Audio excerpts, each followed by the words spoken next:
I'm in second place and you pass me, what place are you in? First. First place. Yes. I'm in second place and you pass me. Well, how would you be in first place? Because I passed you. I passed you, so I'm in first. I'm in second place, though. Congratulations. Now I'm in first because I passed you. I passed you. Are we running? Are we driving? It doesn't matter. I passed you. I'm in first.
I should have audio. Hey, good morning, everybody. What up? I see you, Cupcakes. I see you, Jill's Comfort Zone in the building as well. What's going on, everybody? Welcome. It's Sunday Coffee and Chill. We are exclusive live at Auntie's, the Boiler Room. So, I know I've been simulcasting it the last couple of weeks. We're going back to just doing that shit on the Boiler Room. Um, that's just kind of how it works. We got stuff coming on, you know what I'm saying, coming up at the home of the official YT Purge too though.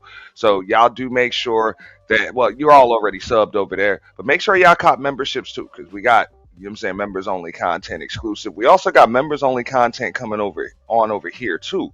So y'all make sure y'all like the stream, share the stream, support the stream through Cash App, Super Chat, Super Thanks if you're catching the replay. We do appreciate that. Okay. And you can buy me a coffee.com and the membership link is also available as well. I got so much shit to talk about today. Like, I got so much shit to talk about today. This is kind of like one of them Ants Morning Rant things because I ain't did that in a while. But, oh, let me give a shout out to the Cynical One top mod in the building. She said, I know you're happy that you're not up here. You know, Auntie, hey, I mean, yeah, I am. Yeah, I am. I've been in Florida so goddamn long, right? I can't even deal with that cold weather no more. Look, I'm gonna tell y'all a story before I even get started, right? It was a few years back. I went and tried to donate some blood, right? I was feeling a little generous, and I got into one of the damn vans, and I was like, yo, I'm gonna donate some blood. This is a few years ago, right? So I had probably been in. Well, I was probably on maybe about my third or fourth year in Florida. So this is a while ago, right? So I'm in the blood truck, and people are coming in that motherfucker. You know, they come in there with you. They give you, I'm saying, free donut and movie ticket and shit like that. Okay, so I'm over here. They hooked me up. I'm squeezing the damn, you know what I'm saying, squeezing the stress ball and shit, trying to, you know what I'm saying, get this shit out. And people are just coming in and out. Like, they just filling the bag up.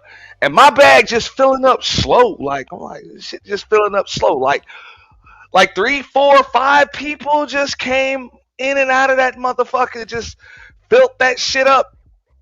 And I'm just in here, still can't fill up the bag of blood. And I'm like, what the fuck? The fuck is going on? And finally, somebody was like, or one of the chicks that was drawing the blood, the phlebotomist, whatever, was like, "Are you from up north?" And I was like, "Yeah, I'm from New York." And she's like, "You got some thick blood. Like your shit is thick. That's probably what's taking so damn long." And at first I'm thinking like, maybe y'all just ain't find the vein right or some shit like that, but that can't be the case because I still got some blood in this motherfucker. It was just weird. Make a long story short, I never donated blood again.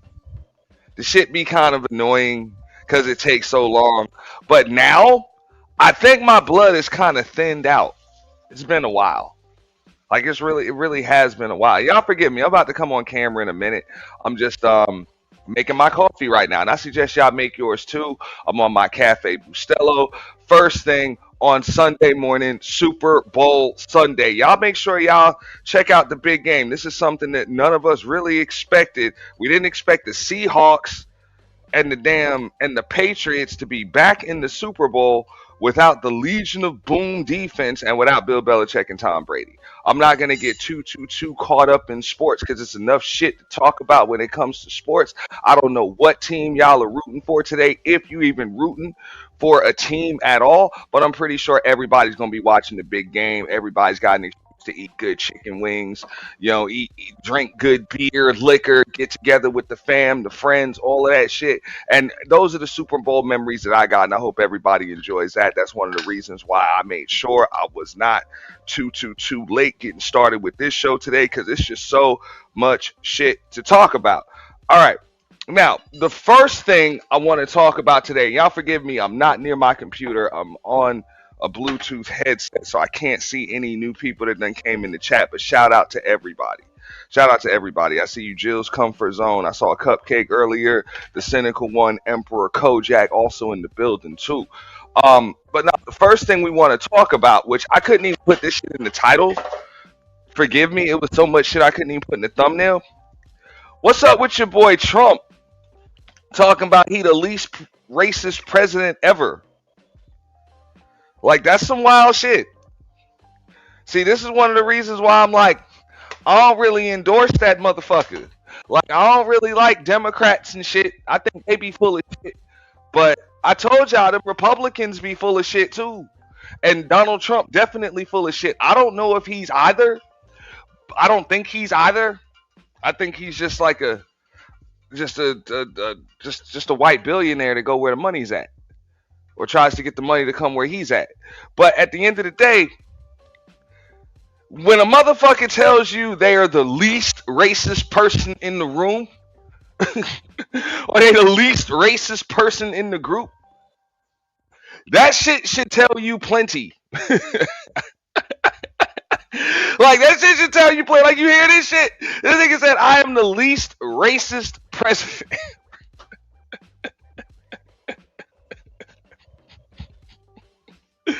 Oh my god. You can't make this shit up. You can't. You know what I'm saying? But to be honest with you, he might just be right. He might be right. He might be the least racist president fucking ever. You know? But that doesn't mean he's not racist. That's the point that I try to fucking make. You know? But either way, crazy shit. Crazy shit. Hold up, I'm back in front of my computer now. What up, Kills? I see Kills in the building. What up? Shout out to James Kills. What up, Red Flintstone? I see you, fam. I see you. Nah, that's one thing. Yeah, dude, more racist than LBJ, and he used to call us niggas in the White House like a motherfucker. I'm telling you, that's all I be saying, dog. I'm like, motherfuckers. It's on that bullshit, bro. They on that bullshit. I'm gonna get a clip of that. Hold up. We're gonna do a lot of fair use today. I'm also gonna be talking about some other things too, right? Hold up. I switched. I gotta switch my audio right here. Switch my speakers. Get this fucking headset off.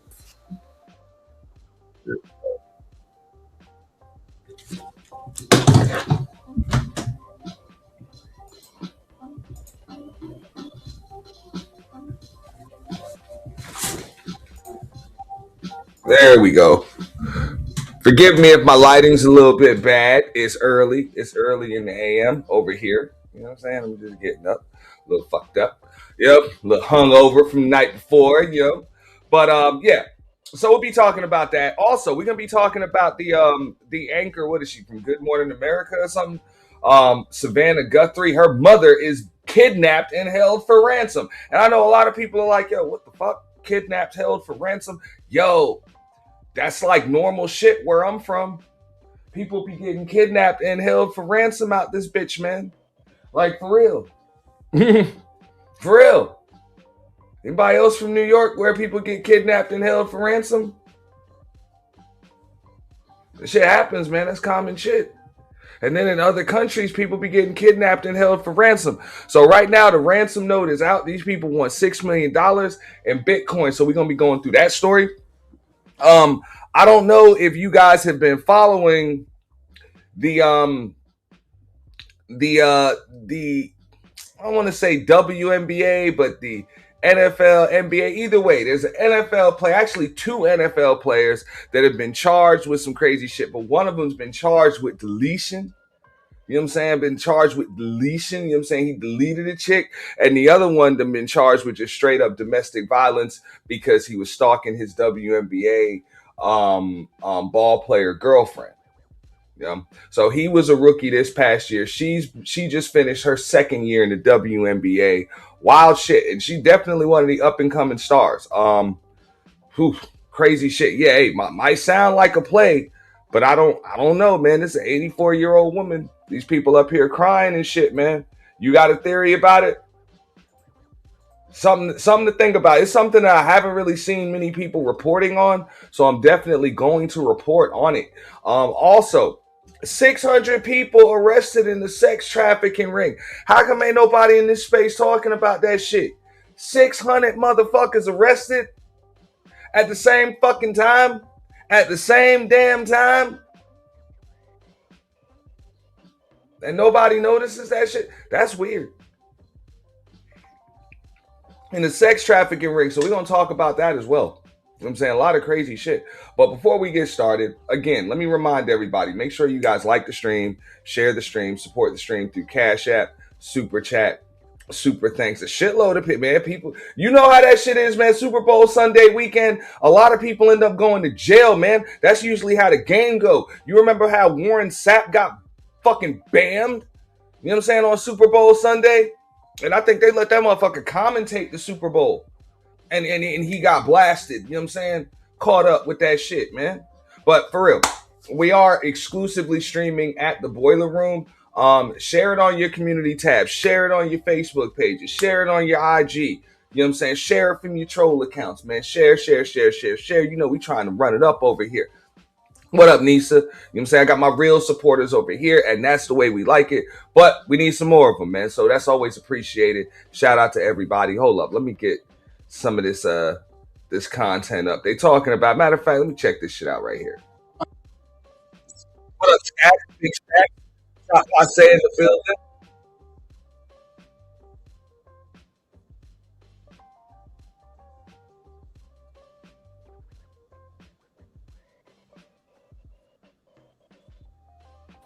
The ransom for Nancy Guthrie. Still to this point, after the release of this latest video, Investigators have not said whether or not these messages are authentic or legitimate, but clearly the Guthrie family behaving and speaking with whoever is writing these messages as if this is in fact, the conditions and the situation that the family is facing at this moment. Some context about how this message was delivered. Remember, on 5 p.m. Thursday, that was a deadline that FBI investigators said was alluded to in one of the initial messages sent to various news organizations, two here in Tucson, as well as TMZ. There was a video put out by Savannah Guthrie's brother, Cameron, right as that deadline hit on Thursday, but it wasn't until Friday morning that a second message was received. And now, more than 24 hours later, the Guthrie family putting out this other message.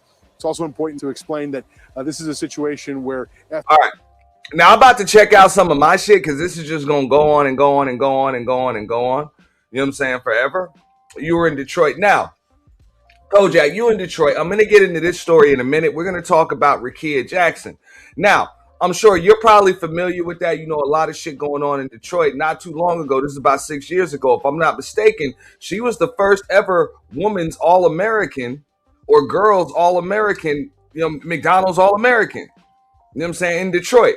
And now, she's like a victim of domestic violence. And this is not like an average chick, you know? Now, WNBA player, I'm kind of bouncing around a little bit, but yeah, WNBA player, you know, and she's making bread, like she's making some decent bread, you know, off of this shit, man. Definitely making some bread because she's you know, NIL deals, and then she's making her bread with the Unrivaled thing. You know, just a lot of shit. Read the latest from federal court in the Sean Combs criminal case. Status of jury selection was she's not making bread like your average WNBA player is making bread. Let's put it that way. She's making bread like the new chicks are in there making bread. Yeah, I mean, they coming in with their NIL deals. They making money off that Unrivaled shit, which means they getting all types of other, you know what I'm saying, sponsorships, endorsements, and stuff like that. Like that new age of chicks, they ain't hurting for no money. That's why they don't give a fuck if they strike. They like, whatever, I'm gonna make my bread anyway. You know, I'm gonna talk about that too. I'm gonna report that. But her boyfriend was an NFL player who was also making his money. You know, this dude was a nominee for Defensive Rookie of the Year. We're going to talk about that in a moment, right? Let me get this shit off. Somebody who was a first lady said something about you a couple months ago. And I know you have to be very careful when you speak about her because if you do, you know, you may get... Shut up. Okay. Hold up. Y'all forgive me. I got to get up the right videos, right? I'm going to talk about your least racist president in just a moment. But yeah, back to that right there. Matter of fact, I guess we can just start off with that. Talk about the Rakia Jackson thing. And we're also going to talk about the ex-Ohio State player that motherfucker being charged with his girlfriend's deletion. Like, these motherfuckers are crazy, dog. Crazy.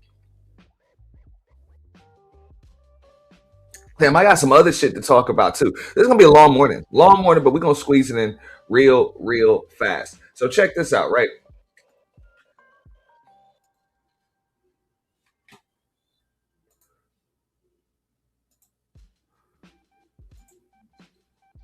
So right here, this is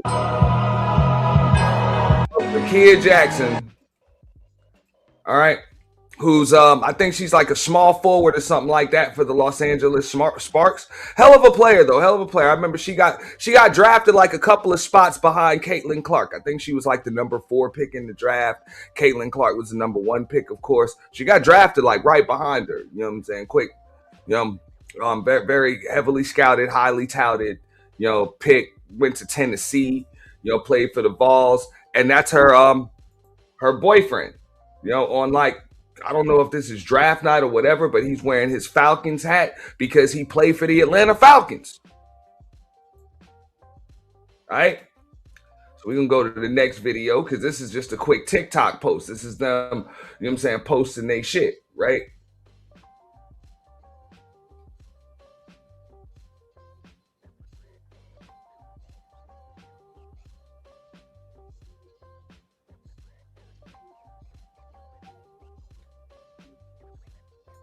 I got some other shit too. Now this is wild too. Here's them. You know what I'm saying?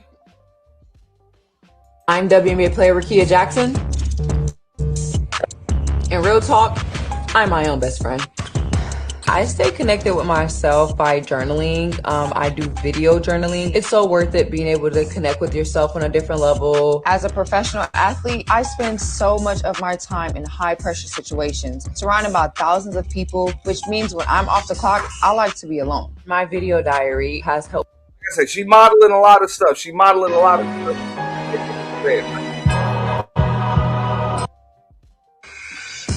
I'm WNBA player Rakia Jackson. Let me find this video. My bad. I thought I had it saved up.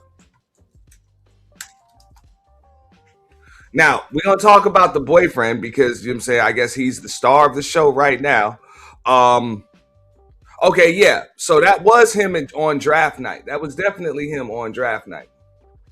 Well, Greeny, this is an interesting trade. The Falcons get back this first-round pick to take James Pierce and a third-round pick. But in return, the Rams get a second-round pick this year and a first. Okay, so that's her with her boyfriend on draft night. Okay, and this is not about a year ago, just under a year ago. This is like 10 months ago, something like that, right? Yeah, no doubt, D Chicago, she can ball. She a baller. You know, she's definitely a baller. She a good ball player. But hey, she was with this dude when he was in college. I forget which college he went to. Don't quote me. You know what I'm saying? I forget. I think Michigan State. Did he go to Michigan State or something? Something like that. But either way. Round pick in 2026, along with a seventh-round pick this year. So for a chef day. Well, Greeny, this is an interesting trade. The Falcons get back this first-round pick to take James Pierce and a third-round pick. But in return, the Rams get a second-round pick this year and a first-round pick in 2026. Along with a seventh-round pick this year. So for a chef day. Well, Greeny, this is an interesting trade. The Falcons get back this first-round pick to take James. So we done watching that right now. We're going to talk about a little bit more. Hold up. It's a little bit late here. I saw the news, as I'm sure that you saw the news and have been waiting on a report here from. We're going to watch some Falcons. Man. Heartbreaking news, man. Falcon can't catch a break, man. James Pierce Jr. was arrested by authorities, and he led them on the chase. Now he's. I know she went to Tennessee. I forget what school he went to. I know she was a Tennessee Vol. You know, she was a Lady Vol. I forget what school he went to. I forget, but I know he does currently play for the Falcons. So. Look, he led the cops on a high-speed chase. Some wild shit. So I'm going to check this out while I pull up the article. Ricky going into second season, man, and these were the problems that everyone was concerned about as the reason why he didn't get drafted. Top 10, top 15, because let's be real. He's one of those talents that you just can't overlook. But Falcons did give up first round pick for him. And let me scoot over because I'm going to put it on the side of me right quick. Now, it was a domestic violence case. And yes, the person that he assaulted was Rakia Jackson. And she's a wonderful WNBA talent. And she's been around for a while. But let's look at a couple of the charges that he's, I'm so pissed off by this because the Falcons seem like they just can't catch a damn break. But one charge is battery, aggravated assault with a deadly weapon, 2 counts. Bond is yet to be set, domestic violence, stalking. And oh, damn. So he went to Tennessee as well? Damn. Okay. So he also went to Tennessee. That's what's up. Appreciate that, Kojak. Shout out to that, man. Appreciate that. Yeah. All right. So that's it, man. This nigga got a number, and I'm about to read some shit from the matter of fact, let's read it right now from the NFL website. Ain't this about a bitch? Damn shame, man. Damn shame.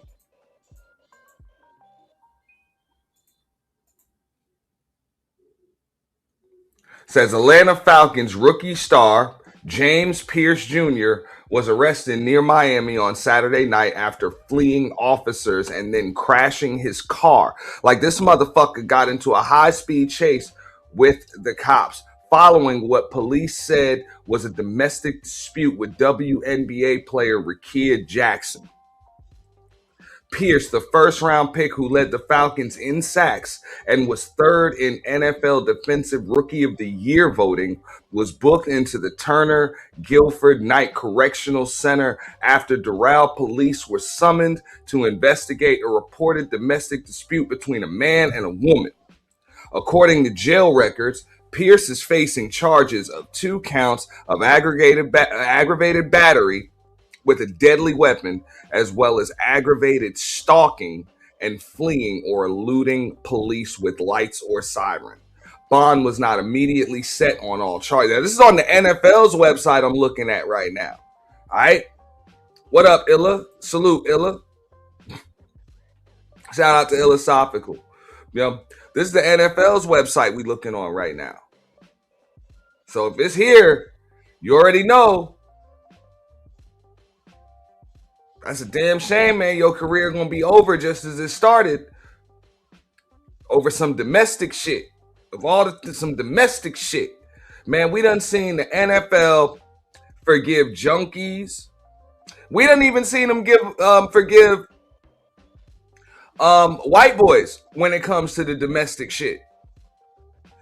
We done seen them forgive a lot of motherfuckers. They tend to not really forgive niggas when it comes to this shit.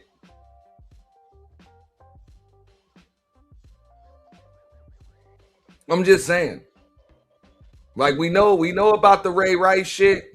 I mean, I guess you could talk about the Greg Hardy shit where the witness kind of just disappeared, like was just non-cooperative and she ain't really go away. That's a different topic for a different day. But yeah, it's not looking good. Like, it's just not looking good. And shout out to Hood Servative, who said this earlier. He said, why is everybody selling mental health lately? This is why, because motherfuckers are seriously in need of mental health stuff, like mental health therapy. Like, people need help, man. You don't see this shit? This nigga's rich. His woman is fucking rich. And this chick been with him since he was broke. Poor.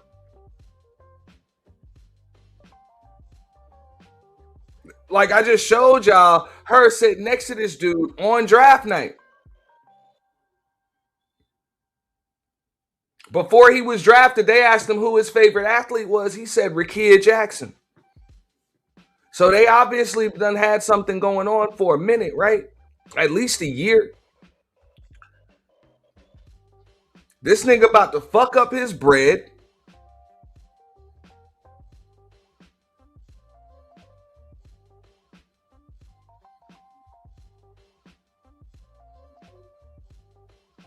Arguing with a woman. Like, usually these are the most or the least problematic relationships that you see is when it's an athlete with another athlete. Of course, the heterosexual type. But yeah, when you see an athlete with another athlete, those be the least problematic relationships. But I guess not. Look, the Falcons said in a statement that they are aware of the arrest. It says, we are aware of an incident involving James Pierce Jr. in Miami. The Falcons said in the statement, we are in the process of gathering more information and will not have any further comment on an open legal matter at this time. Now, keep in mind, he didn't just get charged with fleeing, eluding, and that type. What up, American tradesman? He didn't like it's one thing to get charged with fleeing, resisting, eluding. That motherfucker was charged with aggravated assault with a deadly weapon. You understand? So you already got some DV shit going on. You already got that going on. All right. So Miami News reported that Doral Police Chief Edwin Lopez confirmed the dispute was between Pierce and Jackson, a forward for the WNBA's LA Sparks. Jackson was the number 4 overall pick in 2024 WNBA draft and averaged 14.7 points in 38 games, including 37 starts in the 2025 season, which I think they only play like 42 games. Yeah, I think so. Yeah.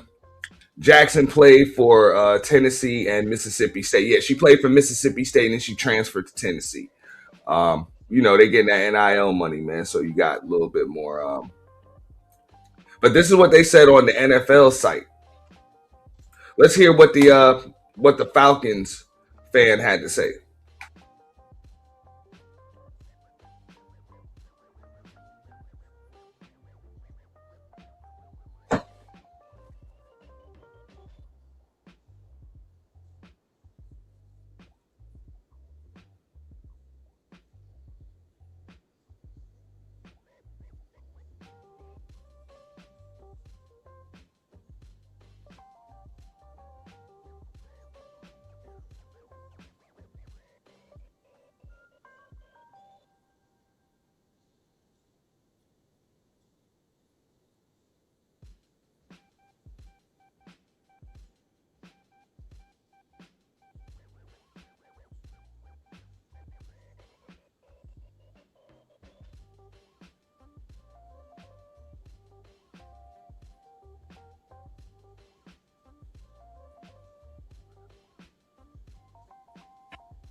My bad. I was supposed to switch this so y'all can listen to this right here.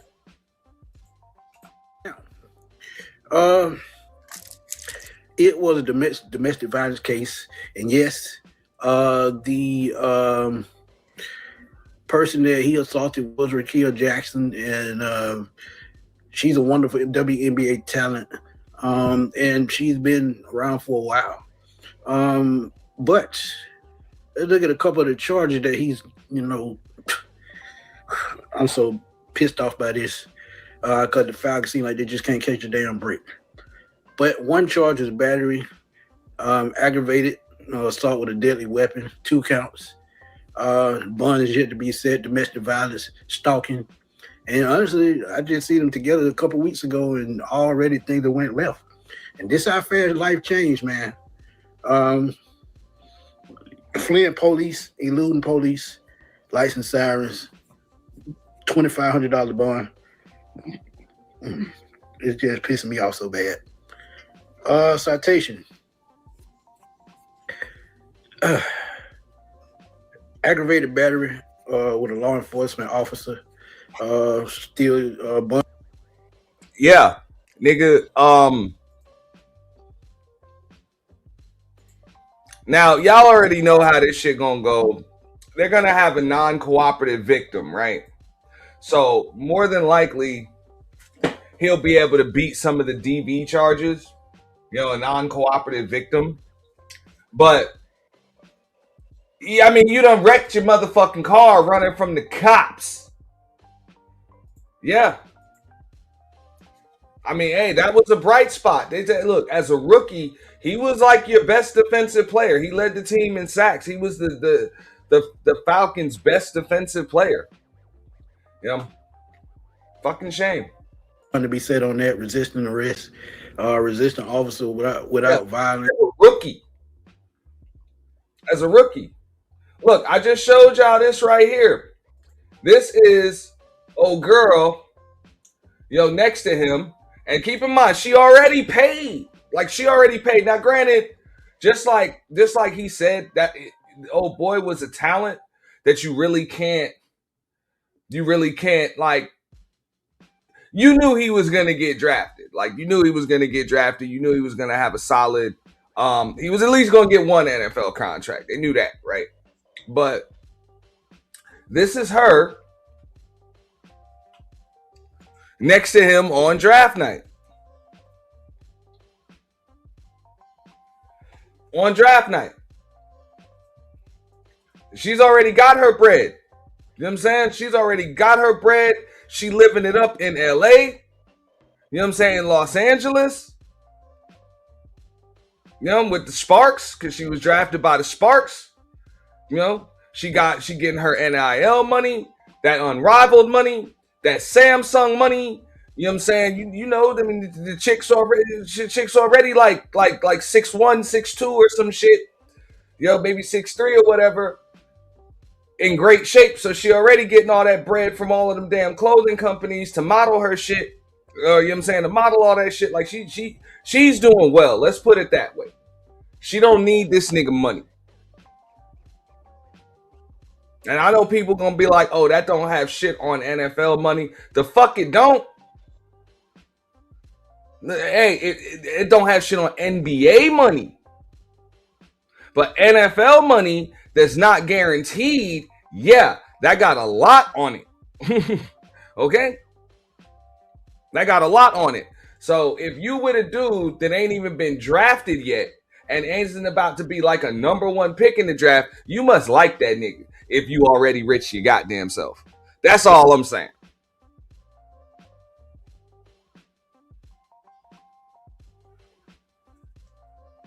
Yeah. So she must have actually liked the dude. That's probably why they was fighting, man. Hey, let's call it love. To his person, bond $500 for that. So, I'm so pissed now. I was just taking up for this guy about 2 weeks ago. Really last week, when the NFL Honors announced the Defensive Rookie of the Year went to Carson Schwarzenegger of the Cleveland Browns. And now, you know, after having a superb rookie season with 10.5 sacks, and finally coming into his own, I think he had 4 or 5 games straight with a sack, maybe 6, who knows? But I just hate to see things like this, man. And I'm gonna tell y'all, I despise this kind of stuff. I don't know what happened, and honestly, I don't care. But if he hit a female, that's something I do not approve of. I don't care who you play for. I don't care who you are. I just don't respect that. And don't get me wrong, it's 2 sides to every story, true enough. But I just gotta be honest with y'all. If you're thinking about it, you know, the honest way, nobody should even set their mind to put their hands on a female. But the NFL do not play about this. And I'm gonna tell y'all right now, before y'all start the cursing, he may get cut by the Atlanta Falcons. Why? Because domestic violence is not tolerated in the NFL. Man, that man won't get cut until either number one, he get convicted of some shit, or number 2, the TMZ footage comes out. That's when they cut your ass. When the camera footage come out.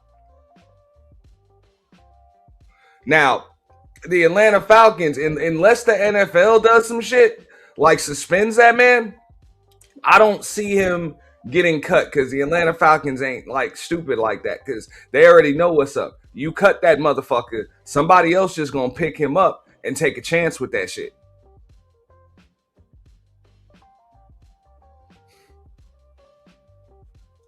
But hey, as soon as the NFL levies that suspension or some shit, they might cut his ass. Or the TMZ footage pops up, or you know, when the conviction comes, or he pleads out or some shit like that. Yeah, he's in some pretty bad fucking shape. You know? That's right. Hey, Ray Rice wasn't convicted. No, he wasn't convicted. Ray Rice wasn't even charged with nothing. But hey, as soon as that footage come out, man, you done. You done. And that's what I'm saying. He might have been able to get away with the DV. You know, just because that would have been some he said, she said, cops got called, whatever, argument, disagreement. We good. We good. You know, we know they got to take somebody out. Yeah, he's a real good player. But, bro, why the fuck would you try to flee from the damn Miami Police Department and shit? Like, are you dumb as fuck, or the Doral police. That's just stupid. And that's a fact. That's why I don't think the Falcons is going to cut that nigga, man. They ain't going to cut him. The only way the Falcons is going to cut that man is if the NFL suspends that motherfucker. That's the only way. That's just my take on it. You know, but I'm about to put this one to bed in a second, and we're going to go into the next one in just a moment. We're going to finish this dude's take right here. And I know they'll say that they wanted, you know, gather all the information and all that bull crap, but at the same time, it's a no-no. We've seen other players, you know, lose their job. Look at Ray Rice. That elevator incident, never played again. Kareem Hunt, another one. It wasn't domestic violence, but Kareem Hunt is playing right now. What you mean? That's what I'm saying. Kareem Hunt, he got cut by the Chiefs. But if I'm not mistaken, he ended up back with the goddamn Chiefs, and somebody picked his ass right the fuck up.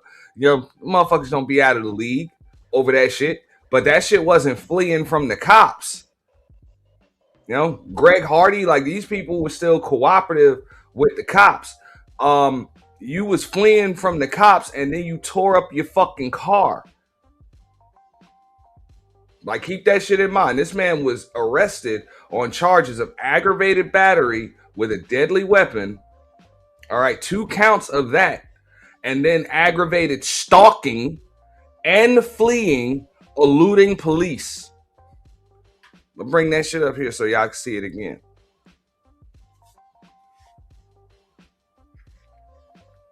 This ain't gonna work out too well, fam. At all. This ain't gonna work out well for you at all. We'll find one more clip of that.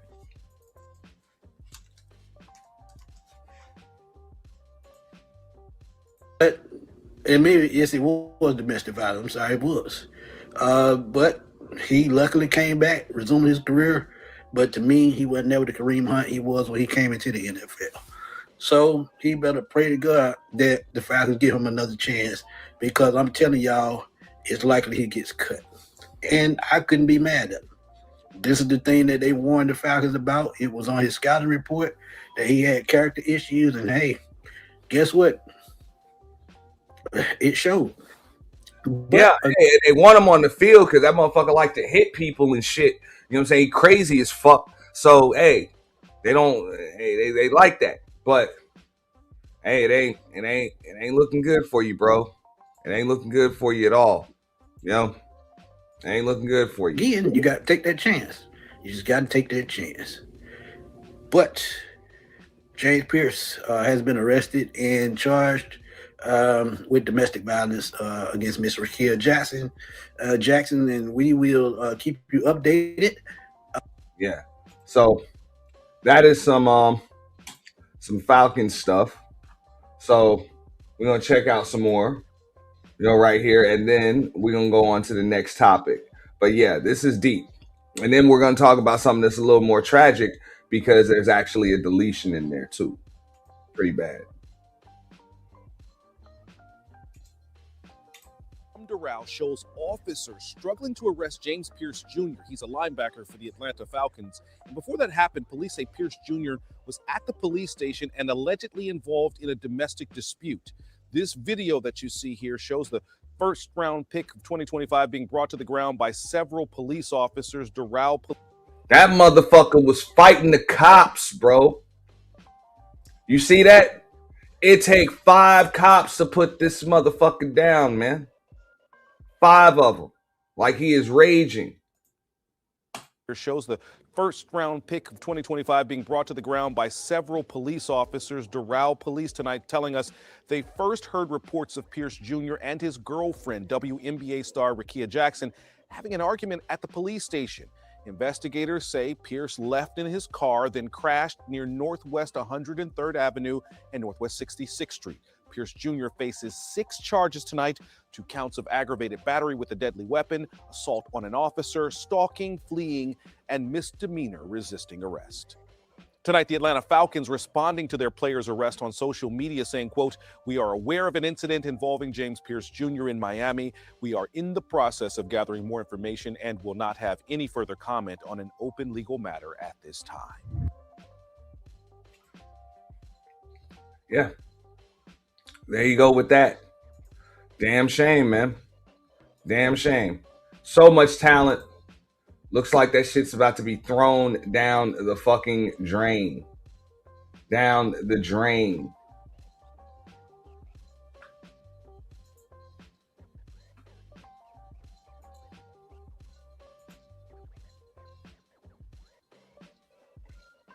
All right. So bear with me one moment here.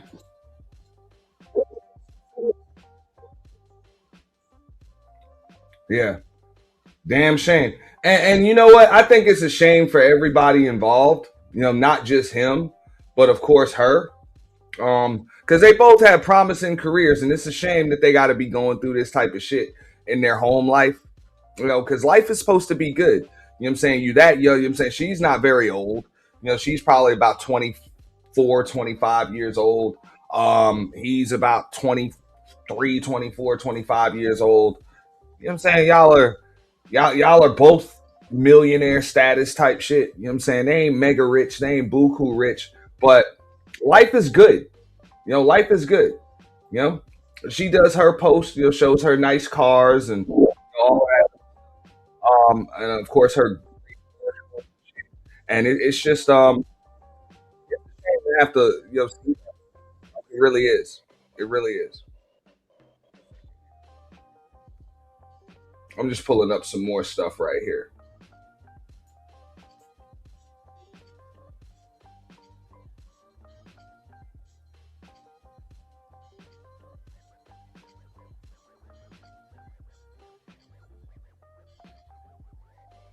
All right.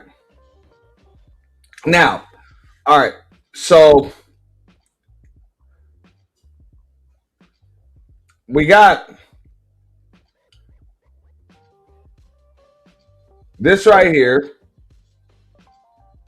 Some new developments with this ex-Ohio State player.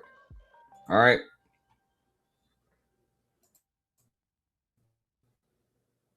In tragedy inside of a home just outside of Chattanooga, Tennessee. Investigators finding a woman unresponsive. Her boyfriend, former Buckeye and NFL linebacker Darren Lee, still at the scene and taken into custody. He's now charged with first-degree murder and tampering with evidence. Lee's story once looked very different. From New Albany High School to Ohio State, he became a defensive star, helping lead the Buckeyes to a Sugar Bowl victory in 2015. Drafted in the first round by the New York Jets in 2016, he played for several NFL teams, including a Super Bowl winning squad. But off the field, Lee's life was troubled. Arrests for domestic violence and assault stretch back to 2014. All right, this has some extra footage. We don't really want to show too much of that, you know. The ABC6 News YouTube channel, bringing you breaking news, stories, sports, and original. So we're gonna get a little bit more from that story. Give me one moment here.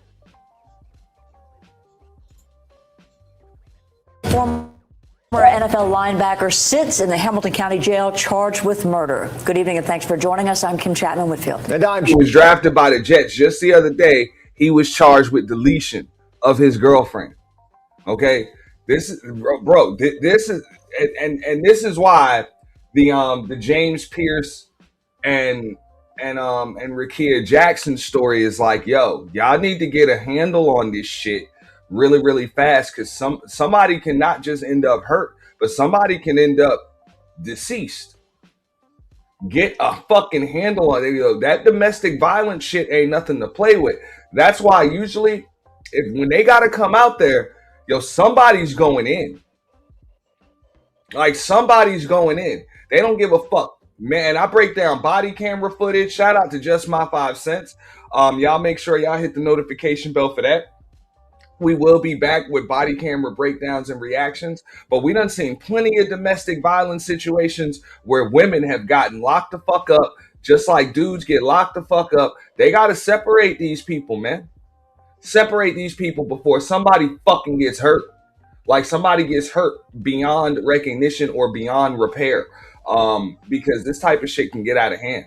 And especially when you're dealing with entitled, coddled athletes, people with mental health issues that have had them for a long time, and nobody ever wants to tell them that they're fucking wrong because they're rich or they're talented or whatever. They surrounded by a bunch of yes men and yes women in a fucking team, and everybody just coddles folks. This is what the fuck this shit leads to. Josh Rowe, the sheriff's office reports Darren Lee was taken into custody on Thursday after his girlfriend was found dead at a home in Ottawa. And News Channel 9 Sarah Hauer is live from the scene with more on this investigation. Sarah. Kim, Josh, I'm here at that home on Snowcone Way in Ottawa, where just a couple of hours ago, investigators removed the yellow caution tape at the property where police say a former NFL player is accused of killing his girlfriend. The Hamilton County Sheriff's Office says deputies were called here Thursday afternoon to a report of CPR in progress. When they arrived, they found a woman inside suffering from severe injuries. Police say she later died at the scene. The victim's boyfriend, Darren Lee, is now charged with first-degree murder and tampering with evidence. Lee was a former first-round NFL draft pick selected by the New York Jets in 2016 and played for several teams before his career ended in 2021. Here you can see Lee in Jets practice footage and then on the field at Ohio State, where he starred as a linebacker. In the affidavit, investigators say the injuries and blood evidence found throughout the home were, quote, not consistent with the defendant's statements, and that evidence indicated an attempt to remove, alter, or conceal blood evidence related to the violent crime. The affidavit states the victim had what appeared to be a 1-inch penetrating stab wound on her abdomen, and investigators documented what appeared to be a large circular human bite mark on the victim's shoulder. Police say more charges could be pending as that investigation continues. Live in Ottawa, Sarah Hauer, News Channel 9. All right, Sarah, thank you very much. Court records also show Lee was arrested in 2023 in Ohio on domestic violence-related charges involving separate incidents. One arrest report says he allegedly threw a phone at a woman which, quote, struck her in the head, causing her ear to bleed, grabbing her neck while punching the pillow beside her, and causing red marks to her neck, end quote. We'll have more on Lee's arrest online. That's what I'm saying, man. Y'all got to get a handle on this shit, man. For real. This shit ain't cool at all. At all. Yeah, get a look at a little bit more of this right here.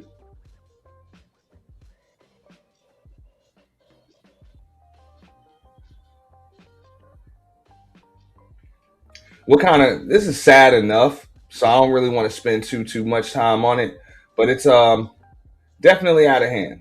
Thank you for watching. We begin with breaking news. Just minutes ago, the Hamilton County Sheriff's Department released the name of the person arrested for an active death investigation in Ottawa. Local 3's Madison Sims is live in the neighborhood with this new information. Madison, fill us in. Cindy, we've been here for... It's most definitely bad for business, Kojak, but the issue is, I mean, the NFL, they know they're supposed to get a handle on this shit. Because this is not new. Like, this is not new.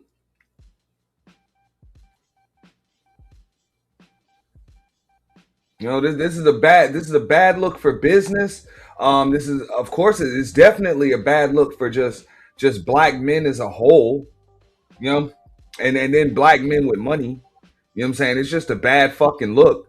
But it's a stain on the sport. You know, the week leading up to the Super Bowl, like when it comes to football, that's really all we supposed to be talking about is the Patriots, the Seahawks. You know, but no, we talking about these ex-NFL players, rookie players, shit like that, getting into fights with their girlfriends, murking their girlfriends and shit. This is a bad fucking look. And I get it. You know, a lot of folks, especially in these spaces that we frequent, people got a fucking narrative to spin. You know, people got an agenda to push. People got an algorithm to try to work. So they ain't going to report on this shit. They're going to pretend like this shit ain't happened or it ain't worth reporting. But yes, it's definitely worth reporting. And in a space that's supposed to be predicated on the betterment of men, how do you leave shit like this unturned like it's not an issue?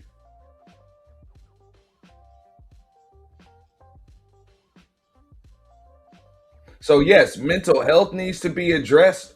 Accountability needs to be addressed amongst everybody. Before any men are out here trying to hold women accountable, you got to first hold yourselves accountable for your own goddamn actions. And there's a lot of motherfuckers that got underlying PTSD, childhood trauma, shit they need to take care of. I get it. You know, sometimes women can be fucking mean, bro. They can be mean. They can be violent. They goddamn selves.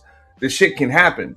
But once it gets to the point where somebody ends up deleted, or you end up going to jail, or you end up throwing your entire fucking career away over a damn disagreement with a fucking woman, you got like you're the issue now. It doesn't matter whose fault it is. It's still your fucking problem. It's all they say it. Life is 10% what happens to you, and it's 90% how you deal with it. And at some point, I don't know the situation with these dudes and the women. I get it. I get it. I've been in relationships before. From the outside looking in, it can look like it's one person's fault, but if you're there, it can be another person's fault, or it could be everybody's fucking fault. That's just the way shit goes. But as a man, you got to understand, it's really about how you handle that shit. And in a space that's supposed to be predicated on the betterment of men, y'all need to check these niggas on how the fuck they sweep shit like this under the rug like it ain't never happened. Several hours in this Ooltewah neighborhood trying to figure out the details of the death investigation, and we did just find out that the suspect in this case is 31-year-old Darren Lee. Now, the Hamilton County Sheriff's Office released a statement sharing that they responded to a call of an individual performing CPR, and once they arrived, they found that the female victim was deceased. We spoke to neighbors in this neighborhood to figure out what exactly they knew before we had the opportunity to get this information. We were on our way out to go somewhere, and we were backing out, and we happened to look down there and saw these police cars and thought, oh my goodness, what's going on? Just after 1 o'clock Thursday. You didn't know about this? Yeah, bro. It's all, bro. Our algorithms are flooded with bullshit.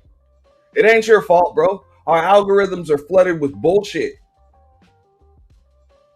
People are more concerned with Corey Holcomb possibly firing Darlene Ortiz,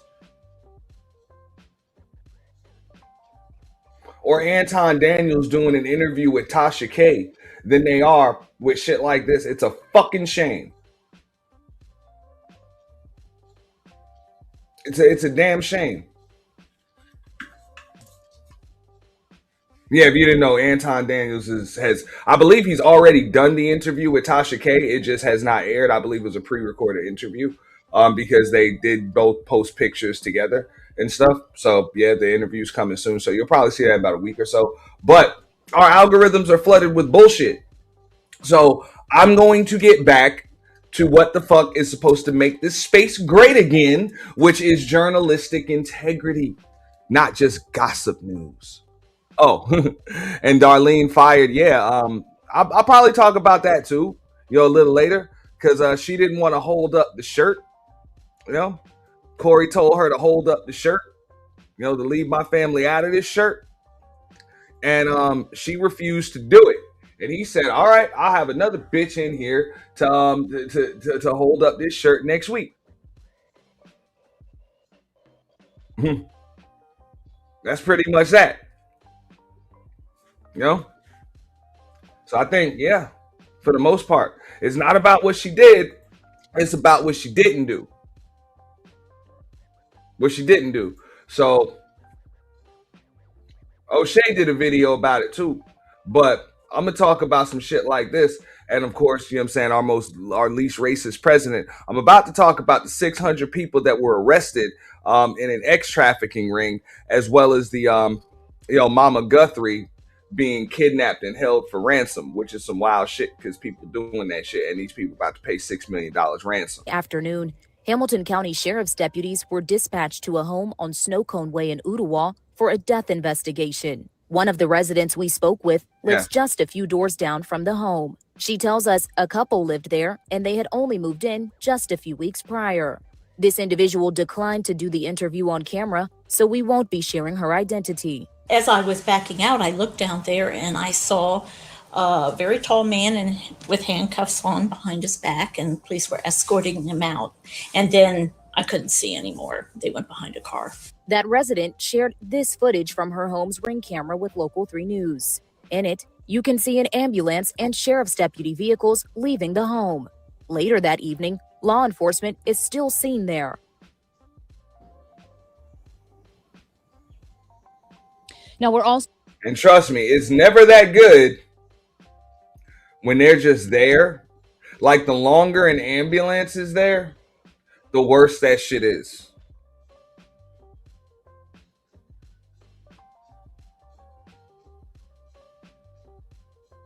For real.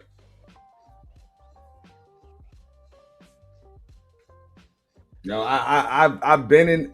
I'm not gonna say I've been in that situation. I've seen that situation where, you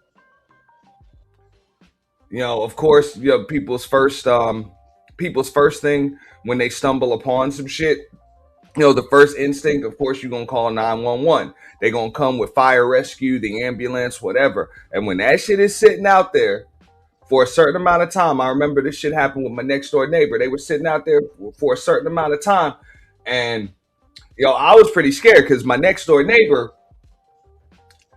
I know I used to work out with him. You know what I'm saying? We used to go to the gym, you know what I'm saying, work out together and shit. So I'm like, what the fuck is going on? So I didn't know what the fuck, man, I called my mother.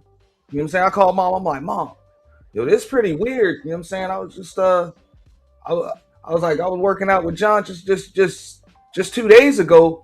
And now I guess his brother came home because he was roommates with his brother.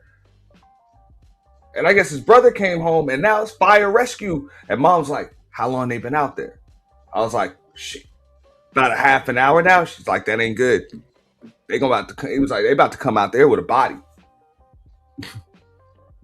I was like, Mom, you sure? Like, come on. She's like, nah. She's like, there's no reason for them to still be in there. Like, seriously, if there's some shit to be done, they would have put the man in the damn ambulance to go take him and get the shit done. For the most part, she said, she was like, give me a call back when the coroner shows up. That's exactly what she told me. She said, give me a call back when the coroner shows up.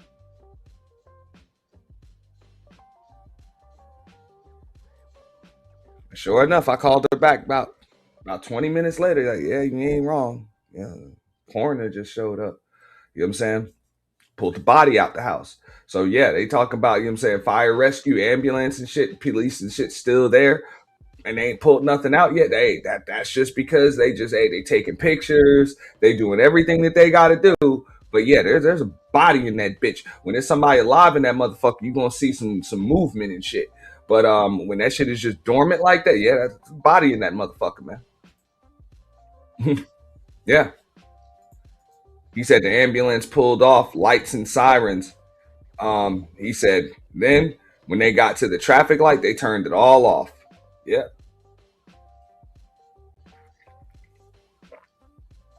That was it. Nah, but hey, because they had that's it. That man was pronounced dead right there in the in the ambulance. But right here, like when they show up like that, and now all of a sudden ain't nobody moving fast. Bro, it's over. Also learning that Lee is facing the following charges: tampering with evidence and first-degree murder. He is in custody at the Hamilton County Sheriff's Office. And as we learn more, we're going to be sharing that on air and online. As of right now, the victim in this case will not be identified until her family has been made aware. Reporting in Ottawa, Madison Sims, Local 3 News. Deep shit. Deep shit. Give me a second here. Man, StreamYard be StreamYard, man. So y'all don't mind me. Be on that bullshit. Get this out of here.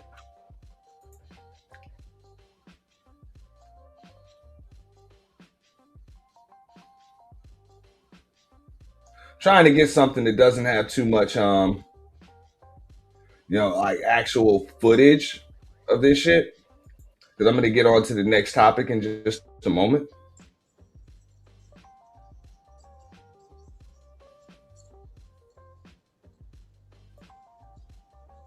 The 2014 national championship team, an excellent linebacker out of New Albany, Ohio, has been charged with the murder of his girlfriend in Hamilton County, Tennessee, by the Hamilton County Sheriff's Department. The Sheriff's Department was dispatched to a home.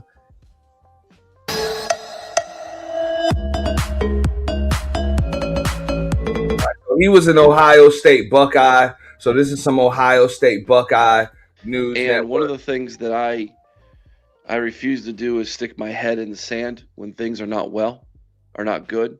I believe it's important to take the good with the bad as an Ohio State fan and to attack these topics head on.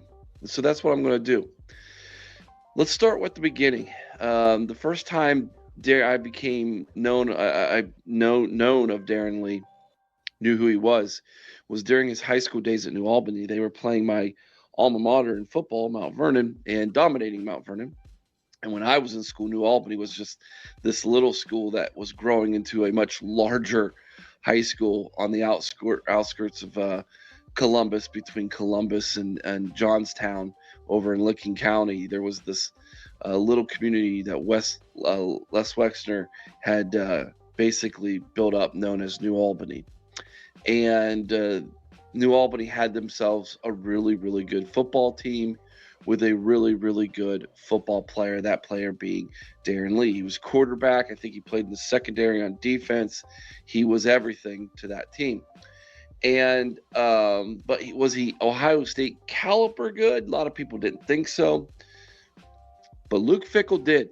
And the story goes that Luke Fickell had to vouch for this man who he was recruiting, that Urban Meyer, the head coach of Ohio State at the time, looked at him and like, I don't think he's going to be, I don't think he's good enough for Ohio State. And Luke Fickell said, oh, no, he's definitely good enough. And finally, after enough persuading, Urban gave in and allowed Luke Fickell to offer him a full-ride scholarship to Ohio State, which Darren Lee accepted and obviously came to Ohio State, but not as a quarterback, but as a defensive player. Would he be in the linebacker room? Would he be in the secondary?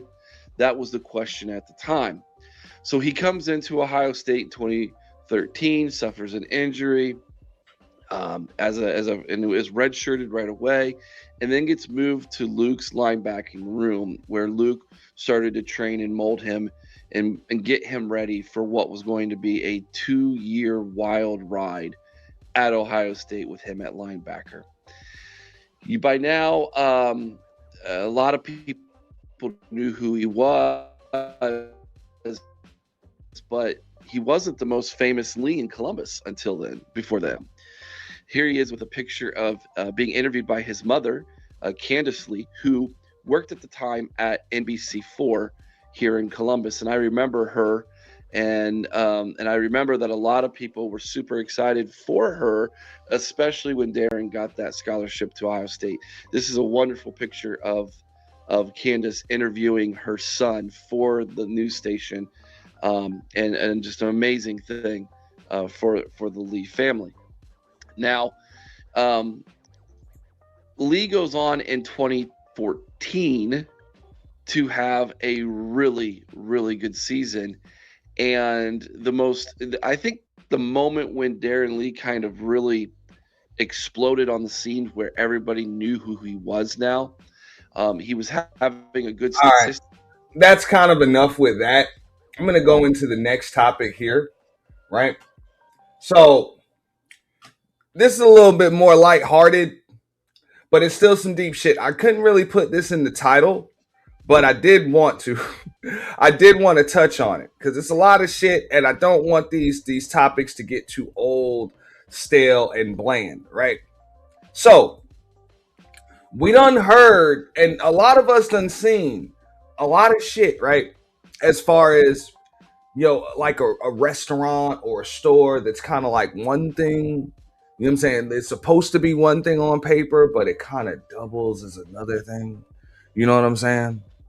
Like bodega or some shit where it's just supposed to be just a basic fucking just corner store, but it's really a little gambling spot. You know what I'm saying? They'll have little slot machines in the back or some shit like that, right?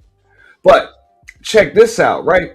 Have y'all ever seen a coffee shop that's really a strip club? Like, have y'all ever seen any shit like that? Yeah. I'm about to show you a coffee shop that's really a strip club. Deep shit.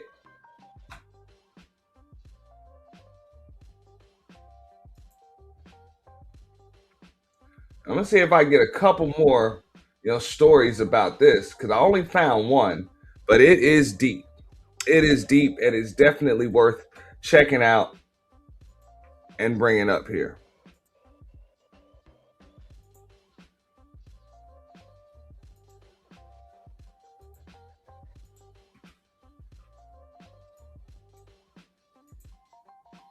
A coffee shop or a front for something a bit steamier? Garden. Yeah. Hey, a coffee shop. Like donuts, pastries, coffee, but it's really a titty bar. Check this shit out. Residents say a business licensed as a cafe has been Hey, y'all like masquerading the cream, as man. a strip club. Our undercover cameras captured adult-style activity just steps from a high school. Fox 11's Gina Silva with our exclusive.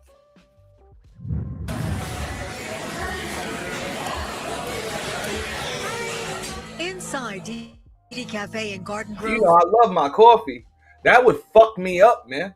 Like, cause I try to check out all of the like coffee shops, in the area. I try to check them all out because you never know. Like, I'm from New York, so if you just like, some spots just be on some like if you know type shit, especially when it comes to coffee.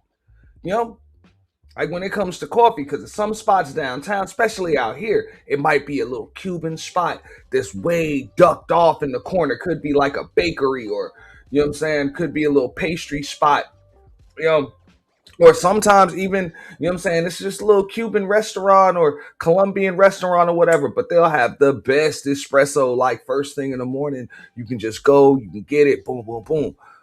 So you try to know. That would fuck me up.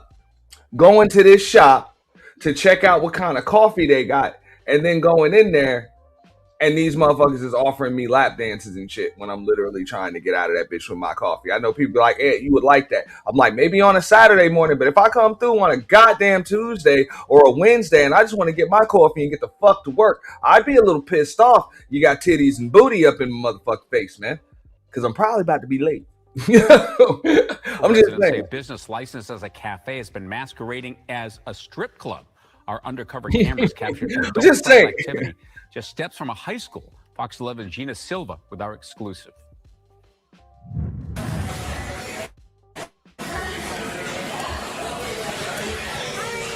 Inside DD Cafe in Garden Grove, the women are serving so much more than just coffee. How are you? Our Fox 11 undercover investigative team captured women wearing little to no clothing, giving lap dances to paying customers, and offering private sessions for an additional fee. I need to hear 80 for what? Nigga, champagne room and all in that bitch. In a fucking coffee shop. Real shit.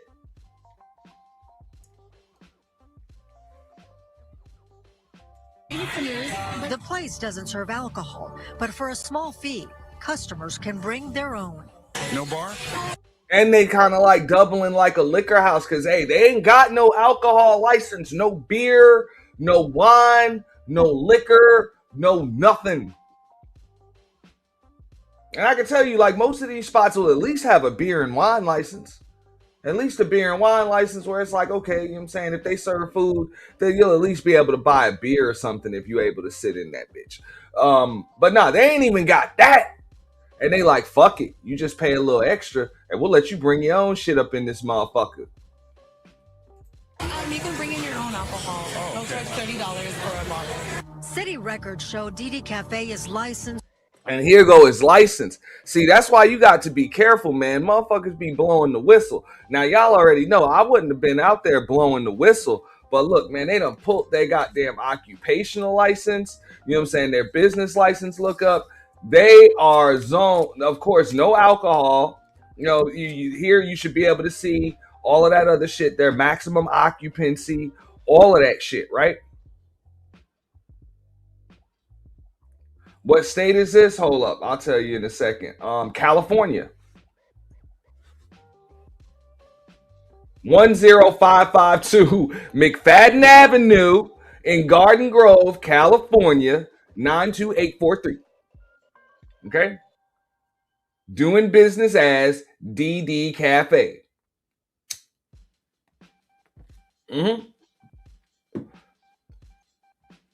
Trust me, I got enough content for like 4 or 5 shows today. Because I've been milking a bunch of bullshit the last few weeks. But we done with that. We didn't put that shit to bed. This is the real content and stories to talk about. What the fuck? Like, I could have did a whole show on just this. DD as in DD's titties. Now, keep in mind, look at the occupational license. I can't make this shit any larger, but if you look at the occupational license, it says that the owner's name, like the business name, is DD Cafe. But the owners are listed as Girls Cafe Inc. Girls with a Z, Cafe Inc. I just read it. That's it. I'm just reading it. I don't know if y'all can see it. I don't think I can make that any larger. I could try. Hold up. Yeah, it's not letting me zoom it. Only as a coffee. See if it'll let me zoom this shit a little bit. Yeah, it's not letting me zoom it. So y'all probably can't read it. It's a little on the small side here. Yeah. But yeah. That shit, Girls with a Z, Girls Cafe Inc.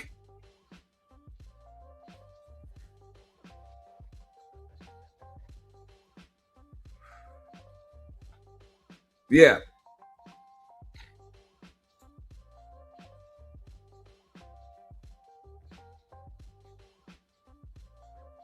And don't get me wrong, like I've seen some shit. I've seen regular clubs that kind of double as strip clubs, but they kind of toe the line. You know what I'm saying? They make sure that women don't get all naked and shit like that. All they could really do is just take a few tips.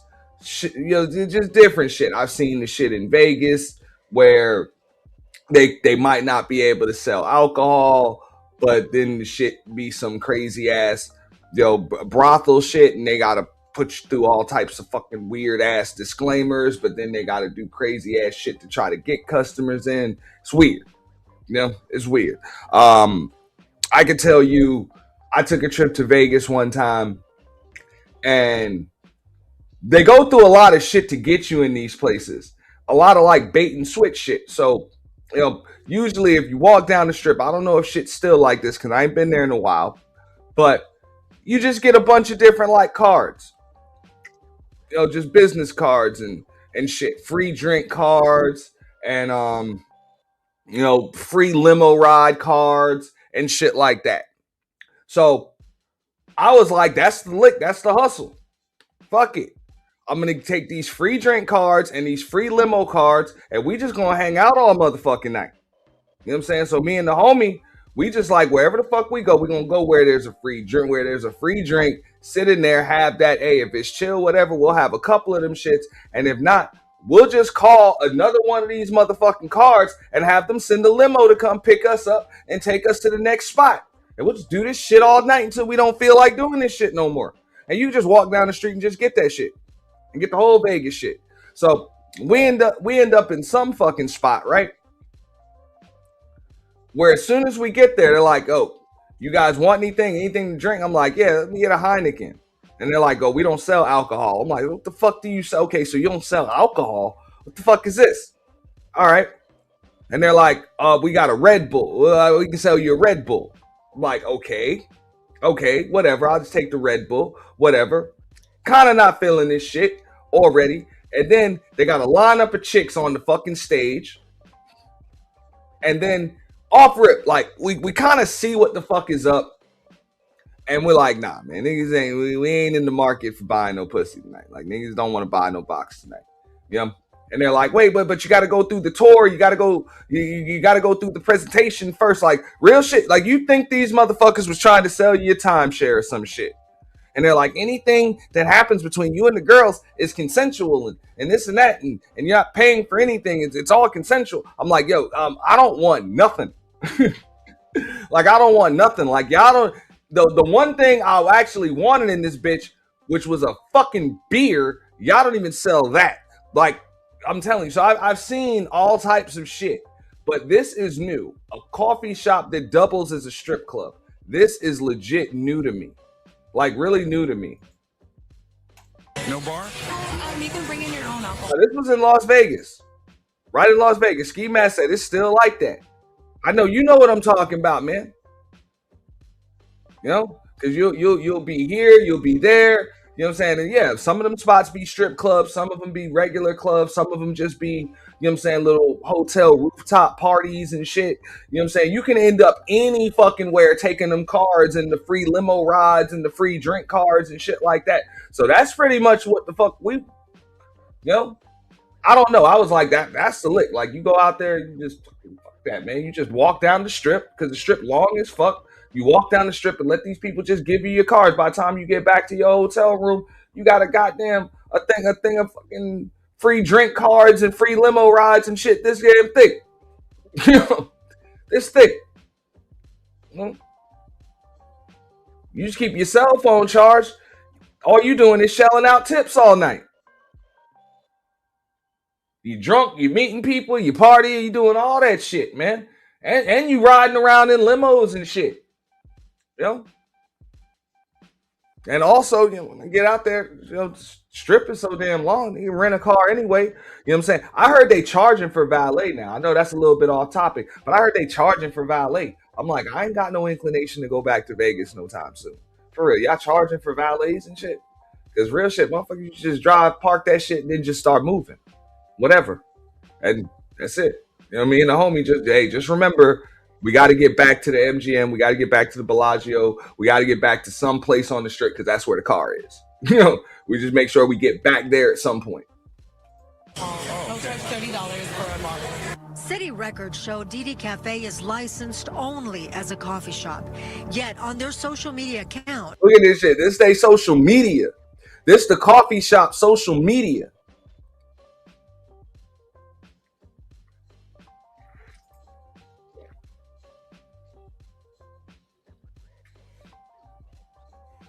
Yeah. They've never hidden what they're really selling. It's not even a coffee shop. It's a strip club. It's a strip club with no rules, all kinds of things going on there. Mitchell Mora, a Garden Grove resident and independent producer, says what's troubling to him is how close DD Cafe is to La Quinta High School, within walking distance of the campus. Under the Garden Grove Municipal Code, adult entertainment businesses are prohibited within 1,000 feet. You can't be within 1,000 feet of a fucking school. Now, granted, they probably ain't a full 1,000 feet. Well, maybe they are, but it's not an adult business. You know, it's not an adult business on paper. It's not. Of any school facility. The coffee shops have been around for a long time, and there's nothing wrong, in my opinion, about these coffee shops in Little Saigon, in the Garden Grove area. But when you're doing it right next door to a high school with there's children involved, that changes the perspective, in my opinion. When we went to speak with the owner, this woman told us she was in charge and the owner was not available. Can you answer what type of business this is? There's no harm. You guys can be here. So who comes in here for $20 coffee? Lily Frey, a Garden Grove resident, says Didi Cafe and so many like it are an open secret in the city. Actually, this is not the first one or the last one. If you go on this whole street, you probably find 10 of them. Again, under its current permit, Didi Cafe is allowed to operate only as a coffee shop. No, it's not a school. It's just right by a school. And remember, they ain't serving no alcohol, so I don't see why they wouldn't let teenagers in that bitch. It's a coffee shop. Shop, not a strip joint. So why is the city of Garden Grove allowing this business to have adult-style entertainment? Everyone knows about it, except no one's doing nothing about it. Mora says he complained to the city multiple times over the past year, but says his concerns were ignored. We were also ignored. We sent emails to the city of Garden Grove on Tuesday, February 3rd, and again on Thursday, February 5th, describing the undercover footage we had obtained, but received no reply. Later, on Thursday night, the Garden Grove Police Department announced 17 people at Didi Cafe had been arrested. Residents say this kind of enforcement needs to go further. The city should crack down on all of them. In addition to the arrest, the city of Garden Grove. Now, I'm not gonna lie. And I know people would be like, man, Aunt, man, why you gotta be a party pooper? You know what I'm saying? I get it. You know, folks like to have fun. But they're right. They do need to crack down on that shit. You know, this is just a cheap way, like a real cheap way of getting your, you know what I'm saying, of making strip club type money. All right? Because if y'all don't understand the formula with the strip club, they charging these people admission. Just like they said, for a fee, you can bring your own alcohol in the bitch. So they charging people a dub, whatever, to come in there with their beer. They probably go right next door or some shit, you know what I'm saying, to the damn 7-Eleven or whatever and get a six-pack, get cheap. I mean, look, you ain't paying club prices for your alcohol. You paying convenience store prices because you get to bring it in there for a dub. You just sit there, right? Okay, cool. So you don't have to pay for a liquor license. You charging people admission to get in that bitch. And you got all of these girls working. So more than likely, they're charging these girls to get in and to get out. Like they got to tip out. That's the protocol in these spots. That's how most of these strip clubs, a lot of these strip clubs, make their bread.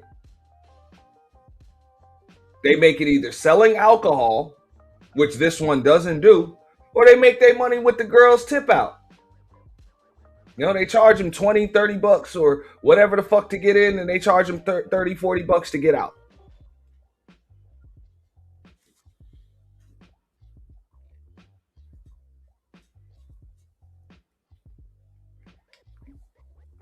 So, you know, this spot literally is paying you. You're not paying for a liquor license, which where they are, liquor license probably costs about $200K.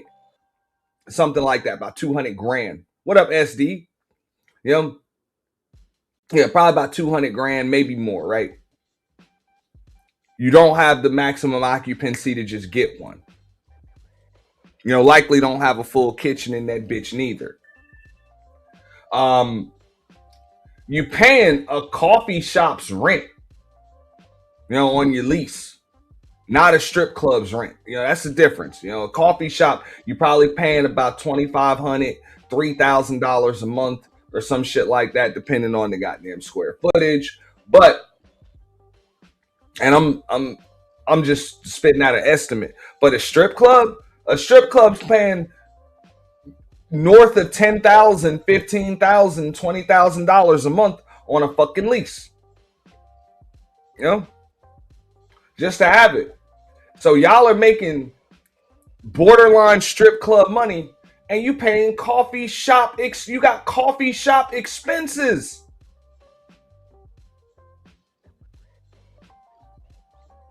That fucks it up for the surrounding businesses. I'm just keeping it 100 with you. It fucks it up with this for the surrounding businesses. Because you're doubling as a coffee shop, you right by a school. It's kind of, you can kind of bring in, a different type of crowd in the daytime than what a coffee shop is supposed to bring in. So that type of shit can also contribute to crime and shit like that, because it's not even just the patrons that you attract. Look at the workers that you attract too. You got exotic dancers in the fucking daytime.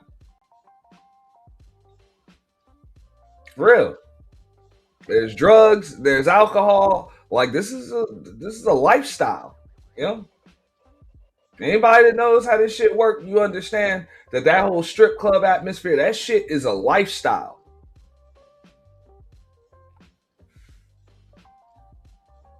Red tag the business, effectively closing it down. When we asked what the red tag means, we were told it could be for a variety of reasons, including safety or code violations. Police have not said what the 17 people were arrested for, and it's unclear whether any charges have been filed. Now, we requested more information, and of course, as soon as we get that, Phil, we'll be able to update the story. I mean, why are they being so tight-lipped about this thing? You'd think if they were doing something for the community, they would want to talk about it. Absolutely. We sent the emails, and we were expecting some sort of response. I sent it to several different departments within the city. And then there's the city council people. We got nothing. Mayor. Nothing. All right. So. Yeah, and you're gonna continue to have nothing. Ain't nobody talking to the fucking news. Nobody want to talk to the news about what the fuck going on. But I appreciate y'all reporting this story. This is the only place that I've really even seen this story. I'm actually about to look for a little bit more on it. Let me see what else I can find on this shit. Give me a second here.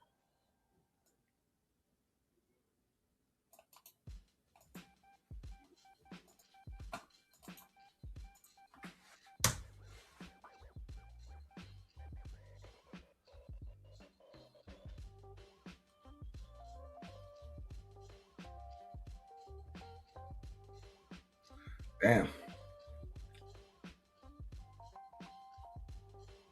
It's a long one.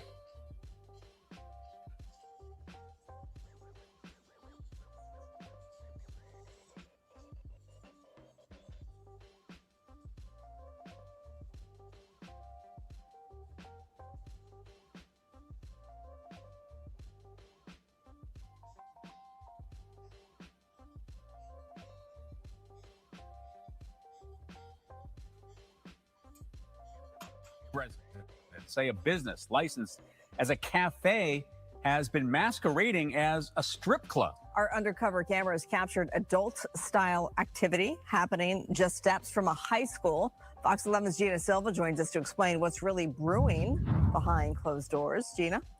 That's right. After months of complaints from a Garden Grove resident, Fox 11 News began an undercover investigation. And what we found inside raises serious questions about enforcement and oversight.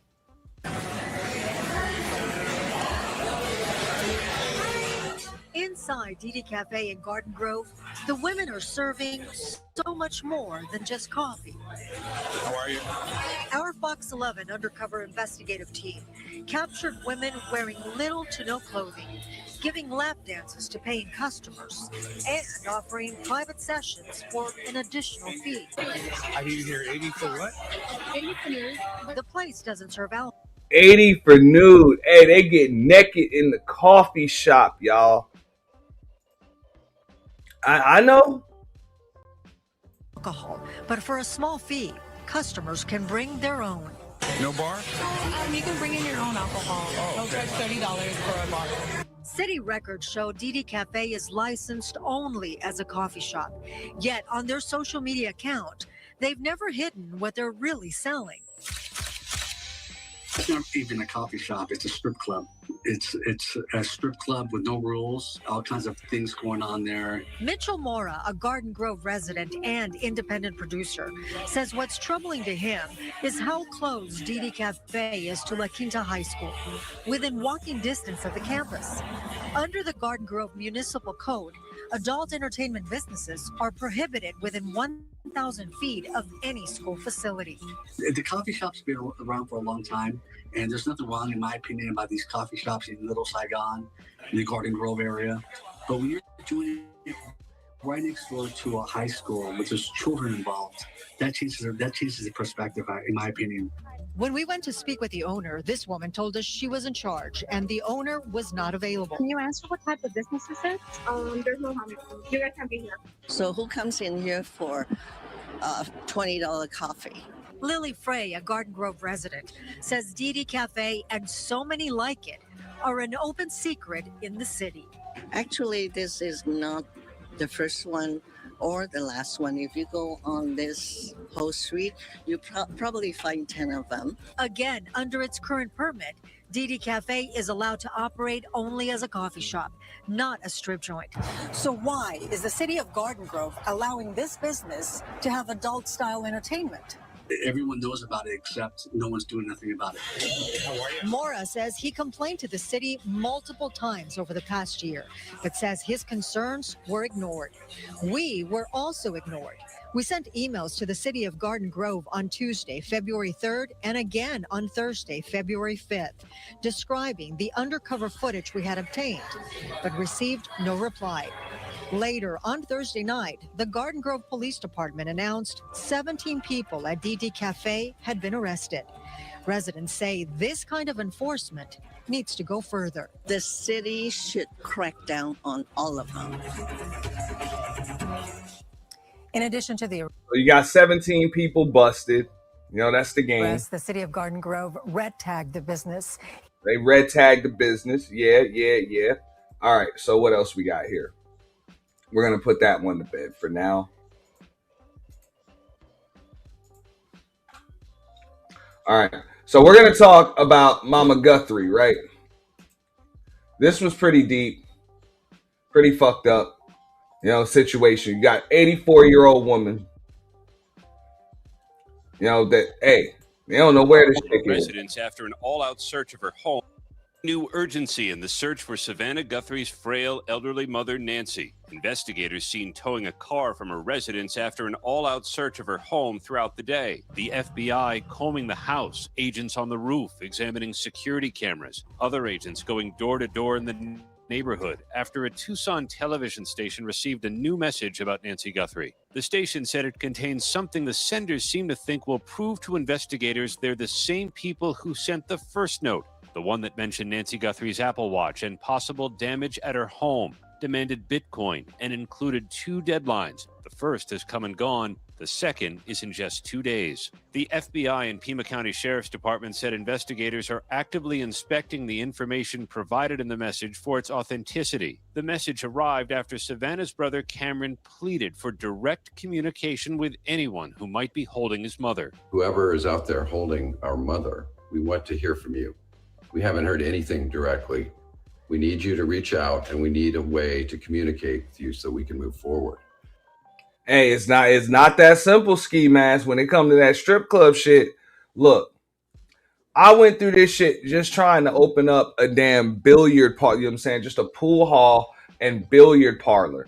You can't, in some counties, some cities, you can't open that shit within X amount of feet of a fucking church. And definitely not of a school. And all motherfuckers be selling is beer and wine. Like, they are not fucking around. Right? You can have a liquor store, but you can't have like a lounge. It's weird. So, like, they would have to change all of their permits. They need all new permits and shit to be able to set this shit up. It's not that simple. That's why I don't mind the whistle being blown on spots like that, because it makes it tougher for other businesses around there to operate legitimately and legally.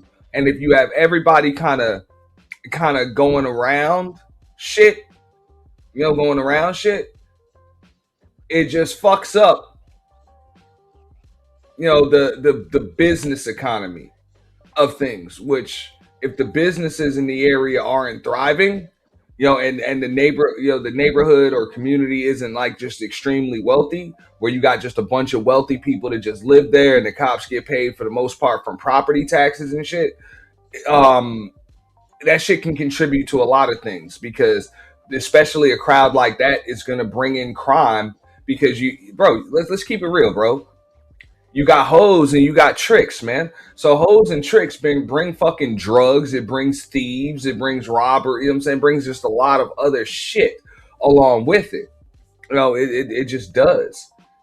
And one company being able to bend and break and all of that shit with the rules causes other companies to start doing it. So next thing you know, it's right there by a school. If they're going to bend those types of rules, somebody's going to start selling underage teenagers and shit, alcohol and shit like that, which next thing you know, you got fucking DUIs and shit, and young girls and shit start dancing and working in that bitch. And I'm telling you, it can lead to the worst shit ever. It might not seem like it's that big of a deal. I know Sherry said in the chat earlier, let the men have their fun. I agree. But do that shit legally, man. Y'all go through the necessary licenses. You zone shit fucking properly. It'll say that shit has to be in a certain spot. It'll say that you can operate on certain fucking hours. You got to have a certain square footage in that bitch. And also, you pay the cost for that motherfucker, man. For real. You pay the cost. You deal with the regulations. You have certain security. You get certain permits. Let the health department come in, and handle shit. And as long as y'all are doing business properly, the cops will protect you. They won't come in there and shut your shit down like they did this company. I done seen it multiple times. I used to manage. I used to bartend. If you doing shit the right way, you know what I'm saying? The laws and shit will protect you. But when you going around shit, that's when they come in and they arrest 17 motherfuckers and red tag your fucking business. It's fucked up. But as far as this right here, now these people are ready to pay the ransom. Demanded Bitcoin, and it included 2 deadlines. The first has come and gone. The second is in just 2 days. The FBI and Pima County Sheriff's Department said investigators are actively inspecting the information provided in the message for its authenticity. The message arrived after Savannah's brother Cameron pleaded for direct communication. For real, it's a snowball effect. It's a serious snowball effect. Seriously.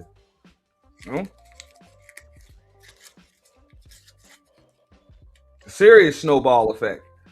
And it can just lead to a lot of shit. A lot of shit that you just don't like. And it's not just like the woman said. She said it's not just one company. She said if you go down the strip, it's like 10 different companies doing this shit. 10 different businesses doing this shit. And I'm not surprised. Why wouldn't they? Why wouldn't they? Because now you competing for fucking customers and patrons. Now you got an actual coffee shop right up the street that can't get nobody to come in there because ain't no naked hoes in that bitch. Think about it. So what they got to do? Because keep in mind, these businesses run on money and customers. Like you need customers and revenue to run the goddamn business.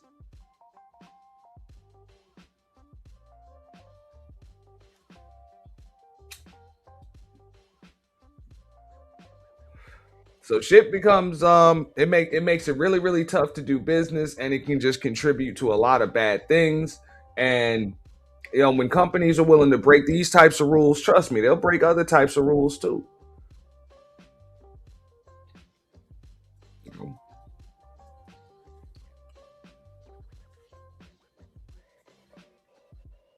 With anyone who might be holding his mother. Whoever is out there holding our mother, we want to hear from you. We haven't heard anything directly. We need you to reach out, and we need a way to communicate with you so we can move forward. But first, we have to know that you have our mom. We want to talk to you, and we are waiting for contact. Investigators have said there is so far no proof Nancy Guthrie, who is 84 and relies on daily medication and a pacemaker, is alive, despite appeals from her children. Our mom is our heart and our home. She's 84 years old. Her health, her heart is fragile. She lives in constant pain. She is without any medicine. She needs it to survive. She needs it not to suffer. As the investigation stretches into This is an extremely sad story, right here. And I know a lot of people are kind of indifferent to it, but you got to think about it like, man, what if that were your elderly loved one or something like that, man? Just like they said, that woman's got a pacemaker, of course, you're 84 years old, relies on medication, just to get through the day. So imagine being like that. Nobody's communicating with you. You don't even have proof that your mother is still alive, right now. That's why as soon as I heard about this story right here, I was like, I got to report on this shit, man, because this is just extremely sad. This is extremely sad right here. Extremely sad. And like I said, I'm from a city where motherfuckers, they kidnap motherfuckers and hold them for ransom all of the time. These people want $6 million in Bitcoin, and it's like, damn. At least prove to me that my mother's still alive, and give me some kind of faith. Show me some good faith. That kind of states that, look, you guys are you're actually going to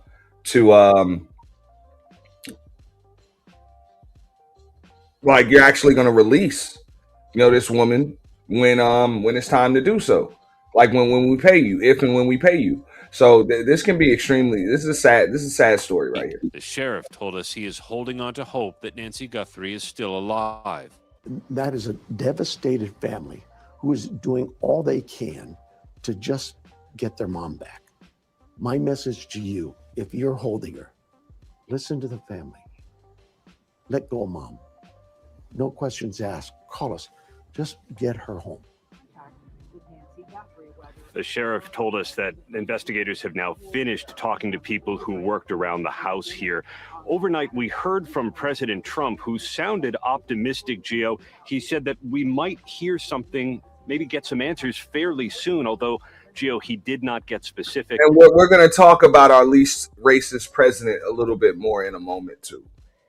And the president did not elaborate.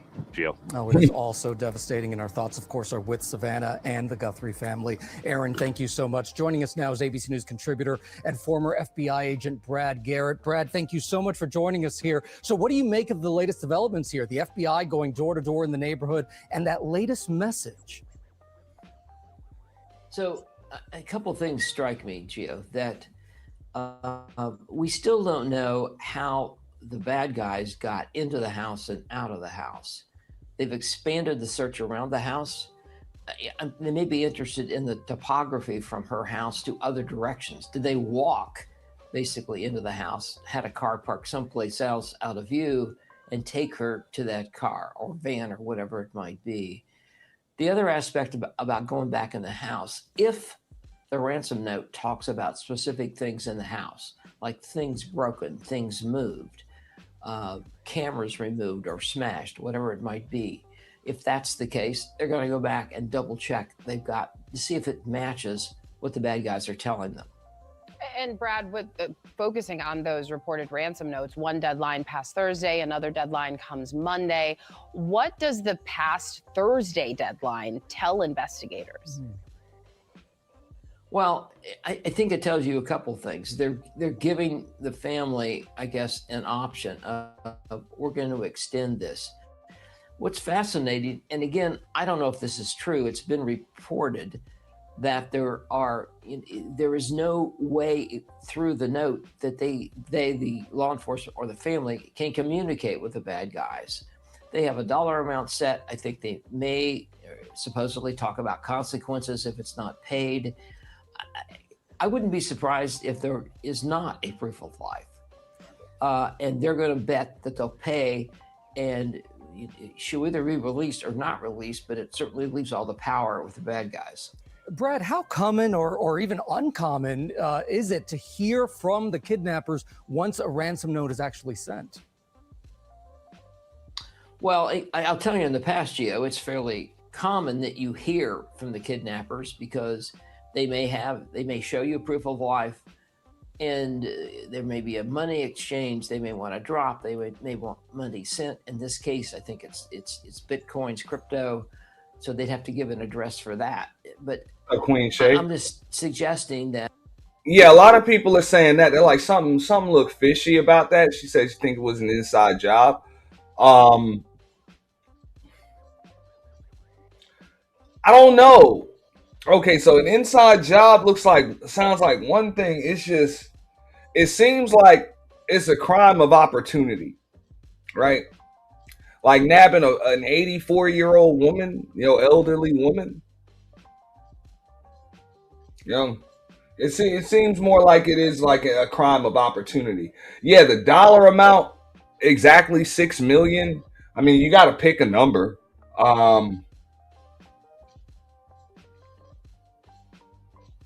But what's weird is, even when they say like, okay, send it in Bitcoin or, you know what I'm saying, crypto ain't totally untraceable no more. Like, I know it used to be, and a lot of people think that shit still is, but motherfuckers can find out where where that shit ends up. When that shit, by the time that shit is converted to cash or put into some other account, or the shit is split up multiple ways, like that shit is trailed multiple different ways now. So I don't know. It just seems like a situation of opportunity, rather than like something that was well thought out and well planned. This is a whole different sort of way to basically do a kidnapping, and we're going to see on Monday how it plays out. So, Brad, in the meantime, as we wait till Monday, what's the next step for investigators here? So you have two things. You're going to have IP addresses. Apparently, again, I don't know if this is accurate. There's maybe two different IP addresses, but they may have used the same techniques to cloak or camouflage or make it extremely difficult to figure out the locality. Yeah, I think the Bitcoin addresses, you have to have the ability, obviously, to send this cryptocurrency is different in maybe each letter. So all of those things show to me some sophistication. It sounds like this group of people that committed this crime are well organized. Well organized, certainly seem to be, but just a devastating story. Thank you so much for being with us this morning, Brad. We appreciate you. I mean, I think that's one of the reasons why a lot of people are thinking that it's like an inside job. I'm gonna check out another video here, on this. Hold up, because hey, they keep coming out with new videos like every single fucking hour, like every hour. So I had something earlier today.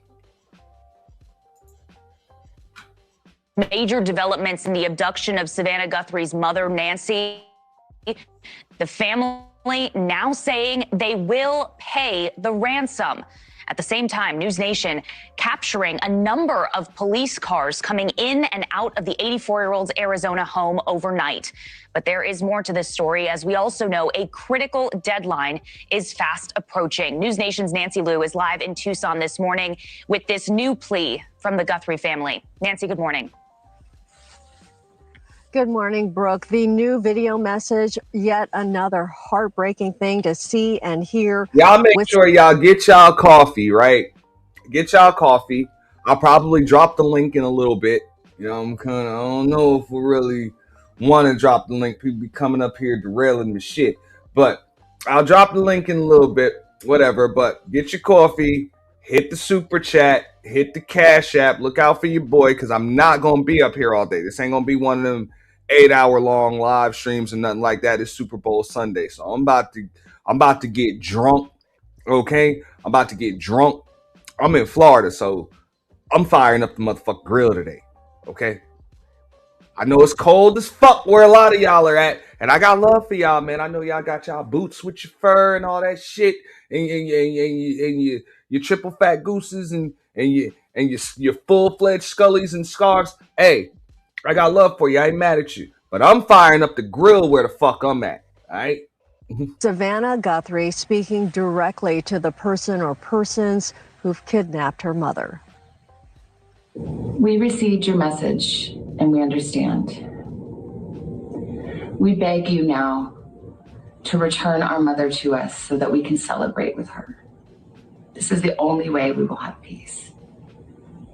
This is very valuable to us, and we will pay. The carefully worded message and announced intention to pay millions in Bitcoin ransom seems to indicate. Damn. So he said -3. Fuck. Ooh. Damn. You know? My nuts just shrunk. Damn. Ooh. You know? Damn.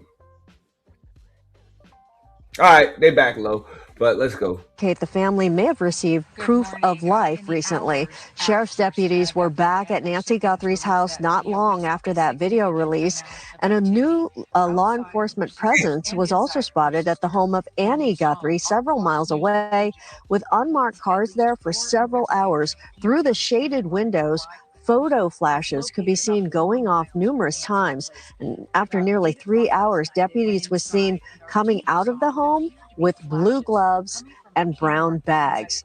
Now, so far this morning, there are no new indications of any movements or. That 99-cent super sticker. She said, I know I'm warm. Nah, stay indoors, stay warm, no doubt. And shout out to Sherry Berry with that super sticker. Y'all follow Sherry Berry's lead. Put some colors up in the chat. We are exclusive at Auntie's The Boiler Room.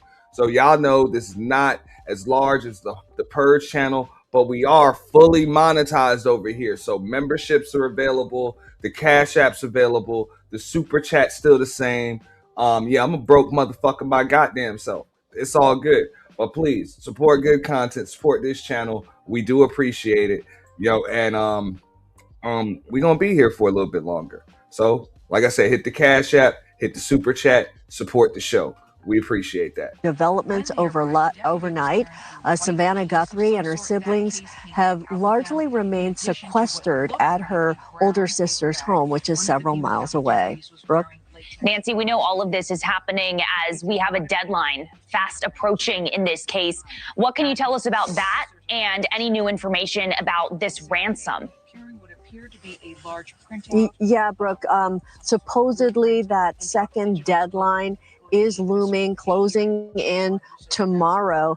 And it's being reported by one of the outlets that received the initial ransom letter that the deadline is for a $6 million payment by 5 p.m. Mountain Time. However, many other details have been kept undisclosed at the. Looking out for you, boy. Appreciate that $4 super sticker. I got super stickers too. I will read super chats as well, but I appreciate all the donations. Thank you so much. Donations.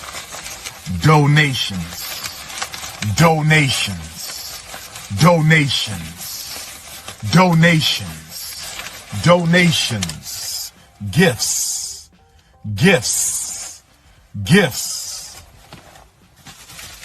More gifts. Man, we appreciate that, man. Make it rain on your boy. You know what I'm saying? We dropping houses, hotels, man. We appreciate that. Thank you so much for supporting the show. What will we do without you? All right. And y'all can follow Bridget's lead as well as Sherry Berry's lead and put them colors in the chat. Super stickers, super thanks if you catching the replay. We appreciate that. Thank you. Request of law enforcement, and that is to protect the family and the investigation. Brooke? Okay, Nancy Lou in Arizona this morning. Thank you. Thank you for watching. Subscribe. All right. So we'll have the next video here about this. We got a little bit more, you know, because of course they did say that, yes, they will pay. This is a newer video right here. Developing news overnight in the search for Savannah Guthrie's mother, Nancy. The family posting a new video overnight with a plea for her safe return. We received your message and we understand. We beg you now to return our mother to us so that we can celebrate with her. This is the only way we will have peace. This is very valuable to us, and we will pay. It is just such a heartbreaking video, and we have new details here. They're also emerging about the investigation. Former FBI agent Brad Garrett will join us in a moment here, but first, ABC News chief investigative correspondent Aaron Katersky is live in Tucson for us. Aaron, good morning. Good morning, Gio. That new anguished message from Savannah Guthrie is difficult to watch. It is short and pointed. The family promises to pay to get their mother back. This morning, 1 week after police say Nancy Guthrie was abducted from her home in the dark. Yeah, man, they say it, but think about it though, right? Most of these kidnappings, you don't really hear about that shit, man. Usually when they come public with this stuff, it's because they ain't got no info.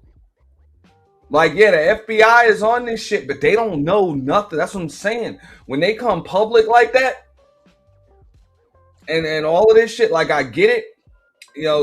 Savannah Guthrie is a public figure, and all of that other shit. But for them to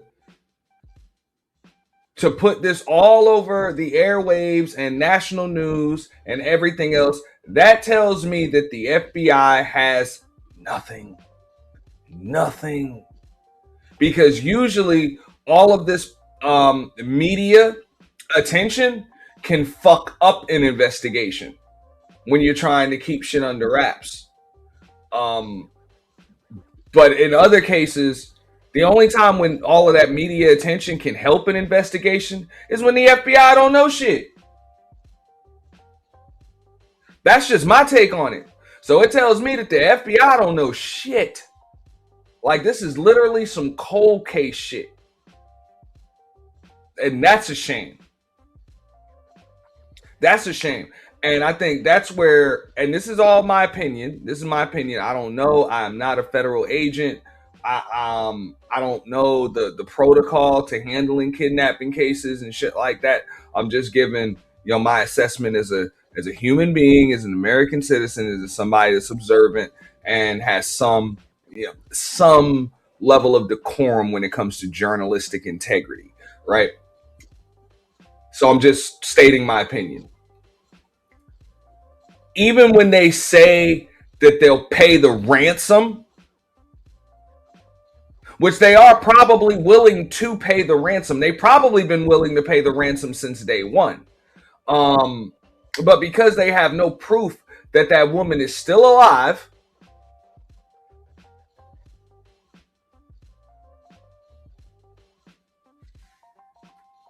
they don't give a fuck. It's all free money anyway. But of course, they want proof that that woman is still alive, but I think they just want more intel. Like, they need more information. Because the FBI is trying to make an arrest. Of course, they want to get that woman back safely, but they're trying to make an arrest too. And all of this shit just shows me that they have nothing. So even them being so willing to pay the ransom right now, it just shows me that they need more info because they just don't have it. They don't have any. Of night, her children are grasping for some way to get their mother returned. Savannah and her siblings clutching hands in that Instagram post. That, to be honest, I feel real bad for this family. I feel really, really bad for this family. I know people be like, "Oh, these are some rich white people. Why you feel bad for?" Man, I feel bad. I feel bad for anybody that's likely in a situation where they have no clue where their loved one is, and they don't even know if that woman's still alive, and they're being held hostage, possibly being abused, and everything. Oh, there's no GoFundMe. You know what I'm saying? Possibly or likely being abused. You know what I'm saying? She doesn't have access to her medication or any of that other shit. Like, you don't know you don't know if the conditions are sanitary. That woman 84 years old. 84 years old. So, this is scary. Like, this is scary. And the reason why I'm just like, I feel so bad about it is because I just think about it like if I was in a situation like they're in right there. Like, I don't know what the fuck I do.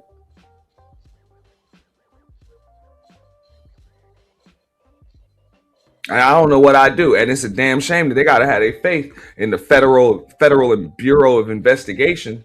But I don't have any faith in the motherfuckers because these motherfuckers seem to be clueless right here. Like they seem to be clueless right now.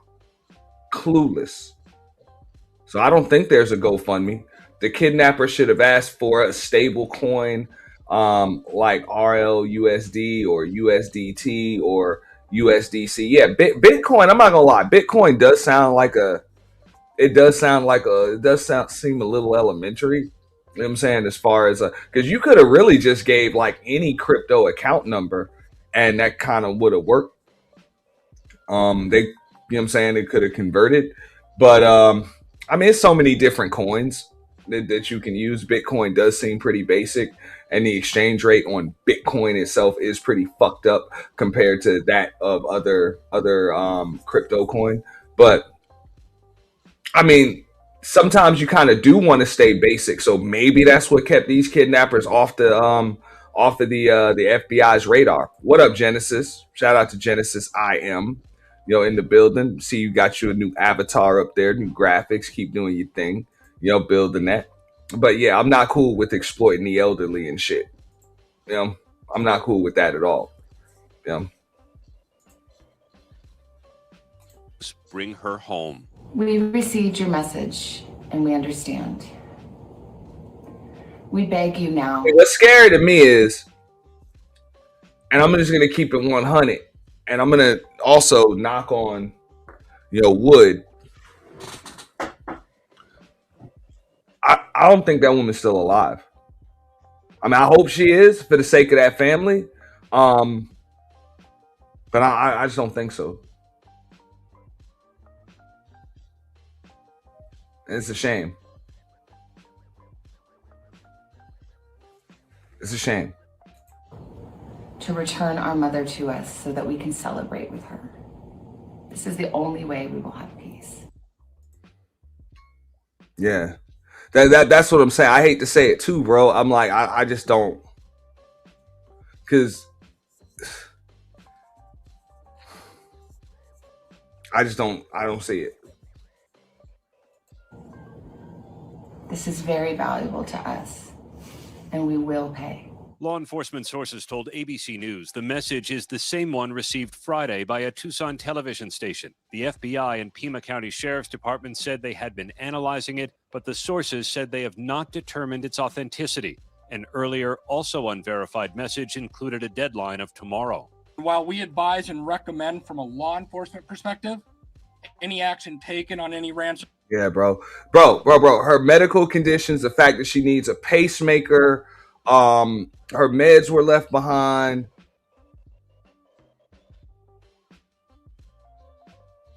It kind of leads you to believe, like, it kind of sounds like a robbery, gone wrong. And they didn't take a woman hostage. They just took a body, bro. And I really do hope and pray that's not the case. And I mean, come on, you exactly, like you can't even produce like proof of life.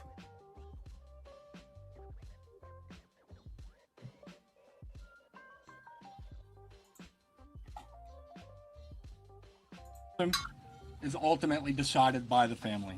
Savannah's gut-wrenching plea came at the end of the day with no new investigative leads. Hours later, officers seen leaving her sister Annie's home, but still there are no suspects, no video, and no proof the 84-year-old in fragile health is alive. It has been a week since she failed to show up at church and her family reported her missing. Nancy Guthrie, who appeared with Savannah from time to time on the Today Show, now appears on billboards in Phoenix, El Paso, San Antonio, and Houston. Investigators returned to her home, inspecting cameras on the roof and towing a car. The FBI went door to door in her quiet desert neighborhood, hoping someone may have noticed something in the wee hours of last Sunday morning. That's when police said in a 45-minute period, a doorbell camera was disconnected, a possible intruder was detected inside, and Nancy Guthrie's pacemaker disconnected from her phone.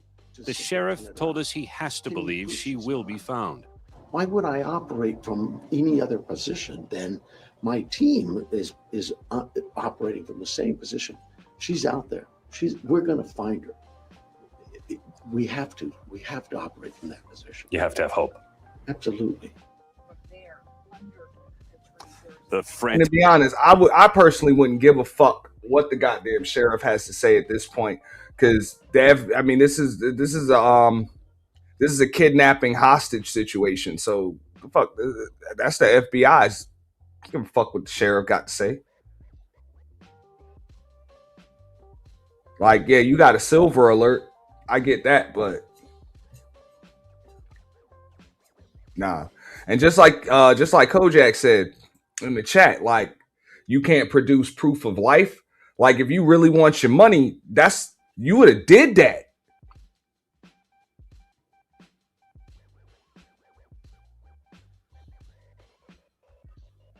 You think that has something to do with it too? Her daughter is the first and only reporter to interview the Epstein survivors. That's food for thought too. That's definitely food for thought too. But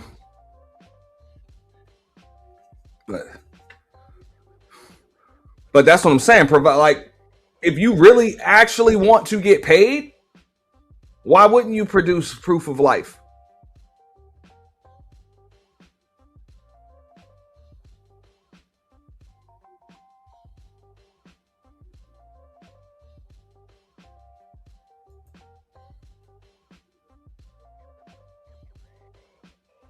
Search is drawing worldwide attention, but for Savannah Guthrie and her family, this is a deeply personal horror of sadness and frustration.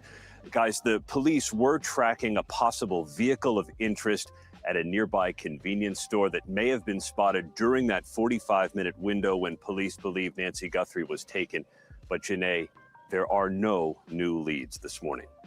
You said the horror, the anguish for this family as this has dragged on. Thank you so much for your reporting. Now let's bring in ABC News contributor and former FBI agent Brad Garrett. Brad, thank you for being with us this morning. It's been a week since Nancy was taken. We have that Monday deadline, the new message overnight from the Guthrie family. What does the timing indicate? And with it going into a week, is it likely that this is about money? I think it is about money. And I also think that the release of the short message by the Guthrie family was very strategic. My guess is they had hostage negotiators working with them as far as wording, using like celebrate instead of surrender, or taking away from it like she's being held, which obviously she is if she's alive, hopefully.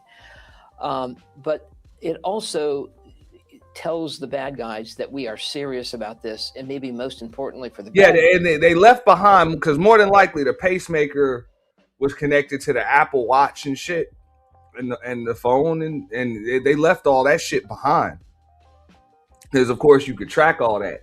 So there was no way to track the woman, any of that.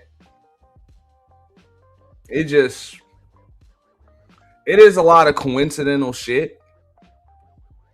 But it almost seems like the ransom and shit just seemed kind of like a smoke screen, bro. Like just a smoke screen, maybe give you some time to dispose. I'm gonna stop talking all that morbid shit, man, just for the sake of that family. But this is the longer this shit takes to produce some kind of proof of life, just like Kojak said in the chat, man, the more grim this shit looks. Like, the more grim it looks. Guys that we're going to pay. And so we'll see. I think it sort of ratchets up what may happen on Monday one way or the other. And as Aaron reported, Brad, we saw that this was a really pointed message there. Savannah Guthrie addressed the suspected kidnapper or kidnappers directly in that social media video. So what does that tell you? Well, that tells you that, first of all, that the bad guys need direct connection to Savannah, because presumably she is the one that would ultimately come up with the money if they decide to pay. And Brad, you mentioned the possible vehicle of interest that could have been investigated. Where could the investigation be going from here? So I will tell you that vehicle spots and even people spots, many of them don't amount to much. Maybe this will I think they're really just banking on that a car showed up during the time frame that Aaron talked about, and that is it related, is it not related? My guess is they would have resolved that car one way or the other by now. Brad, as we've been saying, you are a former FBI agent. So what do you see going on right now behind the scenes of this investigation? So here are the following keys: is can the FBI techs break down the IP address that was used to send these emails, which is in effect their ransom notes? I don't think they've gotten anywhere with cameras. They may have other leads. And one of the problems, Gio, is that you get so many pieces of information. If you can't get it into a computer where you can analyze it, you may have gotten the call 3 days ago that's related to a call today. You've got to make sure you pull all of your intelligence together. And my sense would be they do have other leads, and they're working those, whether they be in or around Tucson or maybe someplace else. I mean, let's face it, Mexico is only an hour away. That's right. All right, Brad Garrett, thank you so much. And as we've been showing you on the screen, there's that tip line to the FBI. Please call it if you have information. It's right there on your screen. Brad, thank you again.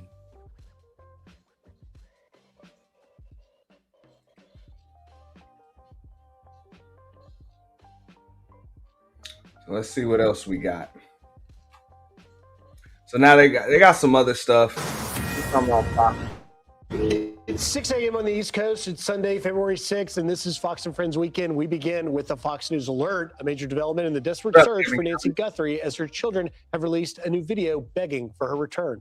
The 84-year-old has now been missing for a full week, and her family is begging for answers, sending this chilling plea to their mother's abductors just last night. We received your message, and we understand. We beg you now to return our mother to us so that we can celebrate with her. This is the only way we will have peace.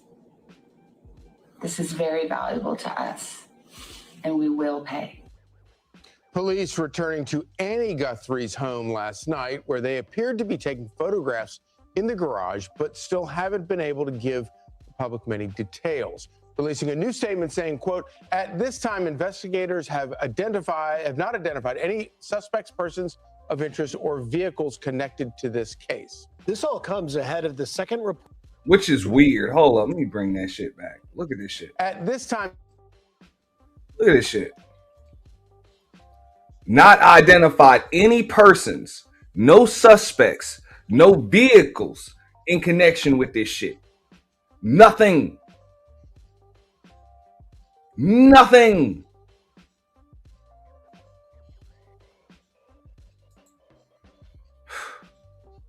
A fucking cold case, bro.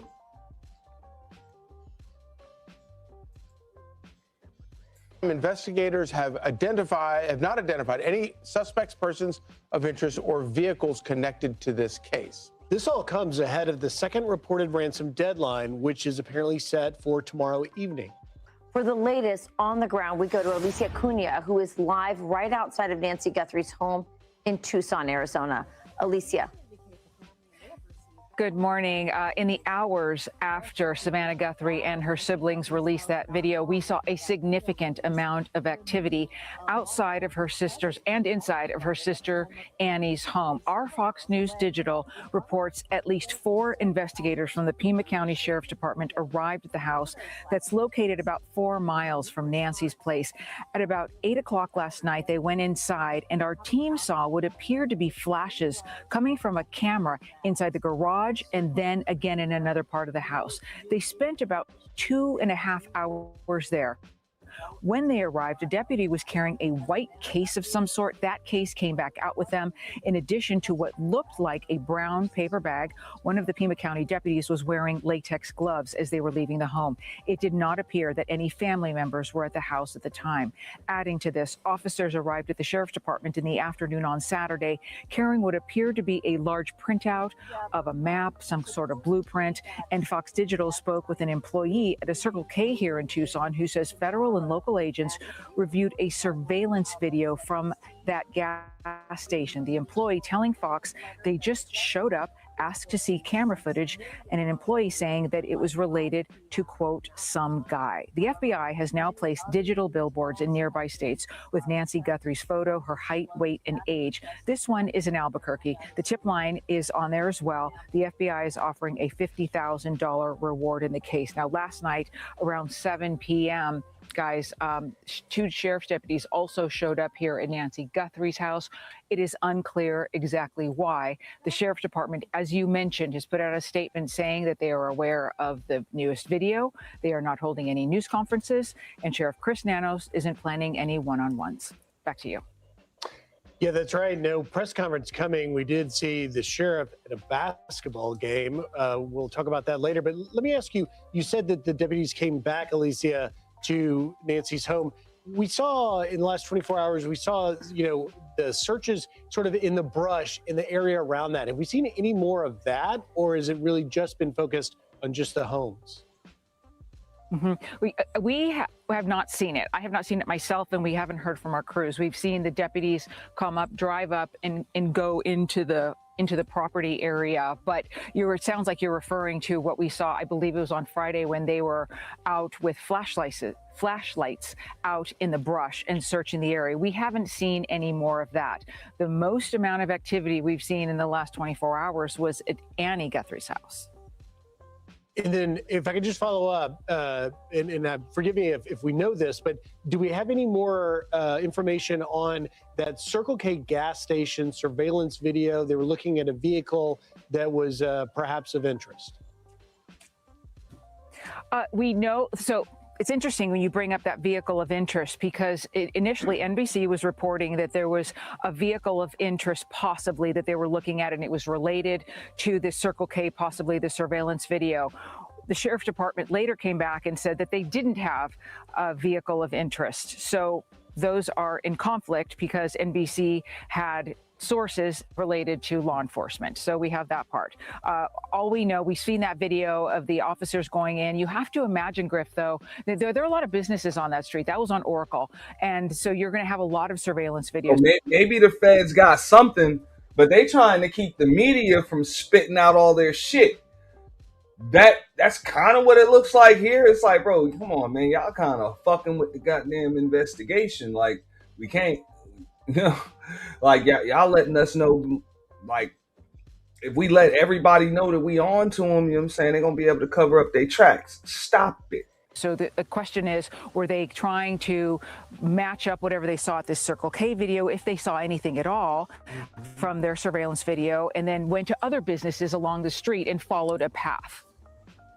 Is there any more intel on the vehicle that was towed away from Nancy Guthrie's home yesterday? So, Charlie, that would be the blue Subaru that had been seen in the days prior to it being towed away. It was inside of her garage. Nothing had happened there. Investigators had been spending time inside that garage while the Subaru was there, and then eventually they towed it away. We have not been able to gather any more information on what they're doing, but you have to imagine that it's being processed for evidence, and the forensics teams here, who are excellent, especially with the FBI, are working on that. Yeah. All right. Well, Alicia Cunha, great stuff. We're going to be checking in with you all morning long. Thank you. Thank you, Alicia. Thank you. So let's break down, we have seen this grieving family, and it has now been over a week that Nancy, an 84-year-old woman with medical conditions, was taken from this home. We've seen 3 messages. The first one came from Savannah Guthrie, where she appealed to her mother's abductors. That was on February 4th. It was about 4 minutes long. You saw all of the Guthrie siblings sitting there, and they were trying to, really drive home, this is a grandmother. She's a human, she's kind. Then we, of course, saw the short message from Cameron, who spoke, trying to reach the abductors. And then, of course, last night, the message from Savannah saying that they would agree to pay, and they wanted to celebrate their grandmother. That's really all we have so far. So let's bring in Greg Giovanni, former NYPD senior hostage negotiator. Greg, thank you for being here. Break down for us, particularly how you read that last message. Well, I don't want to I hope she's okay. Yeah. Okay. Right. I don't know. He about to keep it real, and I think he's right where me and you at, Kojak. It ain't looking good, bro. It ain't looking good at all. No. Know why these hostage takers have not given her proof that her mother's Proof of life. okay. All right, because they've been asking for that for a while. What's the big deal? Just somehow send a picture, grandmother's maiden name, something like that only she would know. Right. Why don't they do that? It raises my level of suspicion that there's something else going on here. That she's not alive. It could be, So one of the things I noticed, first of all, it's interesting when we laid out on the screen there, just how the family's messages have changed, and we know that the FBI and investigators are helping them craft these messages in order to create connection and contact with the abductors. There's a word inside of the most recent message, the one from last night, that I found really interesting. The word celebrate. It just was jarring to hear that word in the context of everything else in this very short message. What does that word tell you? Because I feel like every word is being selected very deliberately. I don't know if you and I would have used that word. Yeah. Okay. I would have probably said something like, I can't wait, to have her back, to be with her again.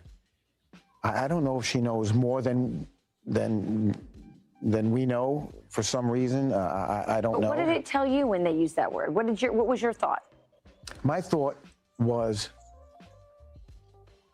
they're dealing with this for a while, and they're trying to be nice about it, and they want to be with her. Yeah.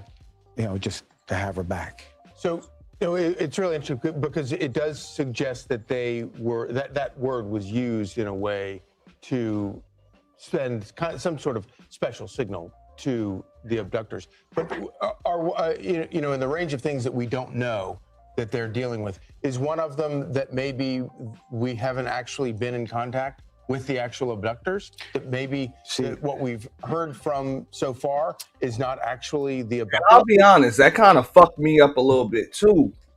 Just listening when they're like, they spent days trying to verify the authenticity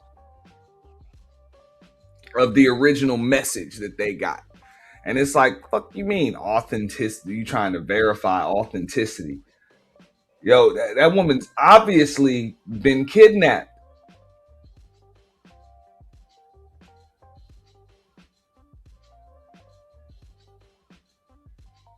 Like, even if at this point they just holding a body, like the woman's missing, and these motherfuckers are saying they got her.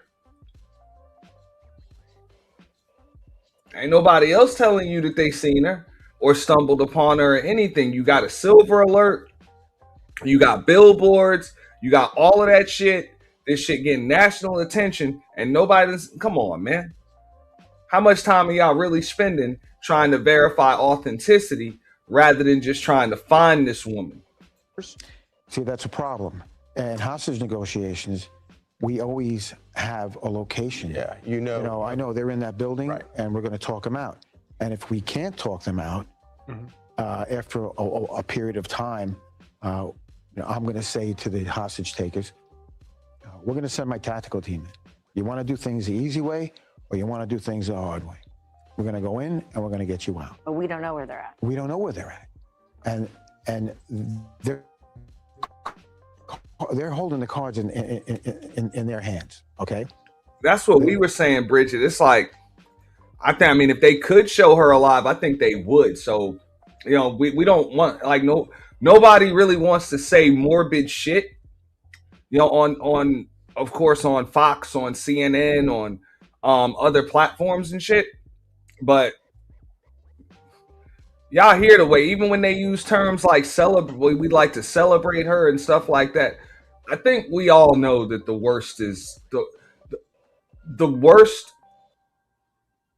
outcome is the most likely one.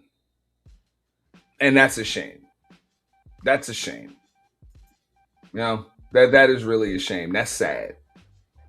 It really is. So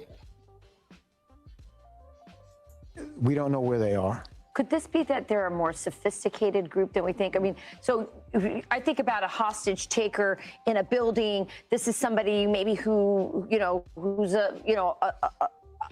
just one person.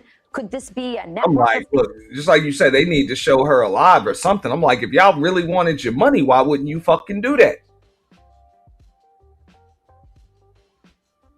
Like, I know people like, oh, well, you know what I'm saying? Hey, if they'd have showed her alive, it would have been easier to catch them. I'm like, nah, bro. I mean, it's easier to catch you if they got a week to catch you.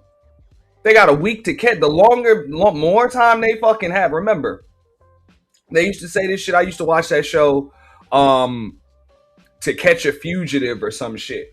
And that's pretty much, the marshals and the cops' mentality when it comes to this shit.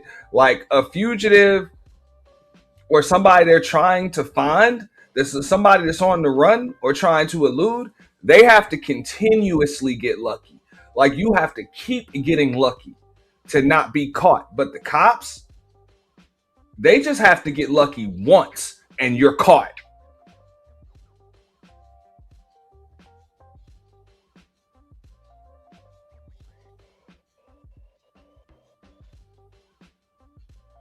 So if you give the most well-organized, well-trained, the highest funded fucking gangs on earth all of this time to bust you, they will eventually. So if you really wanted to get paid and get paid quickly, you present proof of life, get your money, get the fuck out of there. People, they're asking for, Bitcoin. I don't know. I'm just trying to. Well, look, the technology today that's going on is hindering investigations because it's so advanced, and it's making it difficult. Look at the way their emails. You can't track them right now. Okay. In the old days, you would deliver money. Now, a push of a button, and they got this Bitcoin stuff. Right. Okay, it's a little too easy, all right? And I'm sure that these people, followed her for a while and got her routine. Right. So, Greg, let me ask you this. So as I kind of look at those messages, in the first one, we saw Savannah really pushing for, we're ready to talk. We want proof of life, right?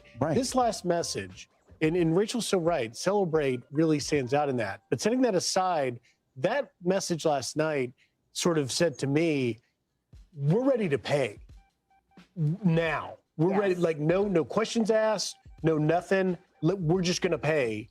Give her to us. Well, they didn't pay yet. They're ready to pay. Okay. And that's your point. They don't have a location to send it to. Which is good right now. These people, when they took her, they're responsible for her safety. Okay. Get the fuck out of here. No.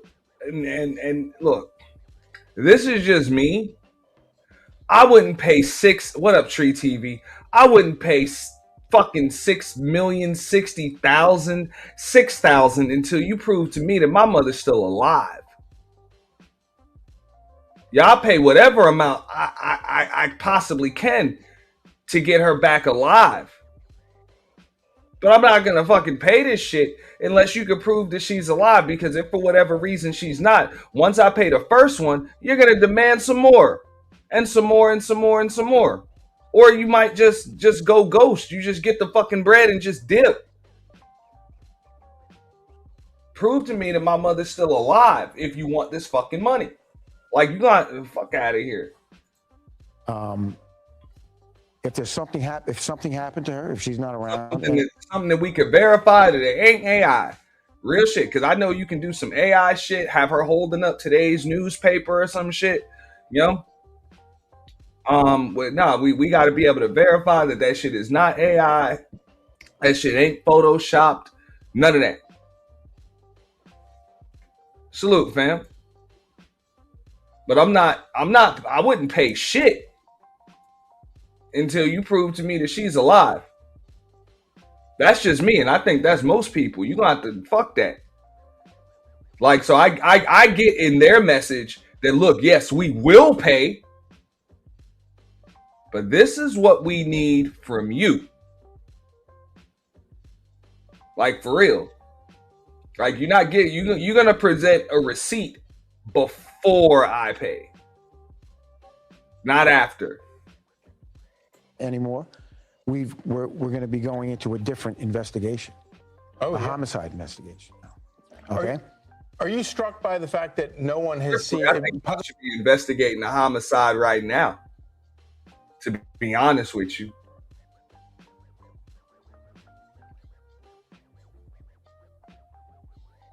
I'm not paying $6 million for a body. Publicly, anyway, has made that point to them that it's one thing to abduct somebody, and that's a horrible thing to do.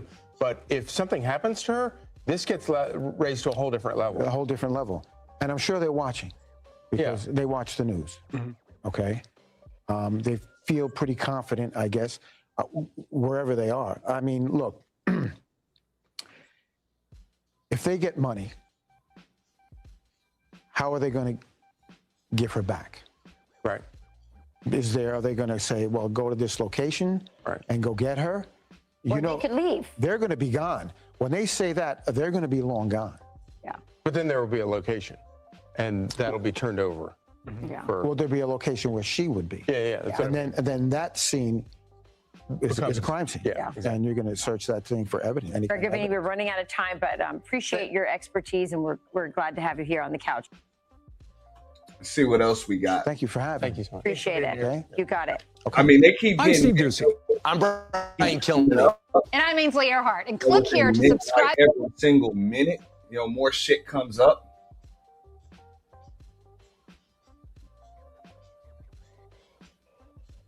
So anything from that's any more than 35 minutes, you know what I'm saying, more than a couple hours old, I ain't even no reason to watch that shit.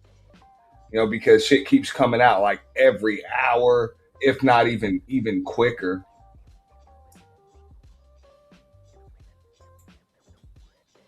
Meanwhile, the sheriff leading the search to find Guthrie is in hot water after being seen in the stands of a college basketball game yesterday while the investigation is still ongoing. Chanley Painter is here with the very latest details. Good morning, Chanley. Now they're trying to say, that the sheriff dropped the ball because he's watching a basketball game. I'm telling you, this is FBI shit. It might sound crazy, but how the fuck you ain't leading an investigation on some kidnapping shit and this millions of dollars asked for in ransom and shit? Man, the FBI is on top of this shit right now.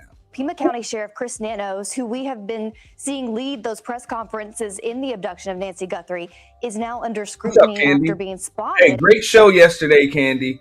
I saw everybody up there. You had an awesome panel.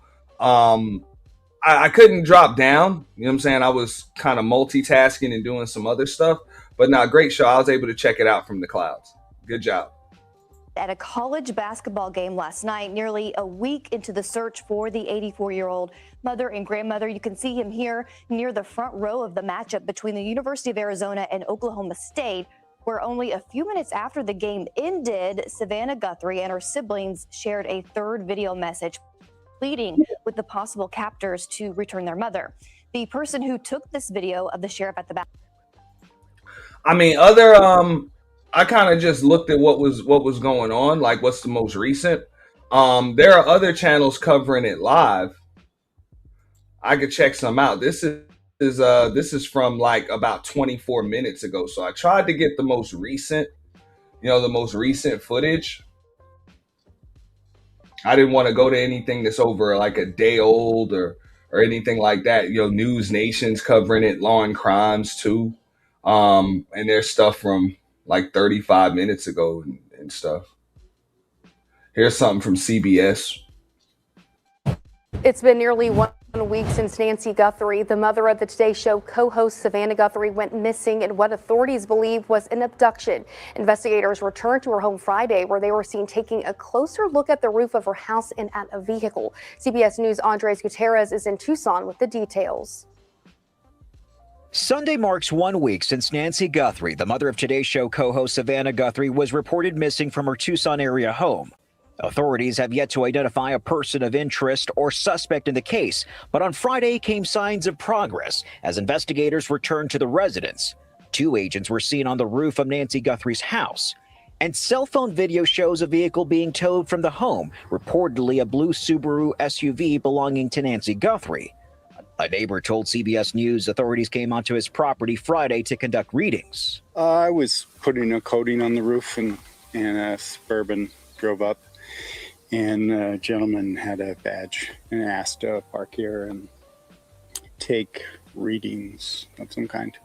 Area residents say they're on edge following Guthrie's disappearance. People are they're very unhappy and they're kind of in shock with it, and they're hoping against hope, but every day that goes by is not a good sign. Look, where is she? What has happened? All of this comes as investigators are trying to verify a new message that came in Friday to see if it's real and if it's connected to earlier alleged ransom notes. In a joint statement, they say, quote, investigators are actively inspecting the information provided in the message for its authenticity. We need a way to communicate with you so we can move forward. The Guthrie family has been pleading for communication with the potential captor or captors. A first unverified ransom note demanded payment in Bitcoin and sent 2 deadlines, but left no way of reaching out. The FBI is continuing to work to determine the note's authenticity. The next deadline specified in the note is Monday. Andres Gutierrez, CBS News, Tucson, Arizona. See what I'm saying? That shit kind of quick.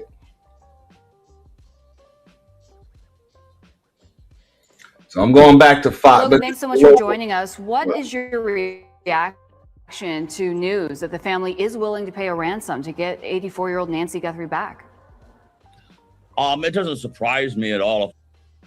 Now I checked out News Nation. Too, we was watching that. Those are kind of like quick ones. I've been trying to just find like the most recent shit. So I can find shit from all types of networks from a day ago, 2 days ago, shit like that. But it's just more stuff coming out, within the last like few minutes. And this seems to be like what's just coming up in my feed,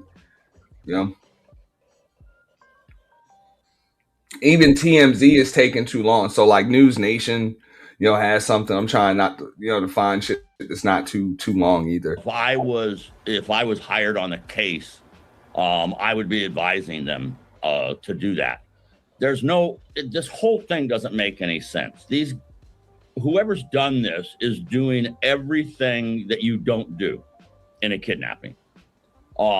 It's just the back door. I'll tell you who else is straight. The Hill is straight. If you check that out, the Hill is pretty decent. I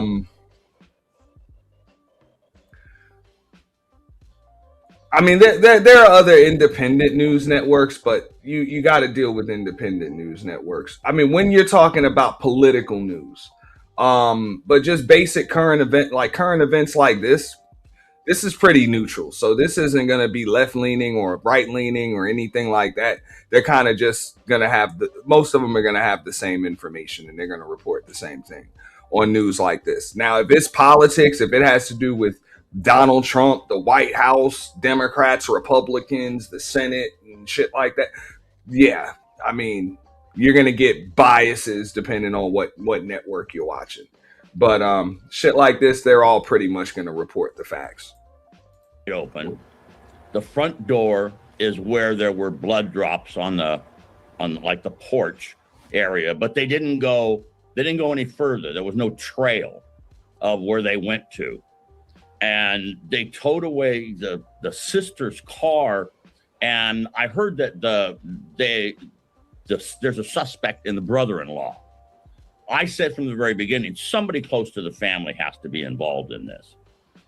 They knew too much about the house, about everything. The wiring on the roof could have been a listening device in the house. They got her if they came in the back. I don't know why the back door was wide open. They must have left from the front where the all of those news networks, by the way, Them shits be neutral until they're not. Soon as all of them sponsors get involved and that bread start coming, they all start leaning in one direction or the other because they're paid to do it. But the back door was wide open and the cameras were smashed. They weren't just removed, they were smashed. So they waited 72 hours for the ransom note. That's not what you do. The ransom note usually comes really quick. And there's some reason why they're not supplying any proof of life. Like I said yesterday, maybe that's because they haven't figured it out yet. And they don't know how to respond to the family and talk to them without it being traced back to the kidnappers. There's just so much that doesn't make sense and why they're doing it. Nobody's going to get paid on a kidnapping if you don't have communication with the family of the kidnapped person. Nobody's going to pay without proof of life. And everybody knows that because of AI, proof of life can be really screwed around with. So they've got to get a direct conversation going with Nancy and ask her questions that proves that that is Nancy. Another weird thing is why they released the house so fast. The police did. Now the sheriff, technically the sheriff would be in charge of this. The FBI doesn't come in and like a bull in a china closet and say, hey, we're taking over. Yeah. The sheriff would be in charge. However, the sheriff was caught off guard with this new video that they put out.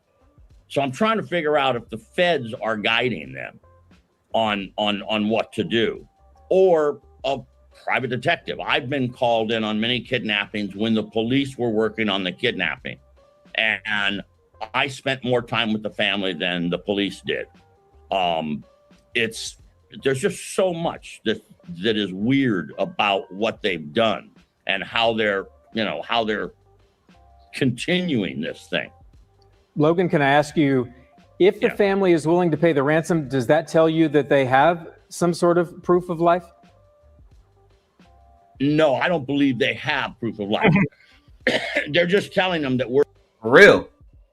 I mean, look, he's saying the same shit that we saying because we see this shit, which tell me that these feds don't know shit. They know as much as we know. No, you don't have proof of life.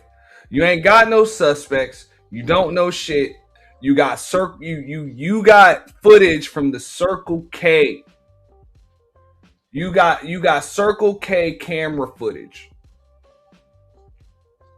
The neighbors don't know shit because she live in such an affluent neighborhood where everybody's got $2 and $3 million homes and nobody knows what the fuck is going on their neighbor's property. Everybody stays out of each other's shit.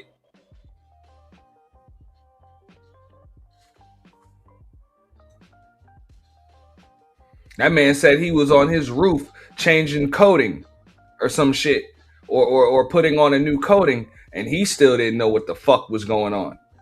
Like he couldn't see, he didn't see shit. Like, you know, this is some cold case shit, man. I feel really bad for the family here. Like, I just feel really bad for the family. What's up, Mella? What up, Big J? He said in the United States, paying a ransom is estimated to be only about 50% effective in securing the safe return of a victim. I'm surprised. I'm surprised it's a whole 50%.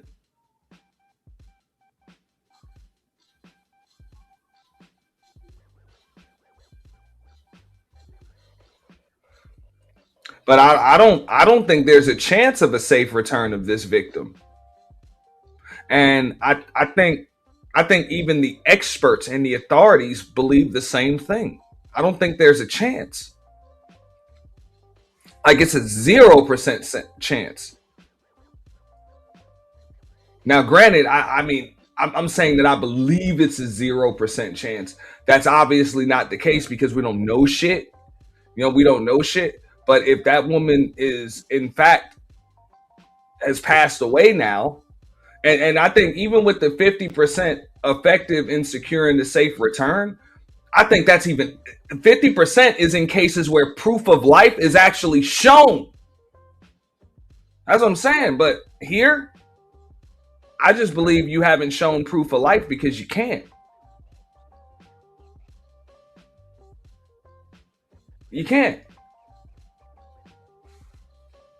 We're willing to pay the ransom. I'm sorry, man. I'm sorry. I feel really, really bad for the family that they can't at least get some closure or some direction. You know what I'm saying? Just the uncertainty is probably got to be fucking with them really, really bad right now.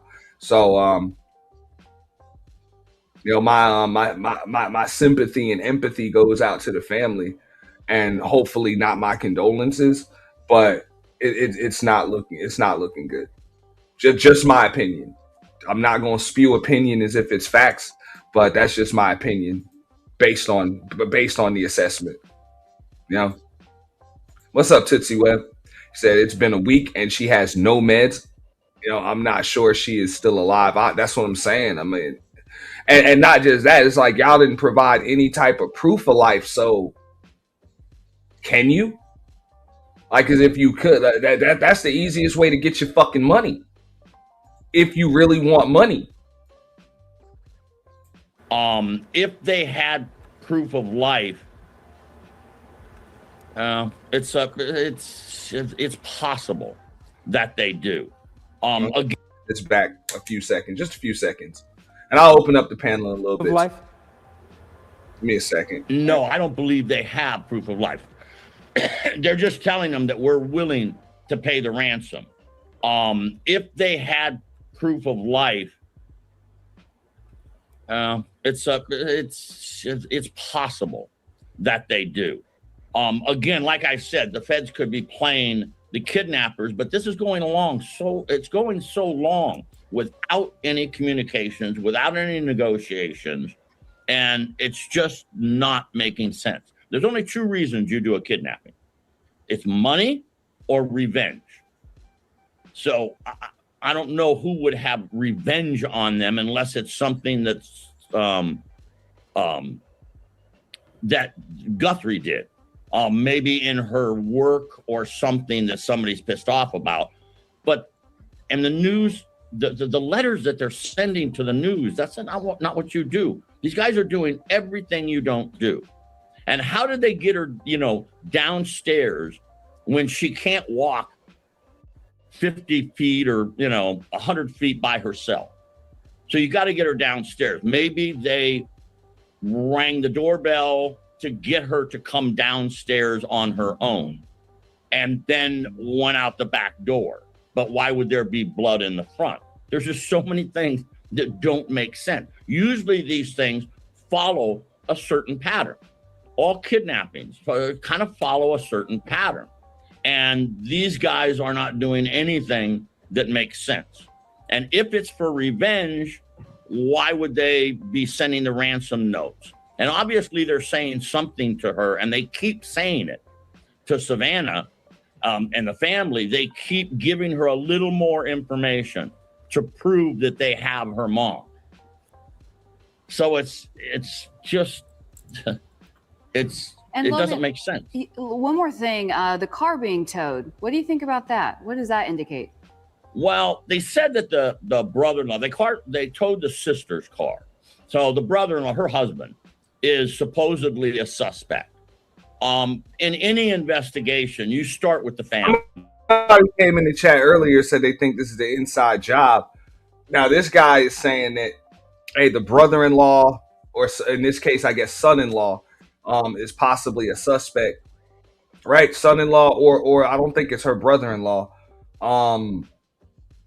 But I just don't see that shit. Like nothing's traceable. Like nothing is traceable. If a close family member was involved, how the fuck do you not have, like, you gotta be on to a motherfucker by now. But they did tow the sister's car. They did that. They pulled a bunch of boxes, out of Ann Guthrie's house. So a lot of shit with that. I'm gonna pull up that clip next. Whether it's a murder, in the family, you start with the family members, the people that are closest. You start investigating with them, and then you widen the circle. Every investigation, you draw a circle, and you put all the information. That's why I put this story first. I'm like, I ain't see nobody in our spaces covering this shit. And I'm like, yo, this is like, what the fuck, bro? Like, damn, man. This is sad. This is just sad. It's sad, but I mean, I don't know if this just kind of shows you the incompetence of the goddamn FBI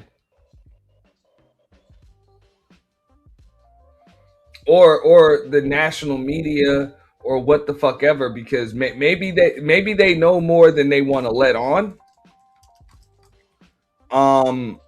Because hey, just like they said technology is kind of impeding, the investigations. Okay, so Ann Guthrie is the daughter. And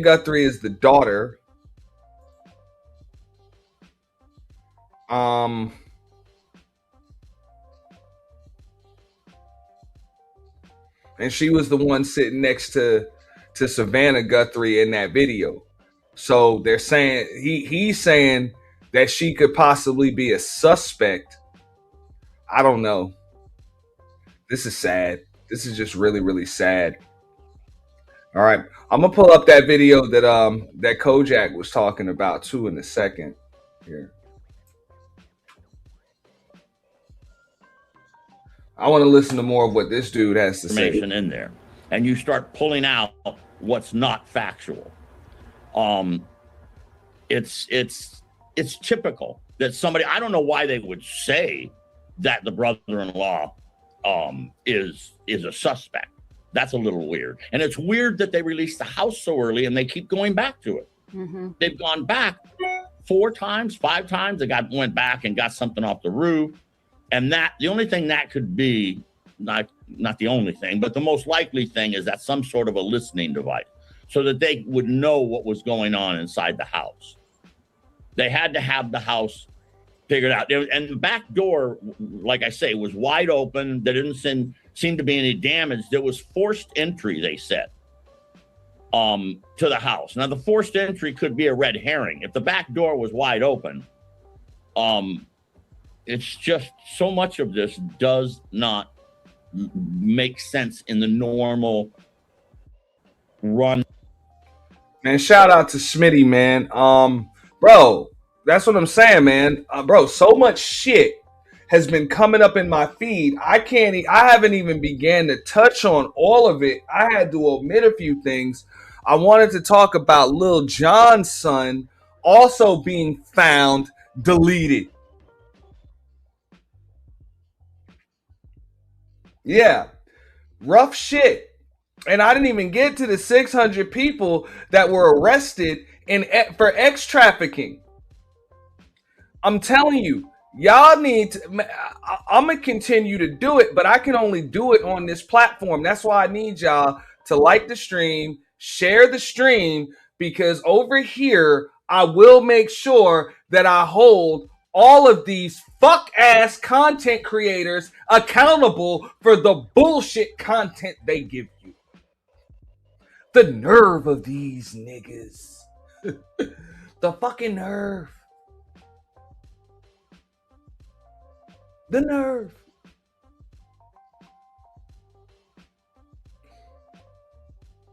Yeah. It's so much shit going on in the world.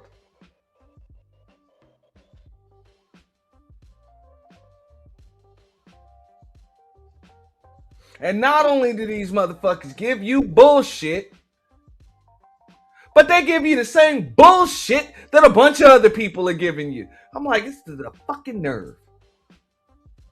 You can't even give me some new bullshit. You gotta repackage some other person's bullshit and give me that. At least I'll give you a variety of repackaged bullshit, and I'll at least give you my take on it. Mm-hmm. But they can't even do that. The nerve of these motherfuckers. Hold them accountable. of a kidnapping. Logan, your 40 years of experience, how does this end? With her medical problems, it's really dangerous. And the longer that it goes, and she doesn't have her medication and the pacemaker stopped. How are they keeping her alive? Now that could be, unfortunately, that could be a reason why there is no proof of life. They're trying to get the money if something happened to Nancy, and they're still trying to get the money. The easiest thing would be show proof of life, make arrangements for the money, but they should have a plan already. Like I said yesterday, they should have a plan of how they're going to deliver the money.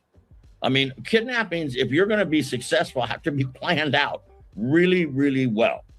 And it doesn't sound like, it sounds like the beginning of this was planned out, and the back end of it, they have no idea. It took 72 hours for the... Yeah, that's what happens when your fucking hostage dies.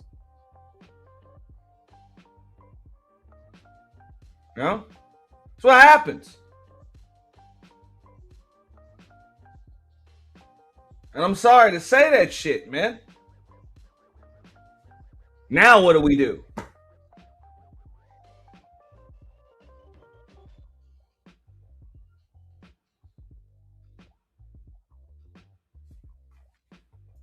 For the ransom. That's what it looks like.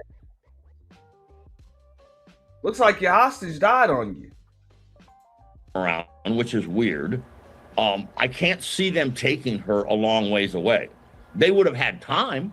They would have had time to get the hell out of there and get far away. But then you got to bring her back or leave her someplace for them to go get. It's going to be harder to prove that she's alive before you pay the ransom.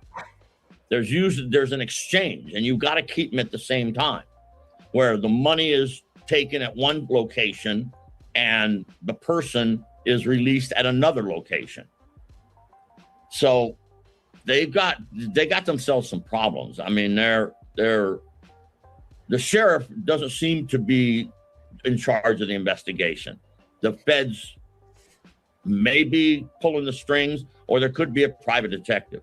Many, many times they'll call somebody like me. The family will, just because they want a different opinion. They want somebody to confide in and talk to and see if it's different. That's what I'm saying. So like on Fox, they tried to like hold the sheriff accountable because he was at a basketball game. I was like, fuck out of here, bro. Fucking FBI done took that shit over. This is a hostage situation. You know, ransom is involved and all of that, bro. Sheriff ain't really got like, you know, like, yeah, basically the sheriffs and the local police are taking their orders from the feds right now. But then you're going to hire private investigators and consultants and shit like that to advise the family on what the fuck to do in situations like this, I would assume. Than what the police are doing. And they know that the kidnappers are going to be very weary of the police. And if the police come in, the worst thing is that they give up on this thing and do something to Nancy. Right. That's. And there you go. We'll see what else we got here. This is from News Nation about 40 minutes ago. Joe, what do you make of the tone of the video as well? Not only the words, but how they were saying them. It's a very somber tone. Right. You know, it's not like they were excited, like, you know, they were upbeat to get her back. I mean, the body language from the first video into the second video is very telling as well. And I really feel that, you know, this person or persons, all right, they had some inside help to know what was going on, when to do this. And the other side of this is that this could be very well, you know, it could be AI generated as well, because if you look at the way AI is working these days, and I received an email about this, this is very, you know, there's threads that they can go on with this. But, you know, I'm glad they're not putting out the whole story with this. Excuse me. I feel that they should keep everything close to the vest, especially when the family is hoping to get Miss Guthrie, you know, returned to them no matter what. And, it's something that the FBI is very good at doing this. There's been a lot of question about the sheriff's department. Let's remember, they're not equipped to do something like this. They never handled anything like this before. So the FBI has definitely got the lead with this. And the fact that they keep going back and they keep going to both houses and they're retrieving, evidence from those areas or, whatever they need to get is very telling that, they could be very close to doing something with this. There's also been reporting that law enforcement may have a car of interest. They've been focusing on some surveillance video from a nearby gas station. Jennifer, what do we know about that? Well, I'm glad you asked me about that, because when you look at everything they did overnight, Brooke, listen, they were at Annie's house. That is the sister's house in the late night hours of the night for 3 solid hours. They were taking photographs inside there and they had gloves on. That tells me that they are involved with evidence extraction and an evidence crime scene type look. In regard to that vehicle and that Circle K, that was located very close to Annie Guthrie's house. So I find all of this activity quite telling when I talked about 2 kind of parallel investigations, the ransom note investigation, and then separate from that, it certainly seems like they are trying to figure out what's happening at Annie Guthrie's house. Joe, I'll pose the last question to you here. Of course, we've been talking about these deadlines. There was a Thursday deadline, a 5 p.m. Thursday that came and went. There's another deadline, though, tomorrow. What happens next? And I guess what would you advise the family to do? What are investigators doing as we approach that deadline tomorrow? I know the FBI is instructing them as to what to say, how to say it, because it's very important that, the language that's used is. Mel, I haven't seen the brother-in-law. The dude that spoke on video and said like we want her back. I believe that was her son. That was the brother, I believe. I don't think we've seen the brother-in-law, not on the news or say anything. Isn't pushing them to a different. Y'all feel free to correct me if I'm wrong. If anybody's got a link of the brother-in-law actually speak, I haven't seen him. The one that some people are saying might be a suspect, that would be, that's Savannah's brother. That's what I'm saying. That was her brother and her sister. So yeah, they were all her children that spoke. Direction. So you want to show that you're cooperative with this, which the family is. It's just that the investigation is still ongoing. And I agree with this, with the last statement that was made about going to the house and going to Annie's house and everything. This is very telling, and that's a small area. That I'm not saying small as far as mileage and everything. What I'm saying is the tower. The brother-in-law, that would be Savannah Guthrie's brother-in-law, but it would be Nancy Guthrie, the one that was kidnapped, or the victim here. That would be Nancy Guthrie's son-in-law. But it would be a lot easier to ping off of a tower there than in New York City. So they can trace what was going on prior to that. And if everything keeps leading back to one direction, you stay in that direction, but you don't limit yourself to that direction. So I believe this deadline is a serious deadline, but I also think people are buying time. My thanks again to Joe Cardinale and Jennifer Coffendorfer as we stay on top of the search for Nancy Guthrie. Thank you for watching. Subscribe. Deep shit right there, man. My heart goes out to that family. My sympathy and my empathy, goes out to them. Matter of fact, we got something from News Nation about 5 minutes ago. Hold on. We want to bring in former FBI Deputy Assistant Director Danny Coulson to talk through some of this new information. And I wanted to get your reaction to the latest plea from the Guthries and the specific wording that we heard Savannah Guthrie use in that. I mean, is it safe to assume that the FBI told her to use those specific words like we understand, we want to be at peace and celebrate with her? What does that say to you? Well, there's no communication unless the FBI's behavioral science unit is directing it. They tell them what to say, they tell them how to say it. Clearly, this is an enigma. And one thing we need to remember is that those of us who claim to be experts have no clue. We're talking about things we don't know. And I will remind you, the FBI is going to solve this. They'll get to the bottom of it. They'll find out exactly what happened to this lady. Hopefully she's okay. But they have a long history of solving really terrible, difficult cases. They're the best at collecting evidence, putting it together, and coming up with a suspect. We solve bombings, we solve kidnappings, we solve a lot of things. And executives do not do it. It's the unseen FBI agent, men and women, along with their. See, yeah, them on the top right. Those are all her children. Yeah, those are all her children. Yeah. Partners in law enforcement that do this, and there's no doubt in my mind they're going to get to the bottom of this. I just pray that this lady's okay.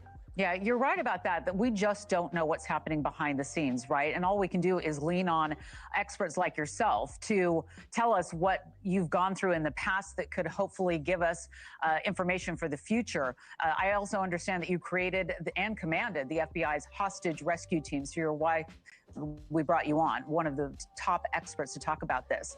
Do you think that this hostage negotiation went correctly, is going correctly at this point? It's just so hard to, read between these lines. What do you think so far? Well, it's very difficult. And remember, there's no negotiation if the other person will talk. This is sort of like one way. And I think it's going to be solved through technology. It's going to be solved through somebody coming forward. That's the way it's going to be solved. I pray this lady's okay. I'm really concerned about her medical condition. I had to deal with that several times in my career, and this time you can't control. And I know they've already looked at that. They've gone and talked to druggists and pharmacies to see if anybody has tried to fulfill her prescriptions. I mean, they're leaving nothing unturned here. And it'll be the deputy sheriffs and the FBI agents, even ATF. They'll all get involved. They'll get to the bottom of this. I just hope it's not too late. Danny, let's play something out for just a second to your point about the prescription medications, because one of the things that we've heard, and we haven't heard much about the ransom notes, was that the kidnappers knew where the Apple Watch was located in the house, right? So let's play this out for a second. If they knew where the Apple Watch was, let's say it was on her bedside stand or somewhere in her bedroom, maybe they know about the prescription medications she would need. Maybe they didn't have to fill them at a local pharmacy. Maybe they had them done somewhere else. That's kind of the things that we think about, like how is she still alive? Maybe there is a path there if it was thought through. That's one question I have for you. And also, when we take it back to those ransom notes, law enforcement is in possession of a few of them, including the one that set that Monday deadline with undisclosed circumstances. Tomorrow, now that there has been some other communication when they first said there would be none, is tomorrow still a viable deadline, you think? I don't know if we have the real ransom report. I don't think the cops still know either. How do you know that this is the right people? I don't know. I don't think they know. I have an idea that the person that did this, or persons, may have had some contact with her in the past. Generally, murders are committed against people who know each other, and that's a viable possibility. I'm not saying it's happening, but they may know about a lot of things. They may know about her heart condition. They may know things about her house. One thing that concerns me is, was there forced entry? We're getting mixed signals on that. And if there was no mixed forced entry, then maybe she let them in. And if she let them in, she knew them. Again, that's total speculation. I don't claim to have any inside baseball here, but I'm just thinking about things that I've experienced in the past. And these are things I would be exploring. Bro. And I know the FBI is doing it. I'm gonna check out one more video. Anymore. They're gonna one of them, the one I'm about to look at. It was from 2 days ago, where they talk about the trail of blood, that was found, which is scary. That's scary in itself. Not too late. Thank you for watching. That's extremely scary.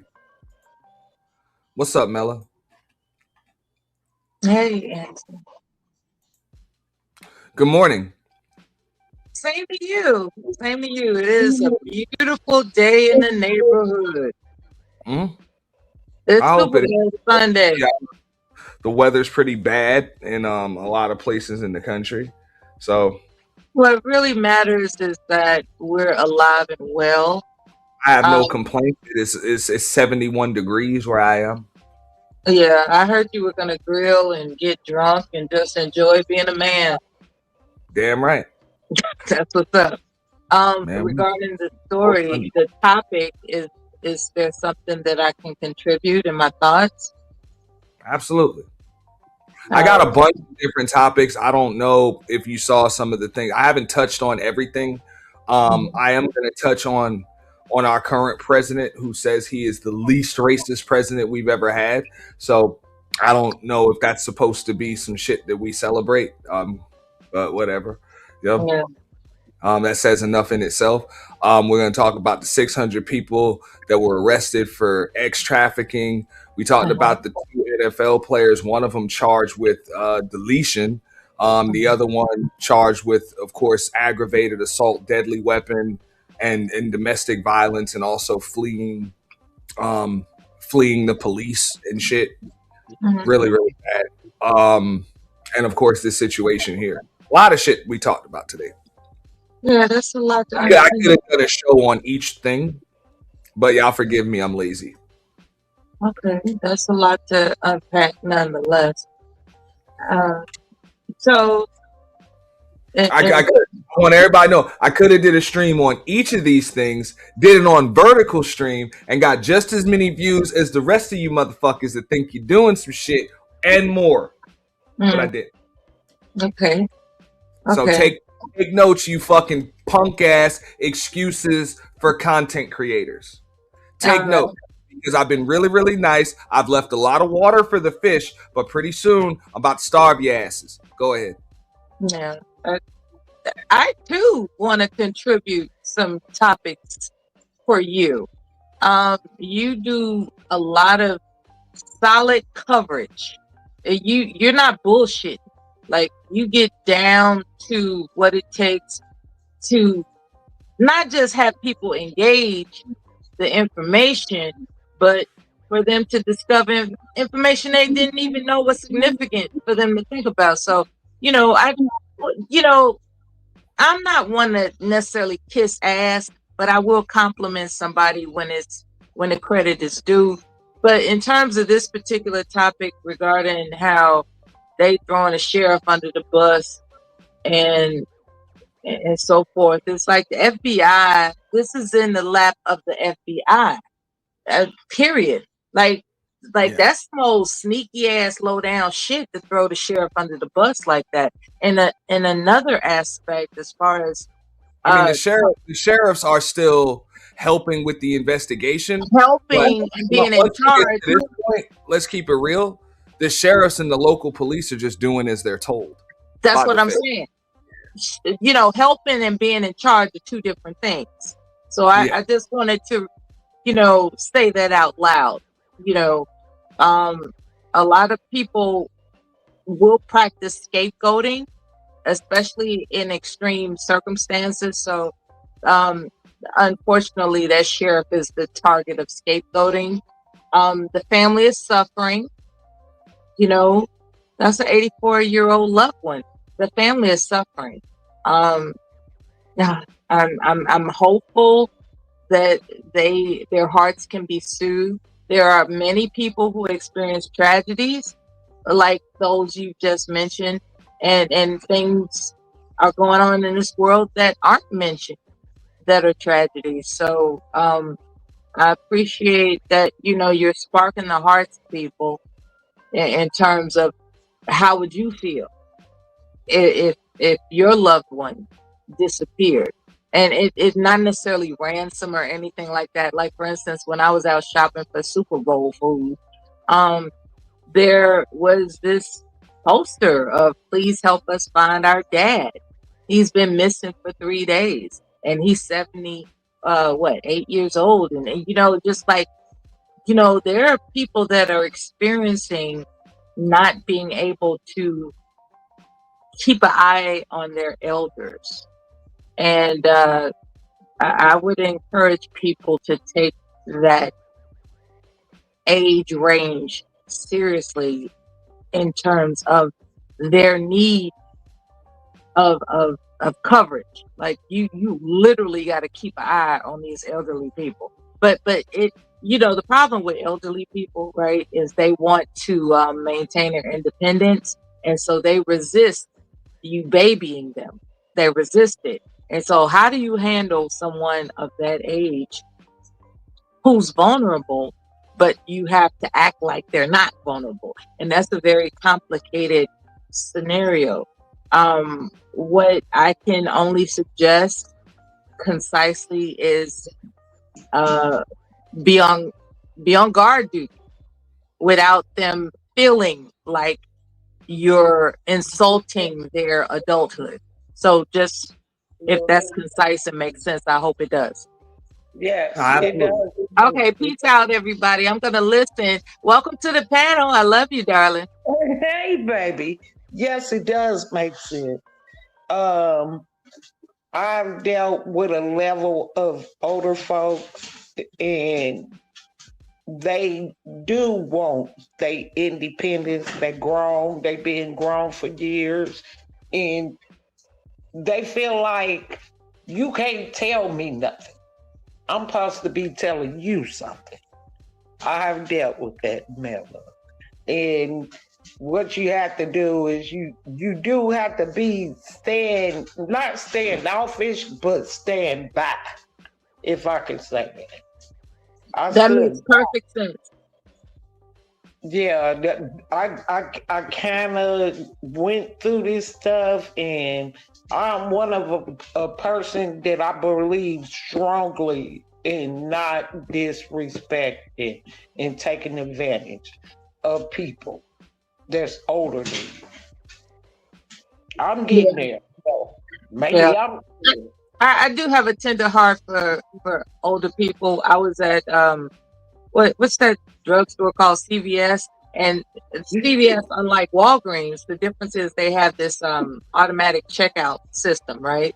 So I see the elderly people, they go from the pharmacy area and then they go, maybe pick up something, and they want to try this new technology on their cells, so they try, and CVS barely has any staff, so they just left alone trying to figure it out.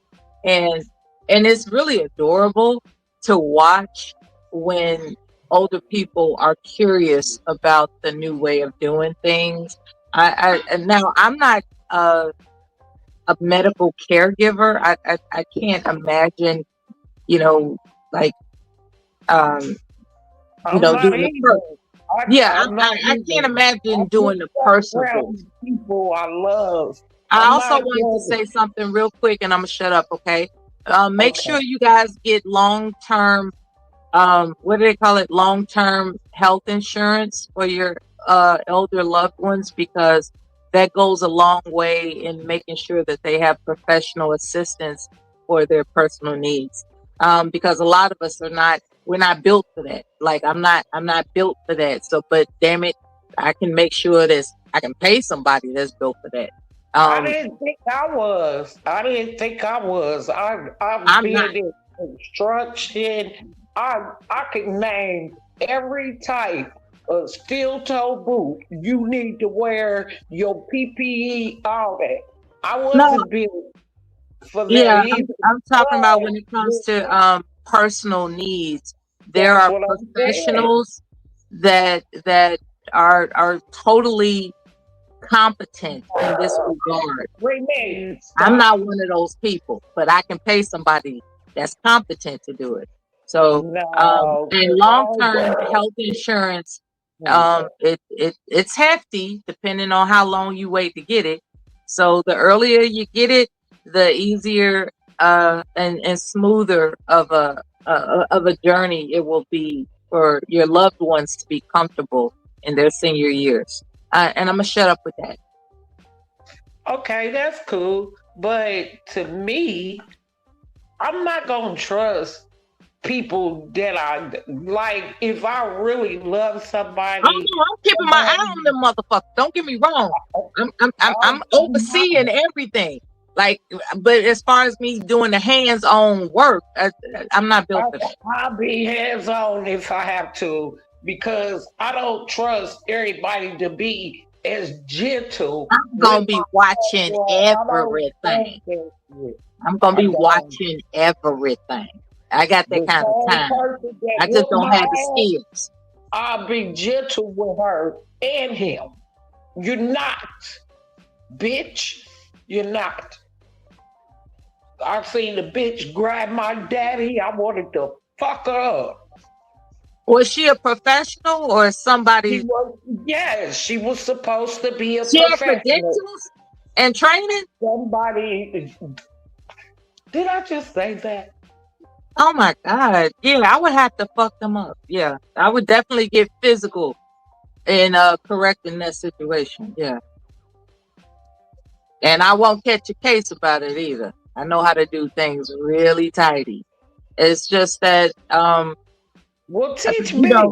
But see, my whole thing is I would be crying too much. Like say for instance, I had to bathe and just do personal hands-on things such as that. I would be crying all the goddamn time. I would be crying. I'm not gonna tear anybody up. Me. So that's not pleasant. I bathe and take care of my daddy. He bathed I would and be crying. And I'm not a crier. I would be crying. I'm not built for it. I'm not. Yeah. Like I say, this is as soon as I heard about this last week, and I didn't really want to report on it too early because, and that just touches on like what you were saying earlier. You see a lot of folks in these spaces that I don't know if they understand,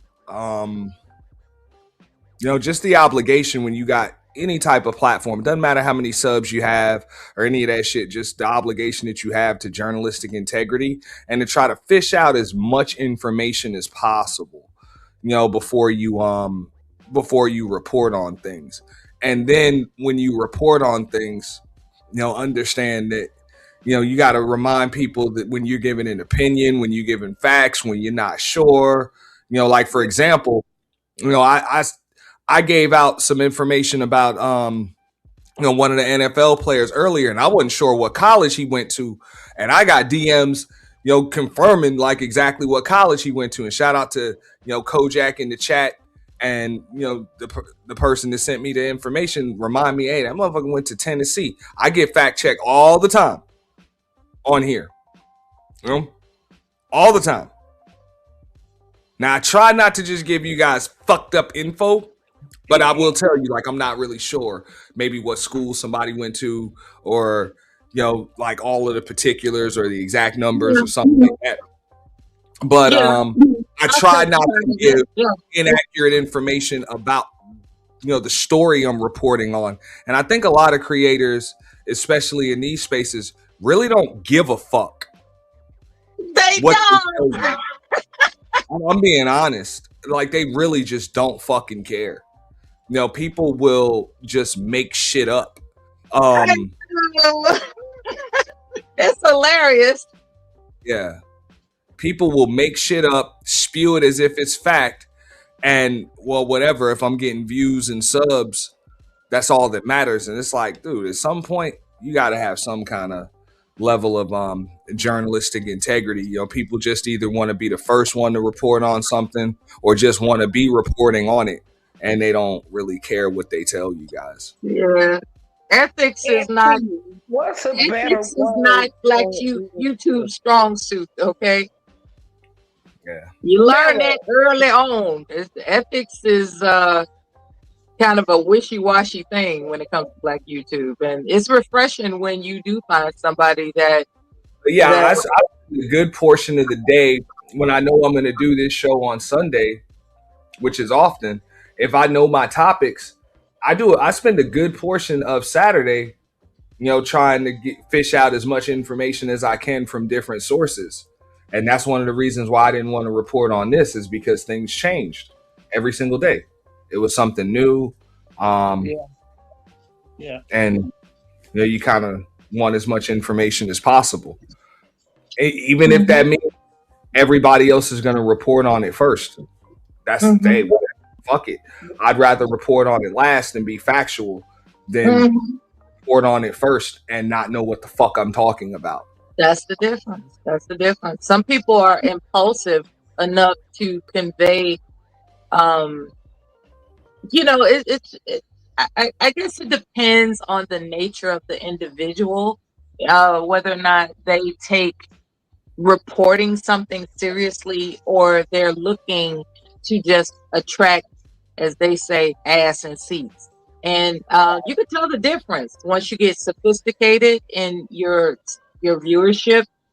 You know, viewing a person's style and the way they deliver content, you can actually separate the fiber from the fruit with a lot of people's presentations. I heard you mention Candy Cane. Candy Cane is thoroughly a woman. Like, she's a woman of integrity for real. And I appreciate her as well as others that I've encountered who have demonstrated ethics.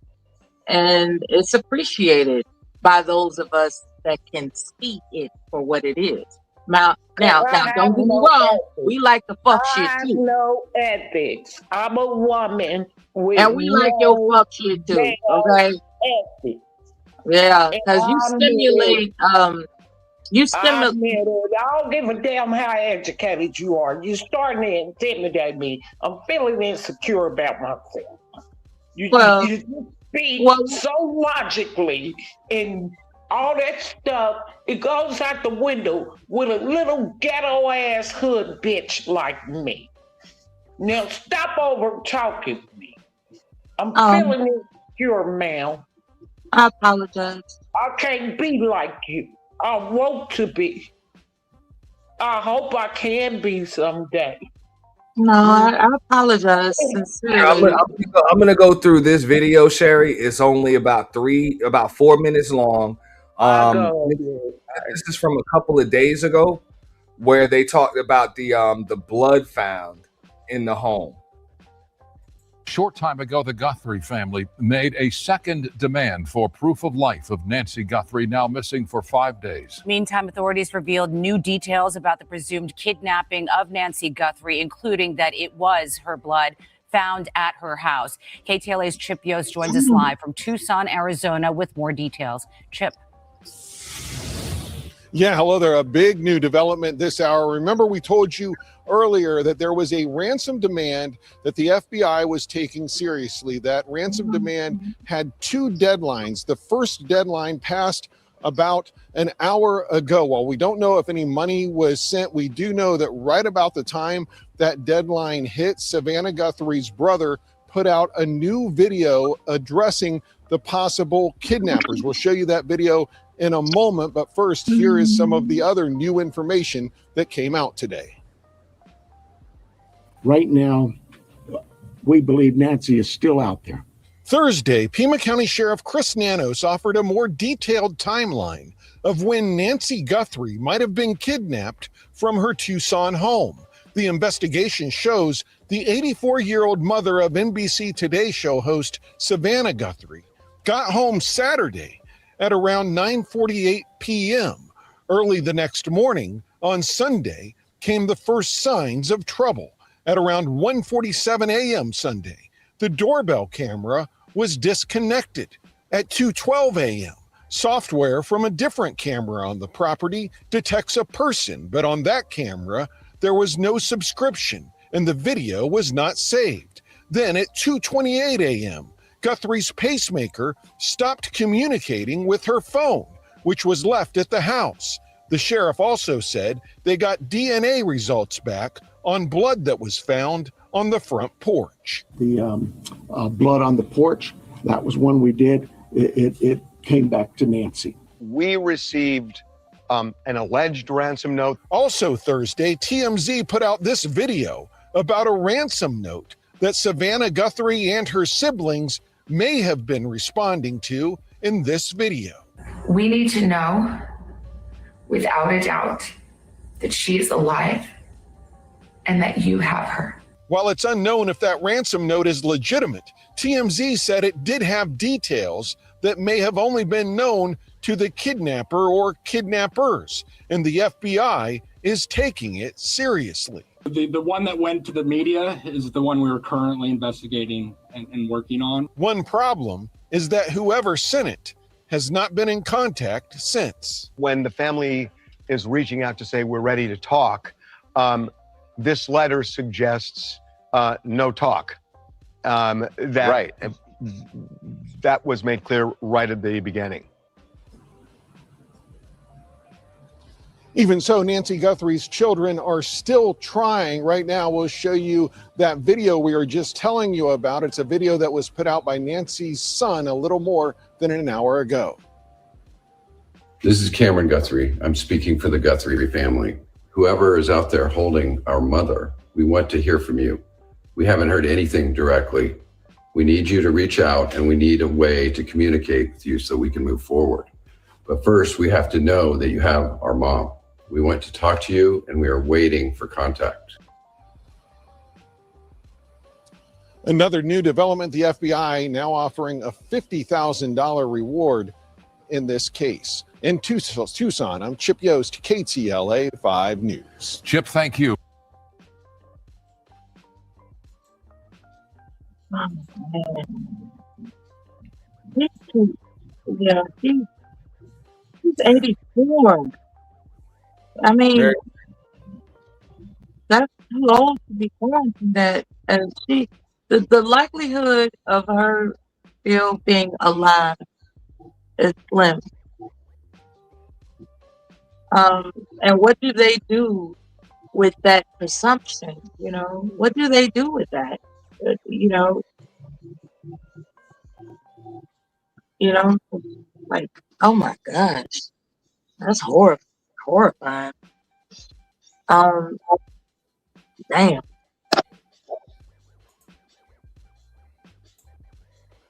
Extremely horrifying.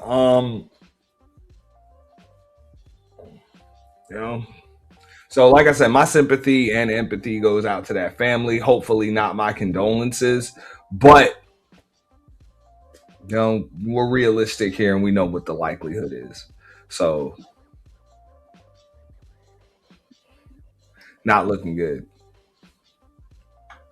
at all. The situation with the reporter, or rather the victim's daughter, being the first to release interviews of Epstein's victims, is implied as something significant to associate this crime with. Is that what's going out there now in the ether? I mean, it's extremely coincidental. Okay. I mean, I'm not a detective, but that's what they say. Detectives really don't believe in coincidences. It's something about my instinct, or maybe it's not instinct, but like a normal stranger don't know where your cameras are, how to take them down. They don't know how you place cameras around your house, in your house. That, to me, would have to be somebody that has been in your house, has walked up to your house, that knows what to look for. That's just me. Okay, that's a good point, because it's not a foreign concept that somebody will enact a "I'm going to shut you up" type of initiative, if you catch my drift. Right. So that's a plausible thought to connect things. You won't shut up, I'm gonna make you shut up. And if they got the power to do that, then next thing you know, somebody's missing. So that's unfortunate too. If you think about it, like, to me, where I've been, where I am now, follow the money trail. who needed money? I'm not necessarily saying that the woman, children did it or nothing like that, but most people don't rob houses, just a straight house, and get rid of cameras and do all that. Most people don't do that. It would have to be somebody that was around you. Why would they know, I gotta take this camera down, I gotta do this, I gotta do that? How would they know? We live in a world where cameras and all this stuff is everywhere. Oh shit. Shut up. Shut up, shit. I'm gonna shut up. You got it. Go ahead, Mella. There's some calculation in terms of disabling the videos. I'm sorry, the cameras. There's some calculation involved with it. Yeah, that's a calculated effort. You know, that's it's not a random break-in, and she just happened to answer the door, so they took her. It wasn't none of that. It was, in my humble opinion, it's my thoughts are that it was a calculated, intentional effort. And what's the correlation? The correlation is that this reporter is the first one to interview victims of you know, victims, and you know, there are people that would want her to shut up. You know, this is just awful. It is awful. You know, like if you try to conduct investigative journalism, this is what can happen to you, is the message that's being sent out. And that's disgusting. That's a disgusting thought. They're trying to shut people up in other aspects. And now here's this, you know. So also, the way my mind works is, I'm wondering what we're being distracted from. There are other things in the works. I know what I'm not being distracted from. I'm actually going to segue into this other topic, right? So check this out. I'd like to hear your thoughts on this, even though I think I already know. Donald Trump says he's the least racist president that we've had in a long time. Okay? He recently put out a post, or shared a post, of with the Obamas, their heads on some monkeys. Now, there was more to that post than just that. It had, like, you know, some other people from the Democratic Party, their heads superimposed on like animals and shit that were depicted from The Lion King or whatever. But there really weren't any monkeys in The Lion King. So it's like, dude, this shit don't make any sense. But I mean, the way I see it, all these motherfuckers was racist. I don't really encounter too many 80-year-old white billionaires that I don't expect to be racist. That's what it is. But I mean, I actually can't really disagree with him when he says I'm the least racist president we've had in a long time. I just don't think that doesn't make him not a racist. I just think they were all kind of racist.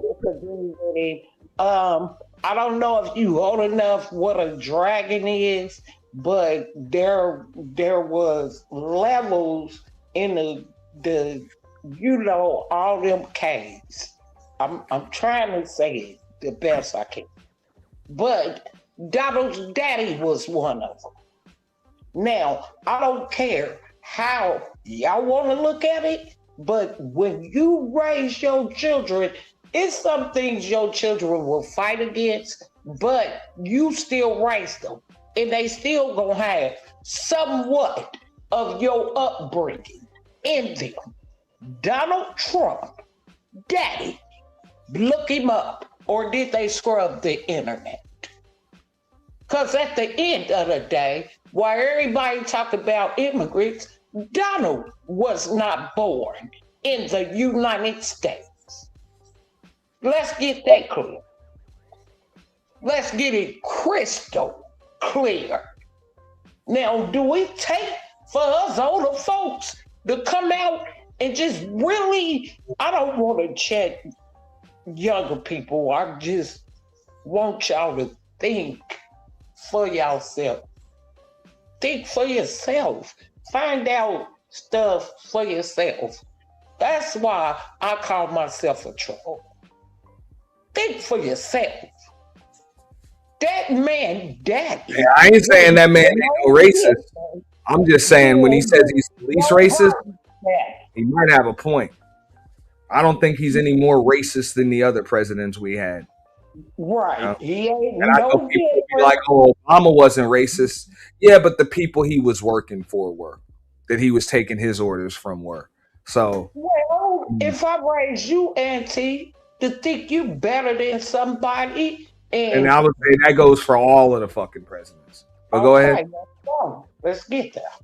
All of them, every fucking one. All. How many of them has it actually been? Like 45 or some shit?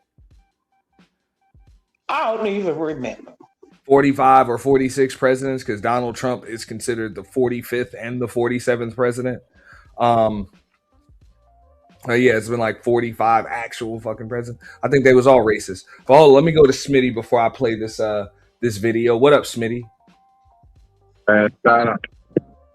Right, bro. Let me turn my TV down because I know somebody can possibly hear it as low as it is. Sure, that's not enough. Nah, man. Just wanted to come up, show some love real quick for a little bit. You know what I'm saying? I just got back in here. I was in here. I just got back in here, but I don't know where you all the way are right now. So if you want to play your video, and I can tap in. All right. Cool. Well, no, we just kind of stopped talking about the Savannah Guthrie thing. I also want to hear their thoughts. That other story, I'm going to do some more homework about it. But I thought the coffee shop, the strip club masquerading as a coffee shop, was a pretty cool story. Now to the latest fallout after President Trump shared a racist video on his social media platform. The president, who spoke about his latest actions last night, refused to apologize despite sparking widespread outrage and condemnation.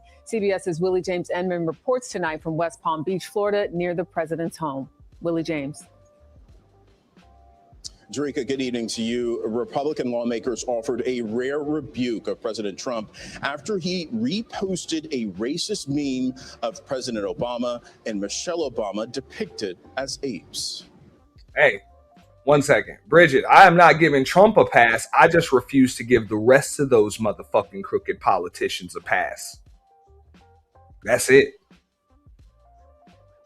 They're all crooked.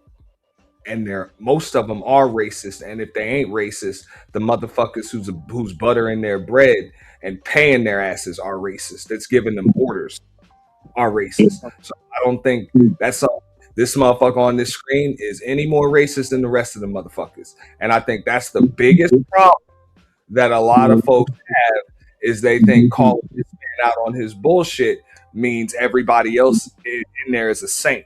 And that's not the case. So Can I say something to that? All of his opposers are saints because he's a piece of shit. No, he's a piece of shit, and his opposers are pieces of shit. Washington is full of pieces of shit. Go ahead. Nah, respect. My bad about that. I didn't know you was taking a pause. My bad. Go ahead, you got it. Man. All right, so this is how I see it. Like, I'm with your sense.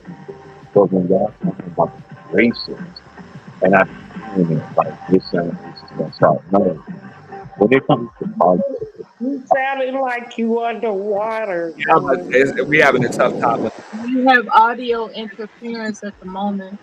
Hold on, you can't Can't hear me good. All right, let me step out and come back in. All right. All right. That's all I be saying. I don't give him a pass. That's all. I didn't vote for the son of a bitch. I have no problem putting none of the above on my ballot for a reason. I don't believe in the lesser of two evils. I believe evil is evil. No such thing as the lesser of two evils, just like there's no such thing as the least racist president. Fuck out of here. You know what I'm saying? Like the fuck out of here. Why would you even say I'm the least racist if you're thinking about being racist? Like, that's like how white people say, I got a black friend. If it's your friend, why do you bring up the fact that they black? I don't know. I just think about shit. How do I sound now, Aunt? Do I sound a little bit better? Yes, sir. You sound very, yes. Thank you very much. Thank you, Auntie Sherry. I appreciate you, beloved. All right, so this is the way all right, so when you said the racist part, I'm beyond looking at it racist, and I really look at politics, the Democrats and the Republic Bloods, whatever they call them. I look at all of them the same. It's like how I look at with the judicial system.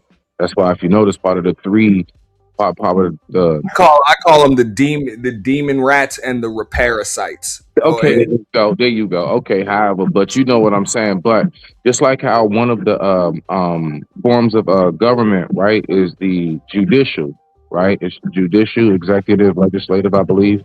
That judicial, that law goes also into like when we go to court.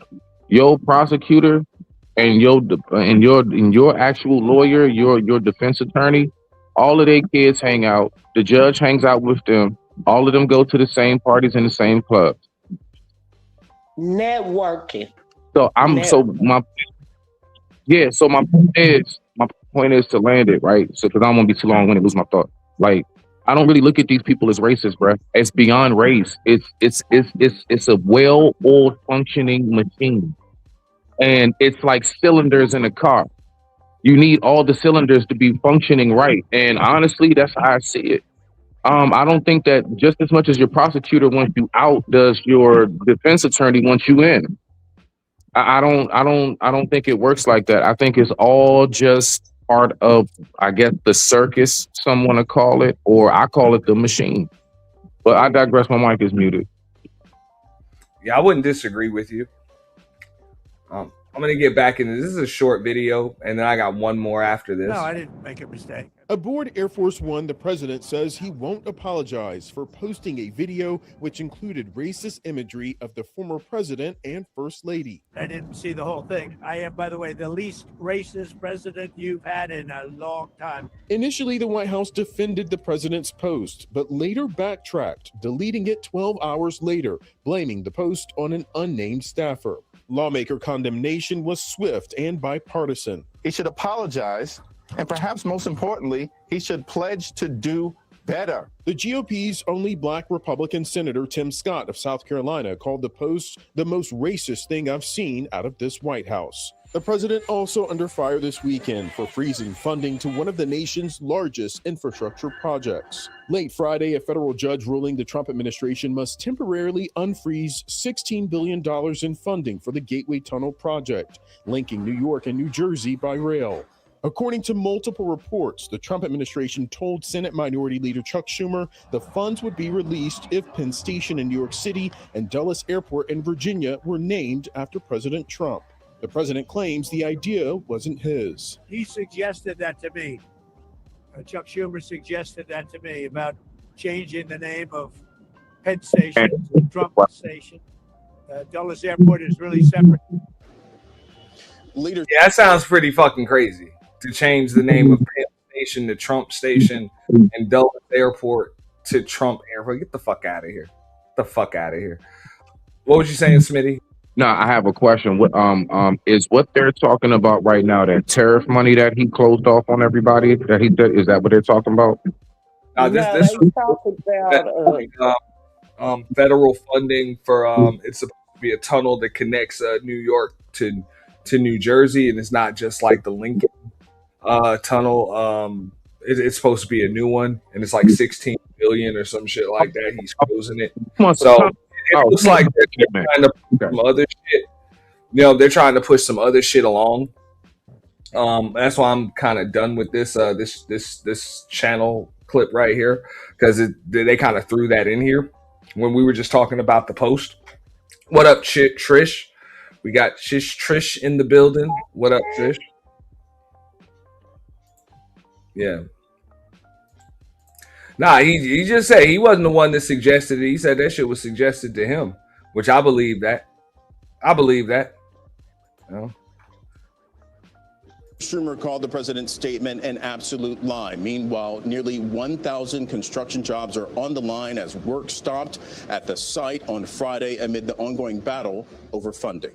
Tarika? Hold on, I got one more video. Keeping them honest tonight, and just in time to round out the first week of Black History Month, the president's social media post depicting the nation's first black president and first lady as apes. He has just talked about it aboard Air Force One, but first it needs some context of how we got here. The post went up on his social media feed at 11:40.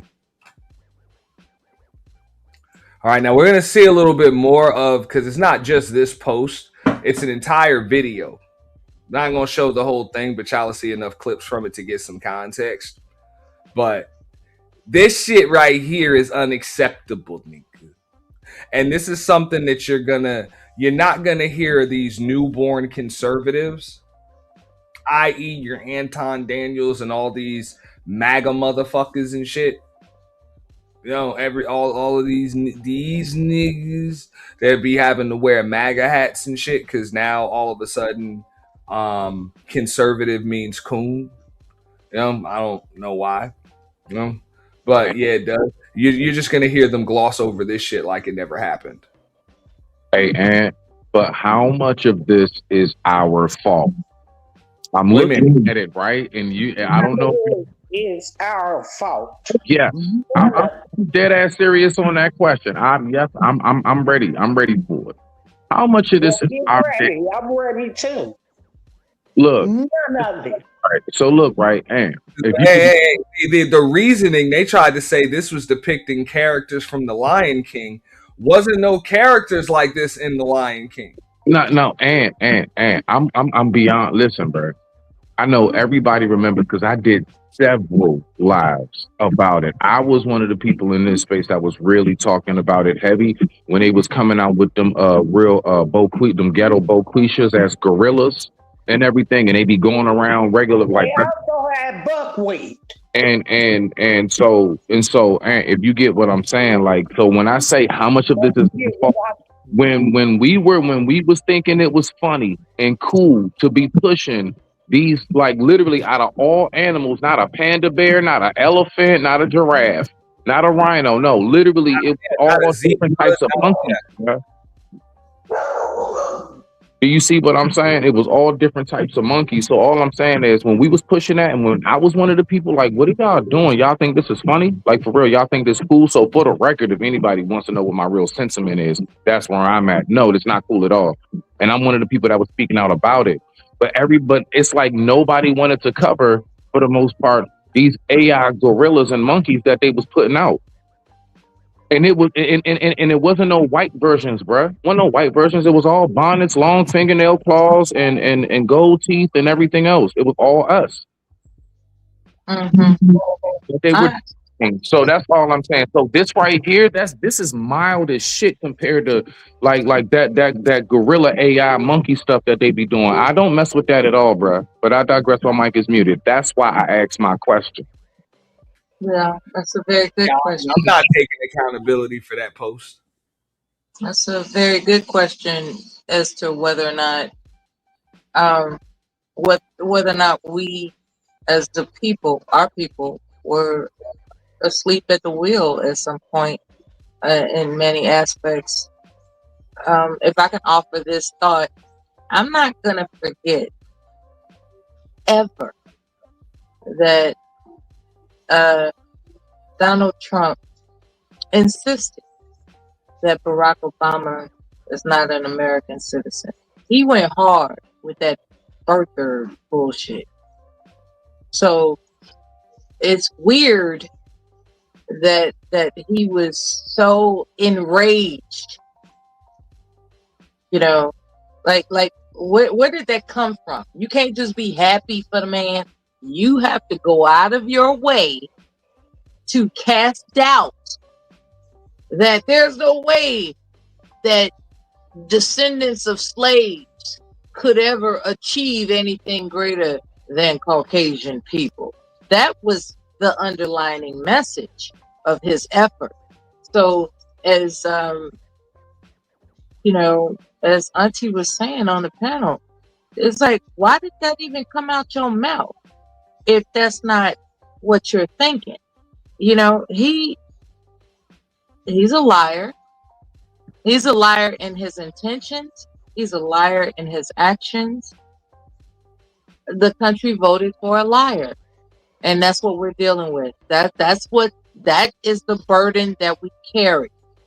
A lying ass might as well be a white nigga president. Hey, in that case, that's when I would have to agree with Smitty on that part. In that case, yeah, I'm gonna blame all the people because, motherfucker, y'all been voting for liars for a long time. So y'all are you pissed off? Liars. Liar. Thank you. And if Obama you was a fucking liar, Biden was a liar, Clinton was a fucking liar, Bush was a liar, Bush Liars. was a liar, Reagan was a fucking liar. Okay, Gerald Ford was a liar, Nixon was a liar. Like they were all fucking liars. So what the fuck? Yeah. JFK was a liar. You know? Let me ask you something. Asking this question, and I be asking this. And I can go back even further. Like we've been voting for liars for a long fucking time. Man, look, I be If he had lived, would he be called a liar? Who? Well, Kennedy, you know. Yeah. Oh, yeah. Yeah. Yes. All. Okay, I'm just asking. I'm saying There's no such thing as a pure. Look. I agree with Auntie in this regard. They're all corrupt. Okay, this is. I mean, you don't get to the highest levels of government by being a Puritan. Okay, okay. So I'm not gonna pretend that everybody's clean and we just picking the unclean ones. In some instances, we don't have a choice. They're all unclean. What I'm emphasizing is, at some point, something about this. Somebody got feedback. Somebody got like you. It's not me. It's the other guy. Bless his heart. And so, he didn't know to go on mute. But my point is, I'm not. I'm just saying. I'm not giving Donald Trump a pass for being a liar. That I'm like, we're the ones that made it like the norm to put liars in there, and then by saying we don't have a choice, but yet we make a choice every damn election. My concern is what attracts people to this character to begin with. What in the HE double hockey sticks really believed that guy was going to look out for anybody but him? So, like, for instance, just think about it. You got a guy that cannot relate to what it is to be an everyday person. He cannot relate to that. What made people believe that he was going to look out for anybody other than what he's familiar with? But do you really think it would be different if you had the other side that would have won in there? Kamala can relate to the burdens that Trump can't relate to. That's the difference. Complaining, look, we would have a serious complaint about something. It's my point. Peep game. We would still listen. The point is, if she got in there, it may not relate. It may not be this that is going on. Wait, man, no, that big Kamala cannot relate to me, and this is why. How is that? Be the woman worked at McDonald's, for God's sakes. She knows what it's like to struggle. Fuck, I ain't never worked at no fucking McDonald's. How the fuck does that relate to me? She has compassion for That's a people who Canadian struggle. Indian chick. Donald Trump does not have compassion for Hold up, people who hold up, struggle. hold up. I never said Donald Trump is relatable. I'm just saying neither of those other motherfuckers. And that's the goddamn problem. Like, people are trying to tell me that the lesser of two evils, quote, is better than evil. No, evil is evil. You can't give me you can't give me the choice between trash and garbage and try to tell me one is better than the other. That's bullshit. Trash and garbage is the same fucking thing. I'm emphasizing distinction. I'm not telling you that one is better than the other. I'm emphasizing distinction. Smash it. What's up, Trish? What's up, Auntie? Sherry. I can't. Baby girl. You Hey, know how are you? good. I find this gag worthy. I didn't know this happened, Auntie. Which I one? This kind post of right here. I'll go through the video in just a moment. It's a 5-minute long video that kind of. This is the best one that I've seen explain it so far on CNN. Anthony Cooper was appalled. I was appalled, by it coming out, as well. But I'm not surprised. I'm not surprised. So I am. I don't think it's much different than the shit I've heard Joe Biden say. Like I heard Joe Biden say he didn't want his kids growing up in a jungle. I remember him saying, "You either vote for me or you ain't black." I remember all of that shit. I remember Hillary Clinton calling people super predators. Right. And she had hot sauce in her fucking Right. Hold up, Sherry, stop real quick. I can remember the shit that W was fucking saying, or the shit that he did or just allowed to happen before he got in office when he was governor of Texas, and when he got in. I remember the shit that Clinton did with the crime bills and everything. All of these motherfuckers do racist shit. Yeah, so they all do. That's through history. You're absolutely right. The community, the African American, melanated, FBA, just the chosen people have always got the backlash since it turned into United States of America. When it was just America, and John Hanson, the first real black president, because Obama was not the first real black president of this land space. It changed. Trish. I'm sorry. Let's get there. Yeah, I'm trying to stay on topic too about what we're looking at and tie it together. So let me land my plane and then we can converse. When I'm going to be transparent. Trump wasn't always racist. I know a lot of people on this panel about to tear off my head. Right. Okay. He's from Southside.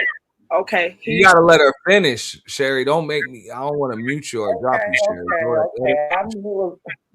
Sherry. You can disagree, Mama. Let me just get my thought out. He's from Southside Jamaica, Queens, the area I was born and bred. I'm not a seasoned woman. People are mad at Nicki Minaj.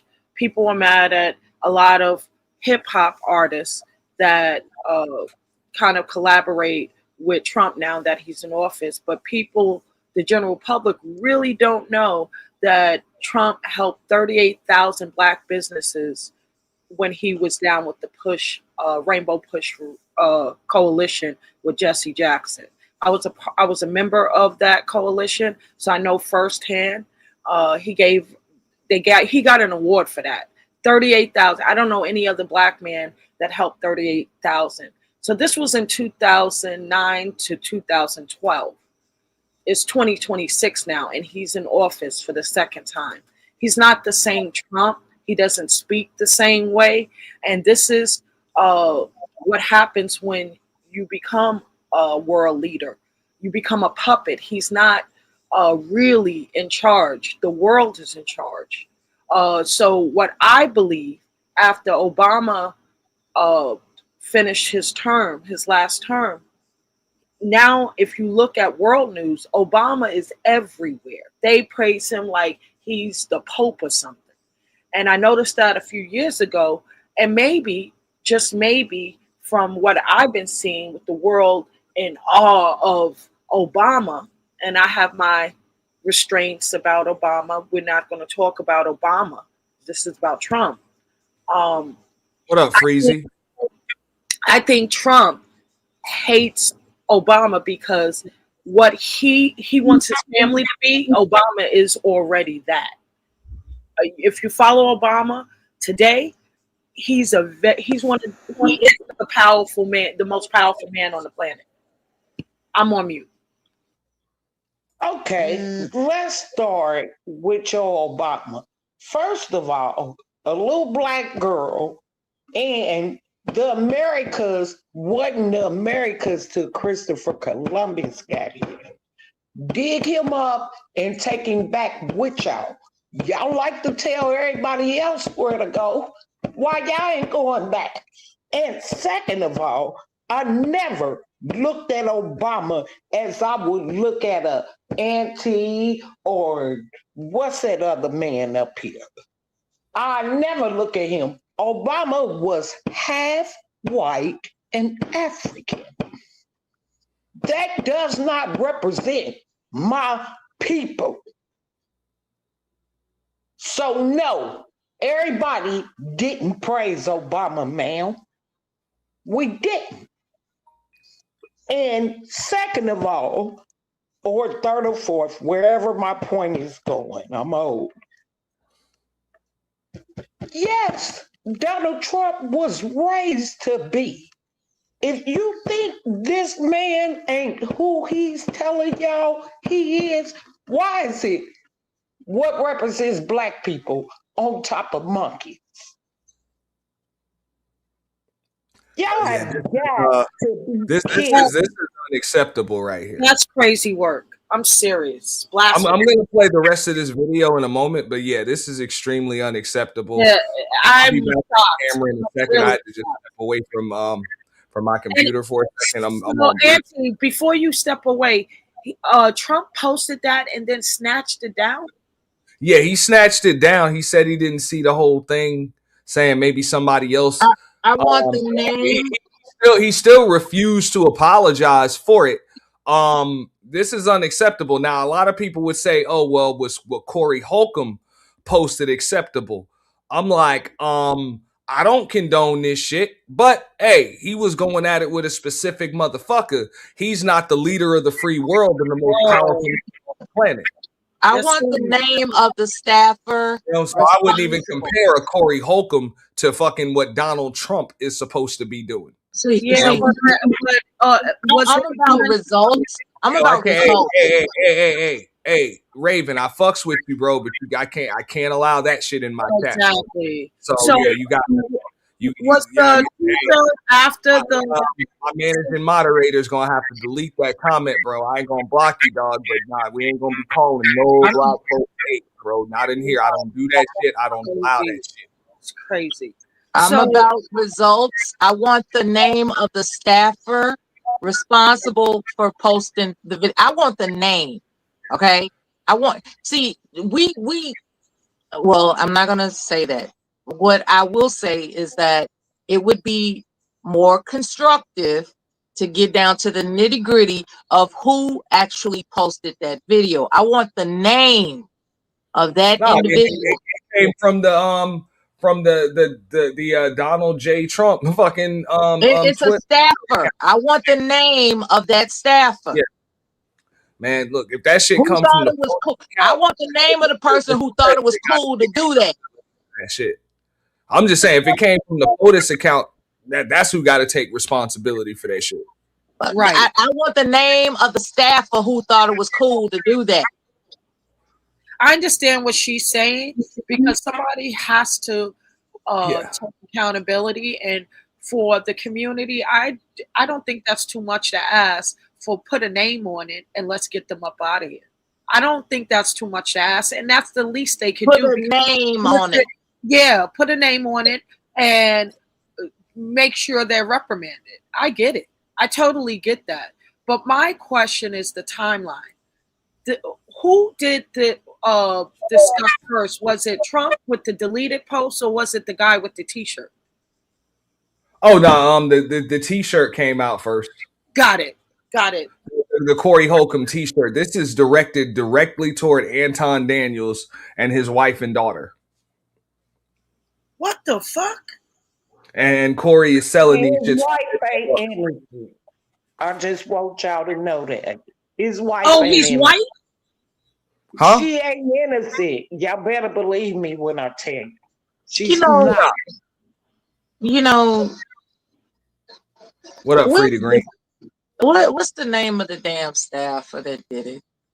Good question. Yeah, I'll play the video. Y'all tell me if you want me to stop it. It's only 5 minutes long. Before last night.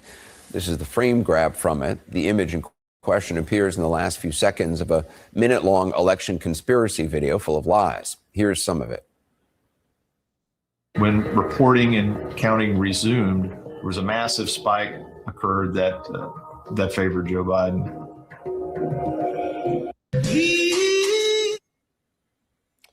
That was from just one of more than 6 items that went up on the president's timeline in the 11 p.m. and midnight hour. So this is just as a case in point how the president of the United States does this is what he does late into the night, amplifying tired old false election conspiracies and attacking immigrants in this country and others. A couple of his late night posts attacked New York's new mayor, Zohran Mamdani, and mixed into all of this, of course, was the America's first black president and first lady shown in this way.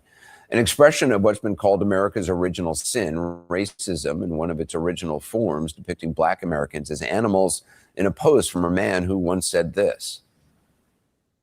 Nobody has done more for the black community than Donald Trump.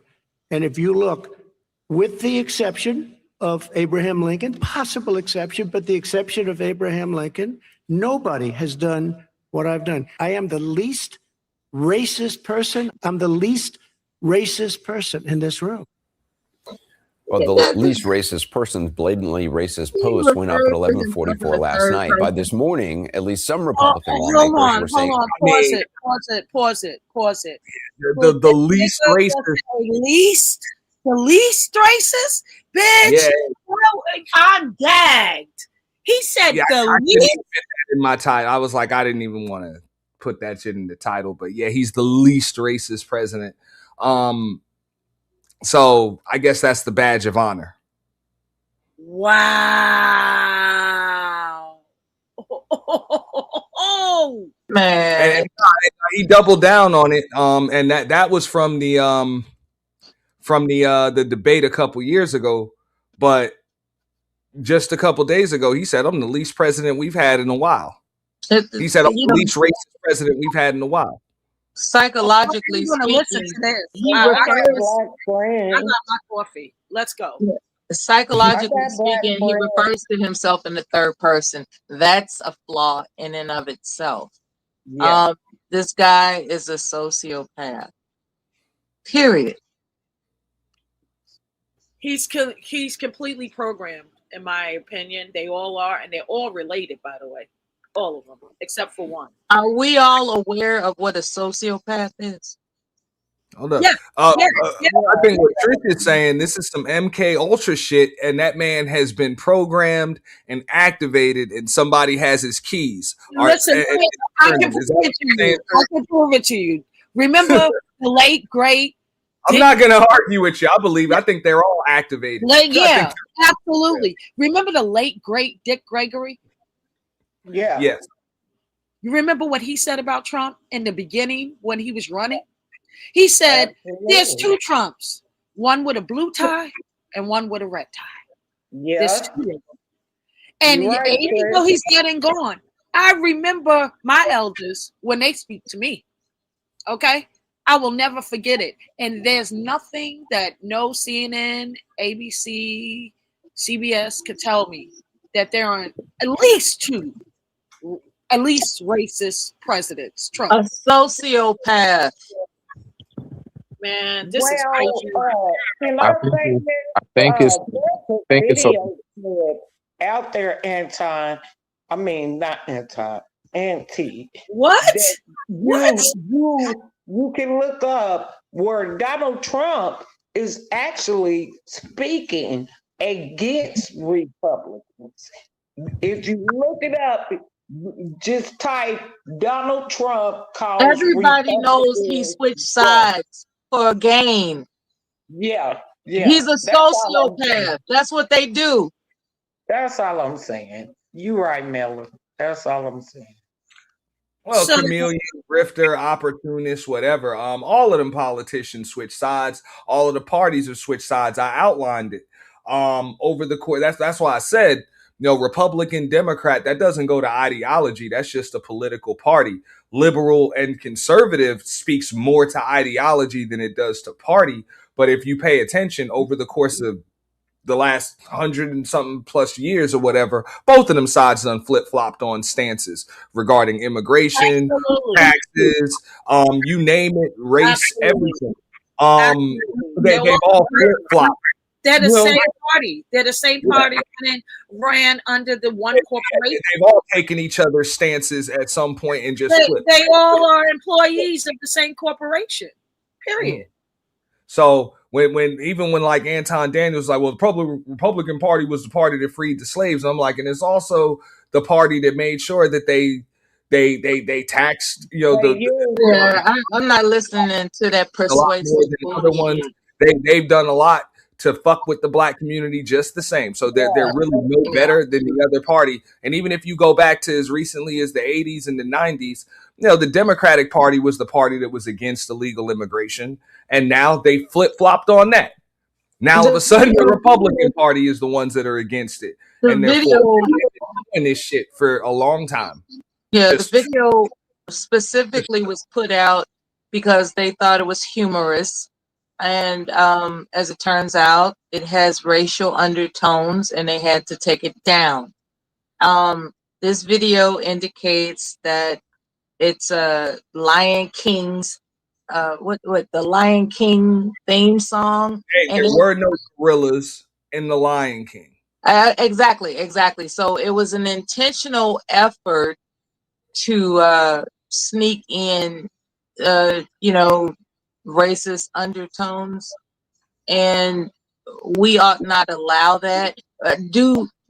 Now, when it comes to this apology thing, like imposing upon Trump that he ought to apologize for some staffer doing something on his media platform. What I will say is, I want the name of the staffer. I want the name of the staffer. I want him to carry it. I did just notice it did not come from the POTUS account. It came from the real Donald Trump account. It's a staffer. So it was the name of that damn. Why are they protecting that damn staffer? I want the name of that staffer. It's not hard to find. Anybody who's ever assigned to his social media, whatever department, that's who you go to. And it's public. That won't be hard. It's public. I want the names of who designed that. No, you don't. Listen, put it this way. I want some name. Put some names on that. Put. All you have to do, go to the White House. I'm not doing shit. They need to provide it. Oh, it's easy. If you really get passionate about really making them get reprimanded for this, the names. It's public. Get the whole department and they'll take care of it internally because they don't like smoke. All right. I mean, this is I know that the White House spokeswoman, she defended that shit. I mean, she said it really wasn't that big of a deal. Whatever. The Carolyn Levitt chick. Familiar things about the president's Truth Social postings. Oh, the wrestlers. Well, I've not seen that video till you just showed it to me. But this, like what I've tried to do, and I tried to do it on your show today, the number one thing that we need to do is elevate the conversation. Well, he promised to watch the video when he got off the air. As it happens, a lot of his fellow Republicans must have or seen that frame grab from it, because several joined Democrats in publicly criticizing the president for posting it. Most notably, Senator Tim Scott of South Carolina, who said this online: praying it was fake because it's the most racist thing I've seen out of this White House. The president should remove it. Keeping him honest, the wording that Senator Scott chose alone is fascinating, calling something, quote, the most racist thing I've seen out of this White House suggests that he's seen plenty of other racist things from this White House, which is not something he has ever talked about before. The administration's initial response this morning was not to take down the post and not to apologize for posting it. Instead, Press Secretary Carolyn Leavitt said, and I quote, "This is from an internet meme video depicting President Trump as the king of the jungle and Democrats as characters from The Lion King." She continued, "Please stop the fake outrage and report on something today that actually matters to the American public." What? Now, keeping him honest, she seems to be saying that. Let me address Freezy. Nah, if it went to if you send so, I was like, yeah, to use that video, I was like, I just said look out for Baller X. So if you send it to Baller X, I think he's got to accept it because I sent him a little something too, and it didn't get accepted yet. So if it doesn't get accepted, it'll usually just come back to you in a couple of days. But it's all good. I want to make sure everybody that eats gets that. You know what I'm saying? And shout out to Baller X for just having it and clipping that shit, because you know these motherfuckers be trying to dispose of the evidence and shit. Okay. Shit. Real quick. Oh, you sent it to me. Oh, you just sent something. Hold on. Oh, no. I just got it to Freezy. No, I just got something from Freezy. Hey, man, shout out to Freezy. Good looking out. No, I got that. Appreciate that. I would like cash loaded, appreciation received. We don't pay, we just send. All transactions are complete. Fuck you mean. Appreciation received. Cash loaded, appreciation received. Cash loaded, appreciation received. We don't pay, we just send. All transactions are complete. Fuck you mean.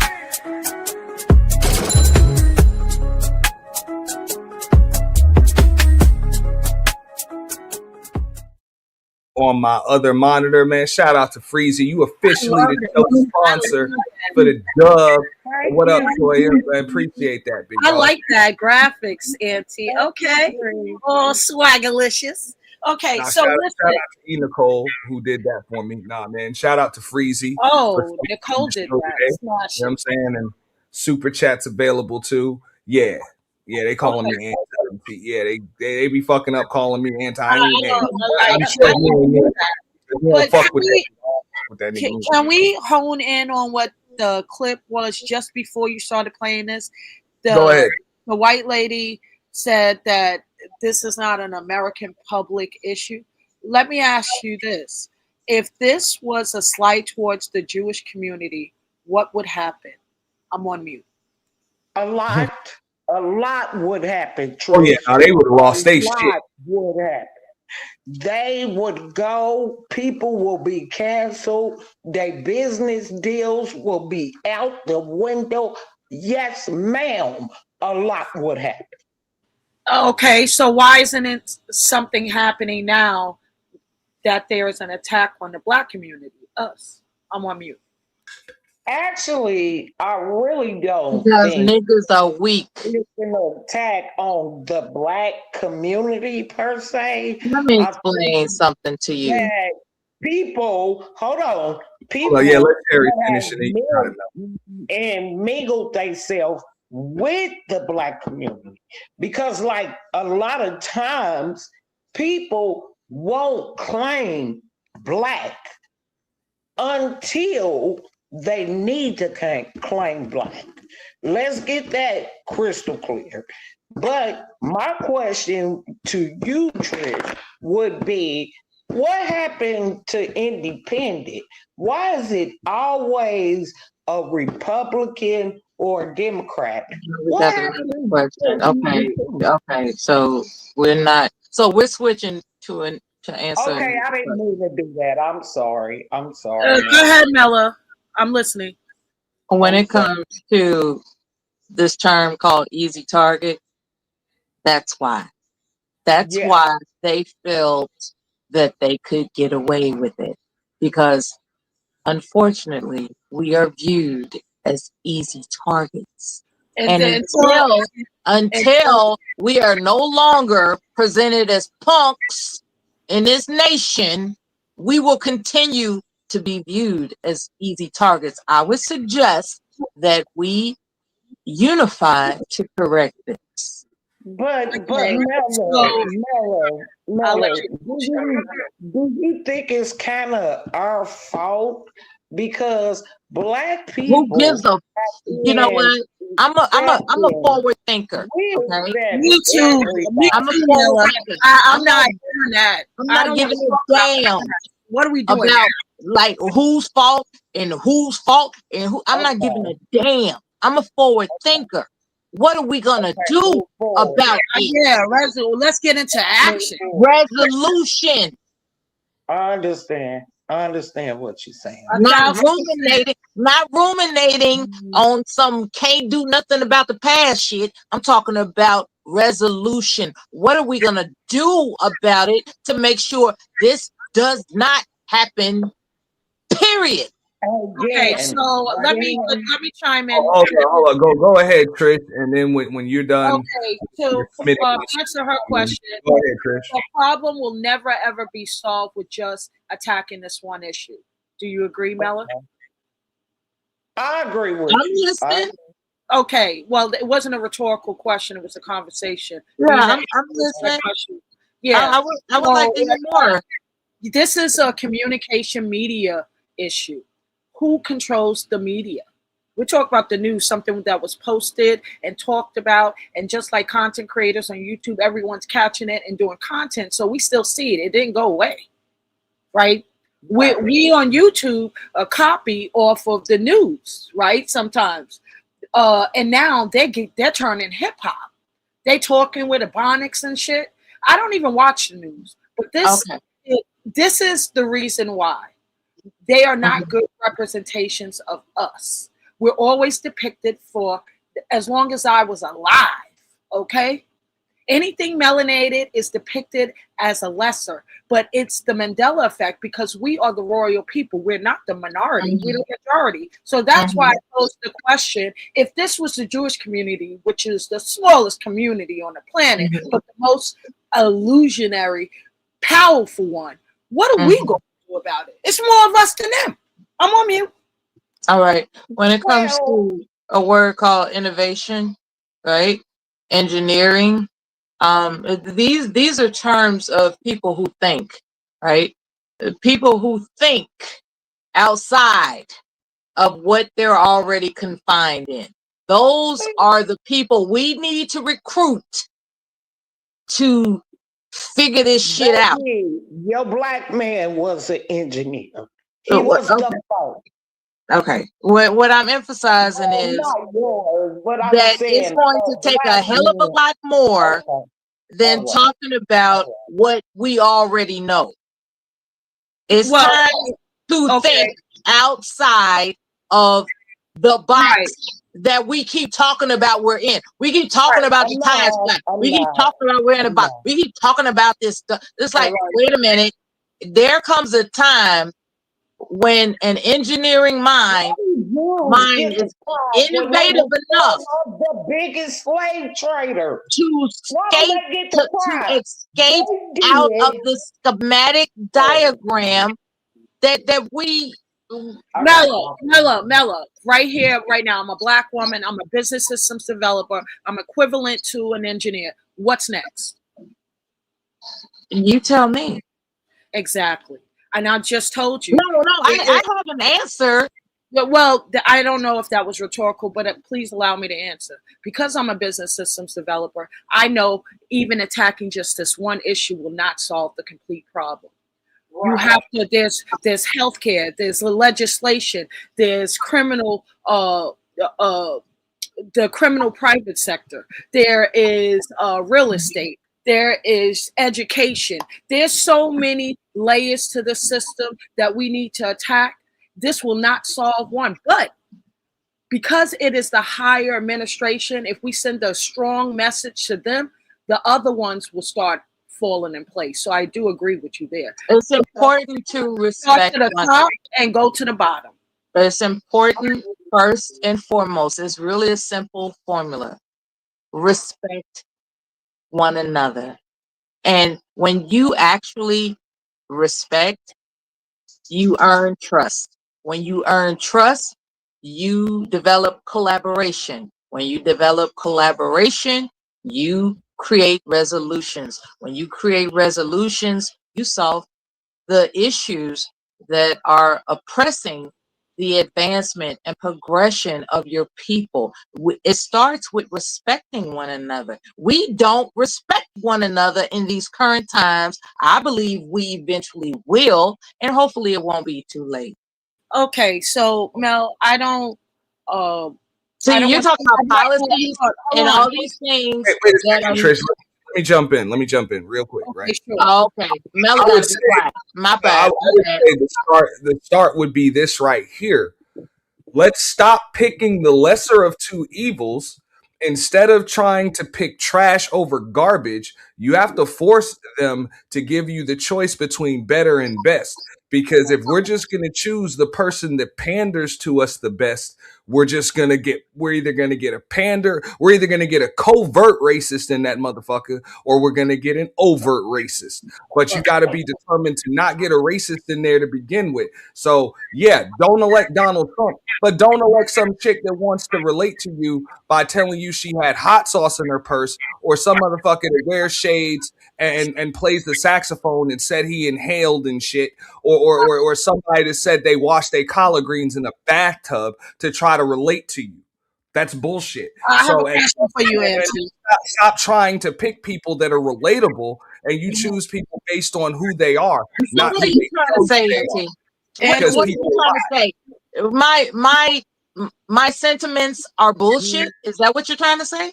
No, I said I'm talking about where do we Because begin? I heard some talking points No, that I mentioned to like I you, said, Oh, and you Lord. referred to them as bullshit, right? Since before I was born, likely since before you were born too. That's what they've given us the options, and our parents and our grandparents the options on the ballot. They've given you the choices between bad, worse, or pure evil. And no, they should be giving you the choice of good, better, and best. Right, but You that know, will you never know what happen. the problem It will is? never happen. It will never happen. And here's why. People That is are the not oppressor. educated. They Yeah, are not I'm very educated educated. enough to make a sensible decision. Okay, the That's decision from presented their to them. intellect. Listen, Educate your children. That right, could help. listen, I'm highly intellectual, and I know that's. I'm going to say it. It's bullshit because you would never go to collaborate and negotiate with your oppressor. So the groups and the network that I have that have systems in place with nonprofits, foundations, it's just not enough. There aren't enough of us that make moves. We're just on YouTube talking about it. And you know what? A lot of us want immediate gratification. That's a problem too. A lot of us, we sit back and say, what the fuck am I gonna do? Because we want immediate gratification. We are too self-centered and too selfish in our desires for immediate gratification to actually just take what it takes to plan and you know plan for listen, the oh my god, I thought I was talking. Oh my bad. I was actually talking, and I didn't really get to Yeah, finish. the best defense is to take care of your kids and teach your kids and train them just like the Chinese do. That's one of the answers. Y'all about solutions. I don't want to talk about the problems. I want to talk about the millions of solutions that we can do on a mediocre, minor level that will make waves. I've given the first solution, but I would agree with Mella that everybody wants such instant gratification that they will take the lesser of two evils instead of just telling all of these fucking parties, until you give me candidates that are worth voting for, I'm not voting for any of you fucks. That's it. You can't have my vote until you earn it. You're not going to get my vote because the other guy's an asshole, because you're an asshole too. So no. You might not be. And it might not be until our grandchildren and great grandchildren see the results. But a lot of us who are addicted to instant gratification, that's not cool. You know, we want instant gratification. It's like, believe it or not, it won't be until our great grandchildren receive these effects. Deal with it and do it and make it happen. Yeah, but even if you're not alive to see it, make it happen. nothing changes. At this rate, our great-grandchildren won't see shit because we ain't even starting with nothing because we'll still take garbage over trash. Exactly. And Hopefully here's the not. thing: if you analyze Generation Z, they don't even respect the elders like we used to growing up. So it's a different culture. It's a different form of teaching the youth. And I don't think parents and grandparents are equipped to educate their kids at home the way our ancestors did. And the kids don't have patience. They're on YouTube and social media making millions, while most of the general public are working 9 to 5s. Look at what they have to teach them. They have these type of clips to teach them. That's what we're up against. So it sounds good, but I'm all about real solutions for real people in real times. What is that supposed to mean? And I said, I even said, like, one of the first things that we can do, even as black folks, fuck this Black History Month shit. To say that Black History is a month is to omit like a lot of history. Exactly, Ed. History as a whole is Black history. Motherfucker, every month is Black History Month in the household I grew up in, so I don't know what the fuck you're talking about with this I Black celebrate History my Month. heritage every day. I'm just saying that you can't speak on any aspect of history without black folks being involved. I truly share your sentiment in this regard. What So I would I also don't like, even subscribe to that shit. what I would like to include is a concept that it's okay to be reminded of historical figures that are significant to our people. That is a cool idea. That's a cool idea.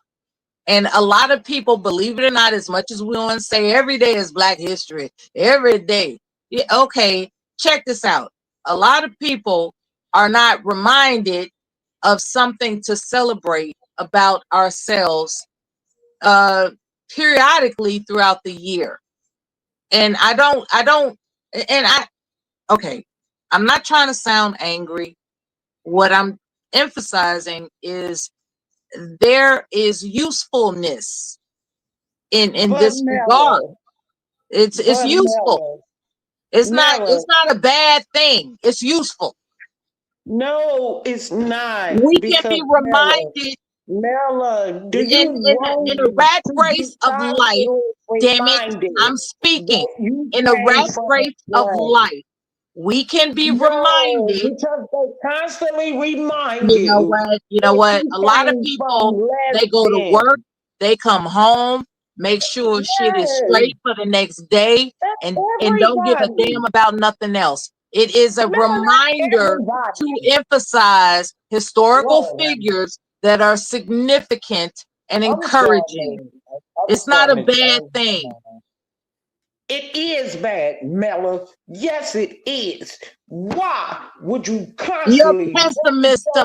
You know what? You're pessimistic. You know what, Sherry? I'm taking my apology back, Sherry. Okay, take it back. I apologize all the time. I absolutely do. I'm an ignorant bitch. So, Auntie, I'm gonna have to go, but I want to leave with closing marks and kind of coattail off of Mela. This is very important. She said Black people need to be reminded every day, 366, 365 days on something that keeps them going and keep them organized. Bansakum is it. Let me tell you what Bansakum is before I head out here. 9 sciences of survival.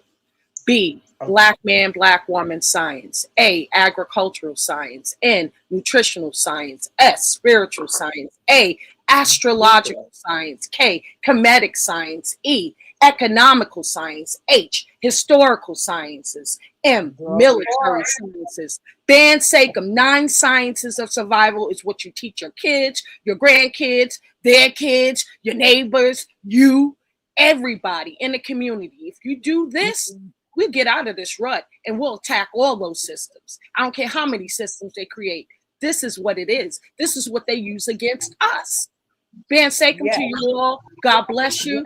And keep it up, Auntie. Great topic. Ben Sakem. That's Yeah, what's I had up. a Ben bunch of them Sakem. today. Shout out to Trish. I got Lord ADS on the panel. I'm gonna be up here for about another maybe 50. From the ghetto side of YouTube.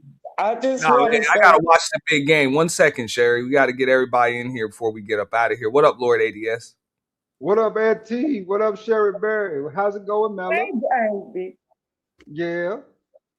Today is a good day. What's up, bro? Today is a blessed everything's day and highly favorable favored by around the here. Lord. Yeah. Listen in, right? So y'all are aware this is a distraction, right? That's going on with the Obamas and all this stuff. I'm fully aware. Yes. Jobs report and these EP files that came out, and then the other stressors, right? So the way I see it is, as an independent, that he's just screaming for help at this point. Probably got a little overwhelmed over his head. He does this every time he gets in trouble. He does something racist against the Obamas, quote unquote, right? That's just what he does. It's like he scream for help. But I'm more concerned about, what I'm saying, like we said, the future here, right? Of the black community, of black people in general. Regardless which direction we choose to go, what type of shape are we gonna be in at this point? You're right, Lord. You are totally right. Every time an abuser gets frustrated, they start lashing out.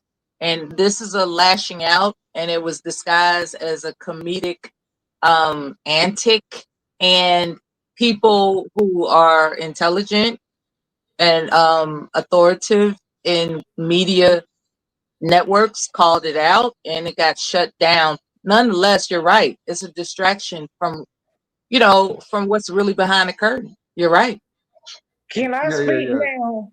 When an abuser get frustrated, Mella, we hurt people. We don't lash out. We hurt people. Real abusers will hurt you. Now, back to the conversation. Yeah. This administration doesn't have a problem with hurting people. I've been saying that. Well, I mean, I can't think back on an administration since I've been alive that had a problem with hurting people. So we're the ones that put these administrations in here that don't give a fuck about the people, but it's supposed to be their job and their obligation to do so. And the reason why I keep saying that shit is not to give Trump a pass, but if our mentality doesn't change, the next administration ain't gonna be no fucking different. It's just it won't be Donald Trump as the face of it. What you're dealing with is two extremes, right? You got the progressives and you got the MAGA people. A lot of the progressives align themselves up with feminists and other groups who sort of have done the same thing for 4 years to black men. You know what I'm saying? The progressives were horrible to deal with too as a black man. Now, on the flip hand side, that Donald Trump is just, being Donald Trump. This is what he's always done in these circumstances and situations. He's always found someone else to kind of blame for some of the issues that he's having, right? He's a sociopath, yeah. Yeah, so but between the two, I think they both need to go. That's the thing. You know what I'm saying? I think they cause more havoc and more mayhem than they have, done any good especially for our community. With you two men on the panel, what does the future look like for our people? The same way it always as long as people that are, I'm not even just going to say people that look like me, but people that kind of, live their lives similar to like I do. You know what I'm saying? You work for a living, you just struggling and trying to pay bills here and there, multiple streamlines of income and trying to make sure that, the media and propaganda doesn't corrupt those around you along with your offspring and everything. First and foremost, you can't depend on the government, the system, or society to fix your problems. You got to fix your own. That's what you think the future looks like. What about you, sir? Well, I think the future looks grim as long as people are depending on, even if you're depending on motherfuckers like this, like Anderson Cooper to give a shit about you and not push a damn agenda, you're in trouble. like you're in trouble. So no, it looks bad. Things are going to get worse before they get What better. say you, Lord? Right now, as a black man, I'm thinking SYSBM. Save yourself, black man, right? Because at the end of the day, not everybody gonna be, not everybody gonna go. Not everybody gonna be able to go, right? So at this point, for me, I'm thinking feast or famine. That's what I'm thinking.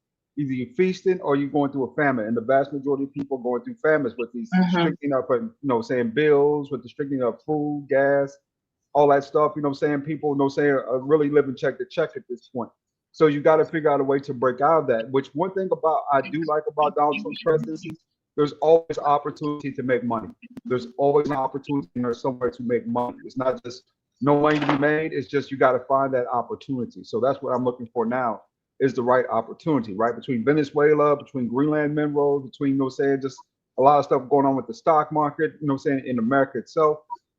There are plenty of opportunities to make money here. You just got to find the right one for you. Mm-hmm. I mean, I won't. I think it's deeper than just the money. I think it's a mentality thing. I think I just say the future just looks grim because our people have kind of gotten caught up in the same trick bag as the rest of America. People's attention spans are short. It's an idiocracy that we live in. Intelligence is scrutinized, stupidity is monetized. That's kind of just the way it is. The intellectuals are shunned for either being too long-winded or not going along with the status quo. Something's wrong with them. And even if you look over the course of documented history, that's always the way it's been. The innovators and the intellectuals are seen as mad people. They're crazy. They usually don't get the credit and the respect for their ideas and their outlook until they're long gone. And that's unfortunately that's the way it is. Our people have to start pushing the talented 10th instead of going out of their way to suppress the talented 10th.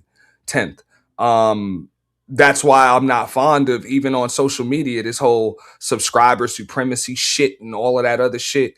I get some of the best gems and have the best conversations at the smallest channels. They have the least amount of subscribers that aren't being pushed in the algorithm. Those are the best conversations and people have the best outlooks on things. Even if you look at the larger content creators, if you can find some of their old content and shit like that, you'll actually see that a lot of that shit was better. It was truer. It was a lot more authentic. Now people are just doing what trends them in the algorithm. It's bad. It's just really, really bad. So if we're gonna do this shit as black people as a whole, we can't go along with the norms. We got to kind of swim against the current. But it's pretty tough to swim against. It's tough to fight the zombie apocalypse, with a stick or by yourself. So I would have to agree. You got to kind of save yourself because it's too many of them to fight. It's just too many of them. I go far to say this right now in our society, selling out ain't good enough no more. If you sell out, that's not good enough. You got to buy into what these people are talking about and what they are saying, right? To order to have any success within these groups of people. That's on both sides of the veranda. So what you got to do is find a path or a slot for yourself in a situation that kind of, like I said, works for you, right? In these particular grievous times. As an independent, I'm not a Democrat nor a Republican, right? I just tend to go with what's best for me at that time.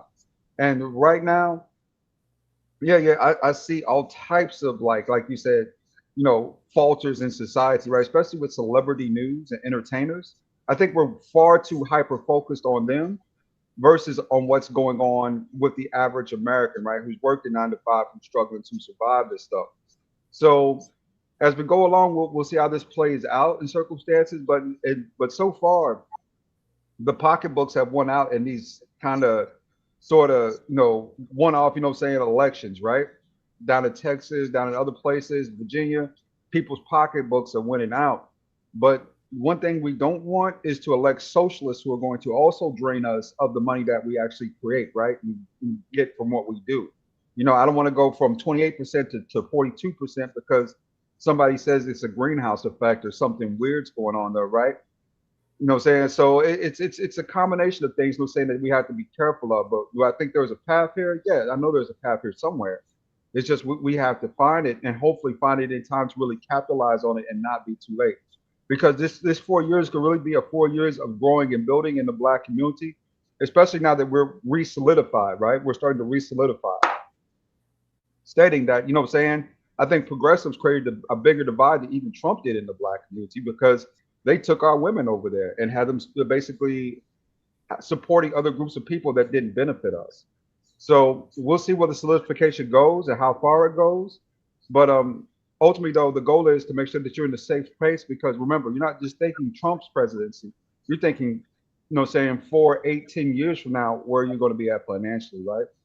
Great time to get up on your certifications, your licenses. Good time, you know what I'm saying, to figure out a second means of education to get yourself in a better path. But ultimately, all in all, a lot of this is just going to lie on you and what you're willing to do to get to where you need to go. Yeah, I won't argue with that. I would just say it's I don't think we need to focus on money as much as we need to focus on what actually makes money and what brings in the money. So, you know, if you're gonna focus on the community, hey, just like Mela said, this shit has to be pretty selfless. But I mean, it's tough when your community doesn't move like a community.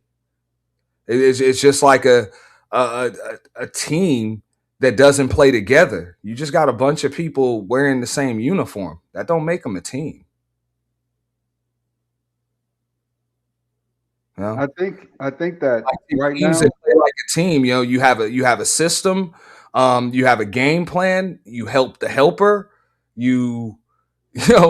people have specific roles, play positions, all of those things. This community that we be talking about is not it doesn't move like a team. unless in survival, And I'm like, why are we talking about like what's good for a community until the community act first and foremost, the community got to move like a community. Like, why is everybody skipping over that part? I don't know. That's just my question. And it's not, I'm not arguing with you, Lord. I just noticed that's something that everybody skips over when we have this question, when somebody poses that question. What's best for the community? And they mention politics and they mention money and this. I'm like, the fuck, how about the fact that people get on the same goddamn page? Because even when you mention like, okay, women done moved over here, boom. If that's the case, then we ain't on the same fucking team. So we like, what the fuck? Like, if you ain't on my team, that makes you an opponent. Like, if you're not on my team, you're a fucking opponent. I had this conversation with somebody on a panel a while ago. I'm like, hey, here's the deal. You say that black men are your biggest enemy. This is what a black woman said. Oh, black men are the biggest enemy of black women. Okay. I'm like, okay, look, if that's what you're saying, I believe our roles are supposed to be complementary, not combative. How do you feel? Well, you're against us and this and that. I'm like, okay, are you my ally or are you my opponent? Are you my ally or are you my enemy? Because I make a way better ally than I do enemy. But if you are determined to be my enemy, I must crush you just like I crush any other enemy. You know? So make up your mind.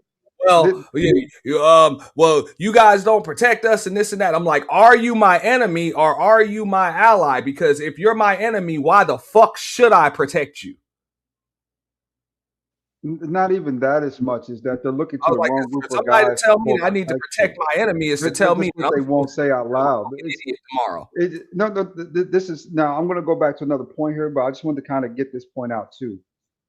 It's because they're asking the wrong group of men to protect them, right? They want the group of men they want to protect them, not the group of men that they need to protect them, right? In these circumstance situations, that means you have to couple up with that man, and that man needs a vested stake, right? Not just protecting you to be, saying saving. Even though guys like me would likely do it anyway, if I see you under any real duress, right? Like somebody's putting their hands on you or something. At that point, yeah. So I need to step in and do something because I don't want to see you harm. That's one thing I don't like to see is black women suffer. I don't like that. But ultimately, though, it's the right tinges to sort of bring the black community back together. Survival mode. That's one thing we've always thrived in for some reason as a community.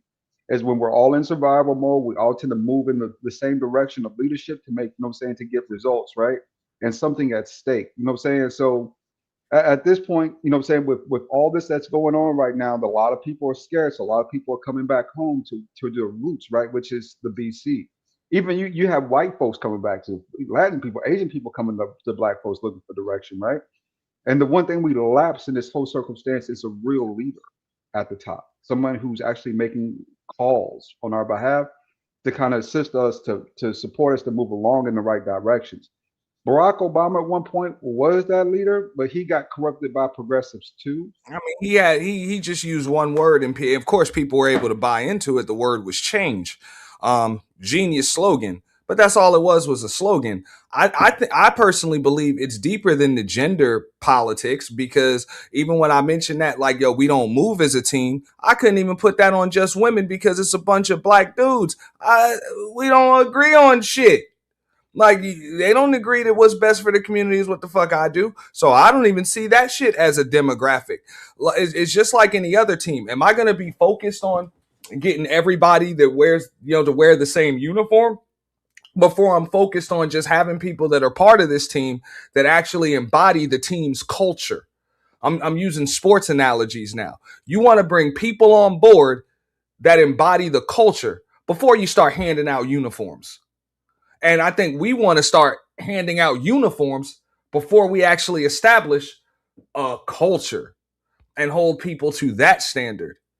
We just want to hold people to the standard of, well, this is the uniform you wear, so that makes you part of this team. Nah, fuck that. This is all you're part of this team. developing. You embody the team's culture. Yeah, this is all still developing. That's why, Auntie, there really isn't a culture per se right now when it comes to being a Black American, which is a subculture of American culture, in which I've always thought and said that you should put your nationality before your race, because being American carries more precedence than being Black. And that's just being honest.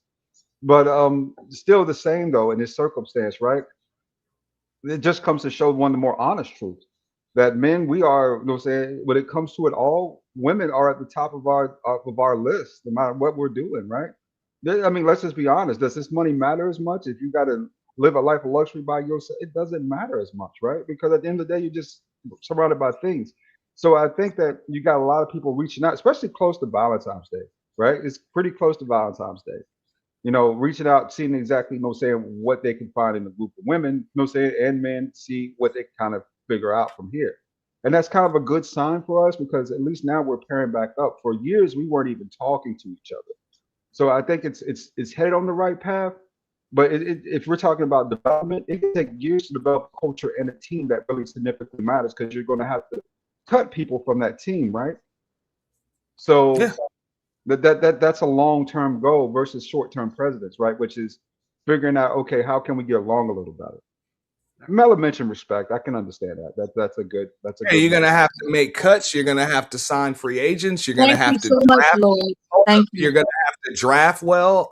You're gonna have to, put the right pieces, in place. But I just believe, like, you gotta establish a culture dynamic, first and foremost. And right now, that's what's lacking. I think we just need to address that shit first. I always say, look, if you know your worth, you can name your price. So even to what Raven said in the chat, hey, I get it, bro. It would take a lot to go back to Dems, but I say, fuck a Dem, fuck a Republican. I know my price. I mean, I can name my price because I know my fucking worth. So fuck them both, unless they want to bid on my support, because they're supposed to be supporting. For my support, I'm going to have to get theirs first. And neither one of them want to give me shit, so neither one of them can have my support. That's just the way I see it. You got a new panelist. And Lord, do you have a channel? I'd like to subscribe. Lord, are you there? Hello, Mela. No, ma'am, I do not. No, ma'am, I do not. Due to the fact that where I work at, they do all types of scrubs on social media, right? So they go back through and read what you've posted. That's why I'm so well hidden behind this Deputy Dog avatar at this point with a couple of weeks in. No, that's understandable. I just really appreciated meeting you today online. And Mela, you've known me for 6 years.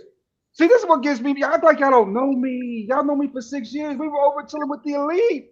People, Miller, we used to talk all the time. I just What disappeared did from we over talk about? here. There's so many people, man. What did we talk about? Oh, you forgot about me, Miller. I Well, thought we were listen, cool. don't I done take it hollered at you 3, personal. 4 I've been times, Miller. bombarded for years. It's Miller, just I done hollered at you refreshing. 3, 4 times. You forgot who I Or you was? one of those people that used to disparage me? No. Remember, you was married, and then you promised me lamb and eggs on Easter that you never did. You didn't keep it. You don't love me. I promised you some sex. Lamb and eggs, not sex. All right, Lamb and I'm eggs. gonna finish the video because it's only 2 minutes left in it. I see you on the panel, It does Smitty. not matter to the public whether the President of the United States is up at odd hours of the morning posting racist internet memes. And she seems to be saying that it's okay when someone else created it first, which is one of Mr. Trump's oldest excuses. You know, it was just a retweet. As for this being a video based on characters from The Lion King, as a dad of a 3 and 5-year-old, I happen to spend a lot of time watching The Lion King. Is up at odd hours of the morning posting racist internet memes. And she seems to be saying that it's okay when someone else created it first, which is one of Mr. Trump's oldest excuses. You know, it was just a retweet. As for this being a video based on characters from The Lion King, as a dad of a 3 and 5-year-old, I happen to spend a lot of time watching The Lion King these days, a lot of time. And just want to point out, there's no gorillas or apes in Lion King. There are lions and meerkats, a hornbilled bird, hyenas, wildebeest, a warthog, and Rafiki, who's a mandrill. A few hours after Carolyn Levitt's not-so-clever Lion King excuse, someone at the White House decided they needed to come up with another story. And just after lunchtime, a senior official told CNN it wasn't the president who made the post at all. They said, quote, a White House staffer erroneously made the post. It has been taken down. No apology, no acknowledgement it was racist, and apparently not quite accurate because just a short time ago, the president himself said this. Social media post that you took down earlier today, the White House says that a staffer sent it. Who sent it, and are you going to fire I looked at them? it. No, I looked at it. I saw it, and I just looked at the first part. It was about voter fraud in someplace, Georgia. There was a lot of voter fraud, 2020 voter fraud. And I didn't see the whole thing. I guess during the end of it, there was some kind of a that people don't like. I wouldn't like it either, but I didn't see it. I looked at the first part, and it was really about voter fraud and the machines, how crooked it is, how disgusting it is. Then I gave it to the people. Generally, they look at the whole thing, but I guess somebody didn't, and they posted, and we took it down, and we did it. You know, but that was a voter fraud that nobody talks about. They don't like to talk about that post. We took it down as soon as we found out about it. Mr. President, a number of Republicans are calling on you to apologize for that post. Is that something you're going to do? No, I didn't make a mistake. I mean, I look at a lot of thousands of things. And I looked at the beginning of it. It was fine. And they had that one post, and I guess it was a takeoff. By the way, a lot of people covered. If you look at where it came from, I guess it was a takeoff from The Lion King.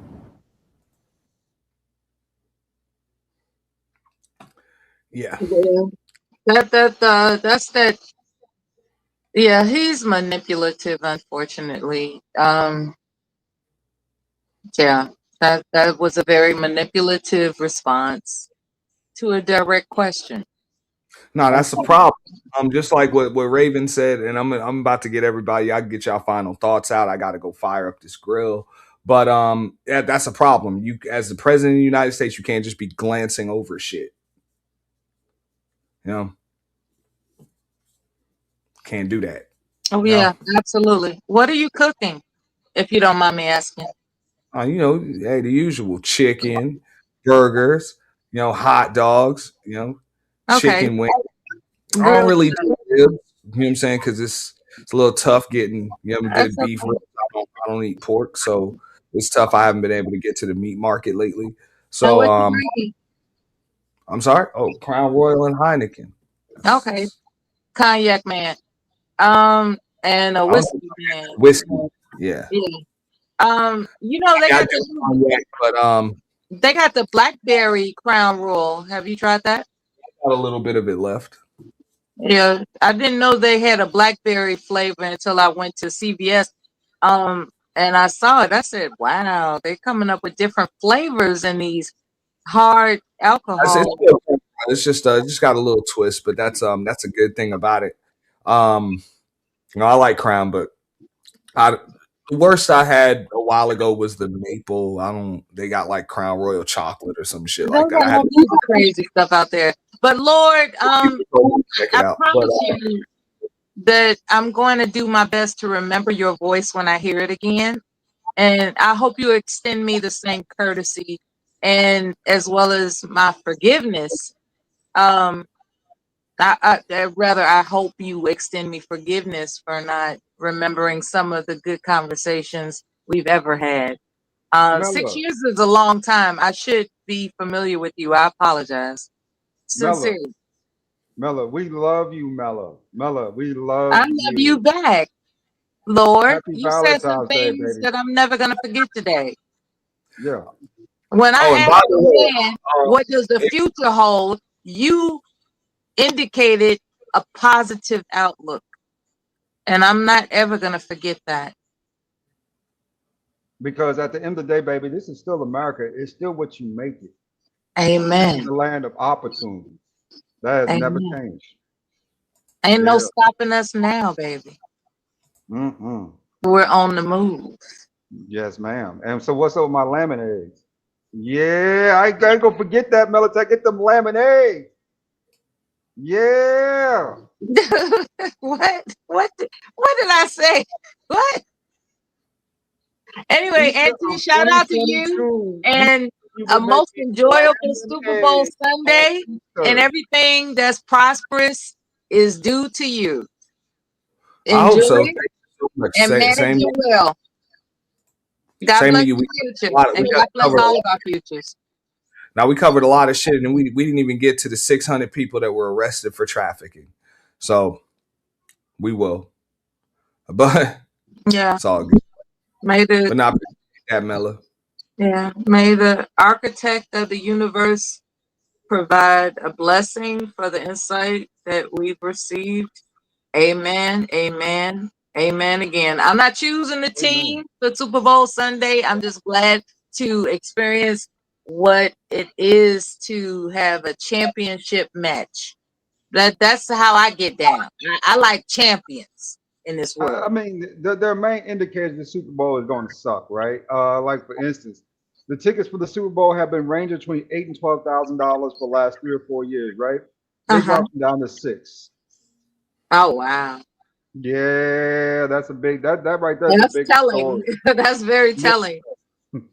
I could have showed up for that shit. Okay. Yeah, Well, you I could mean, afford that. they want that shot. It has to be sold out. You know, it just proves that This in not San as many. Francisco. I could have showed up for that. Well, people weren't willing to spend all that damn money, for them.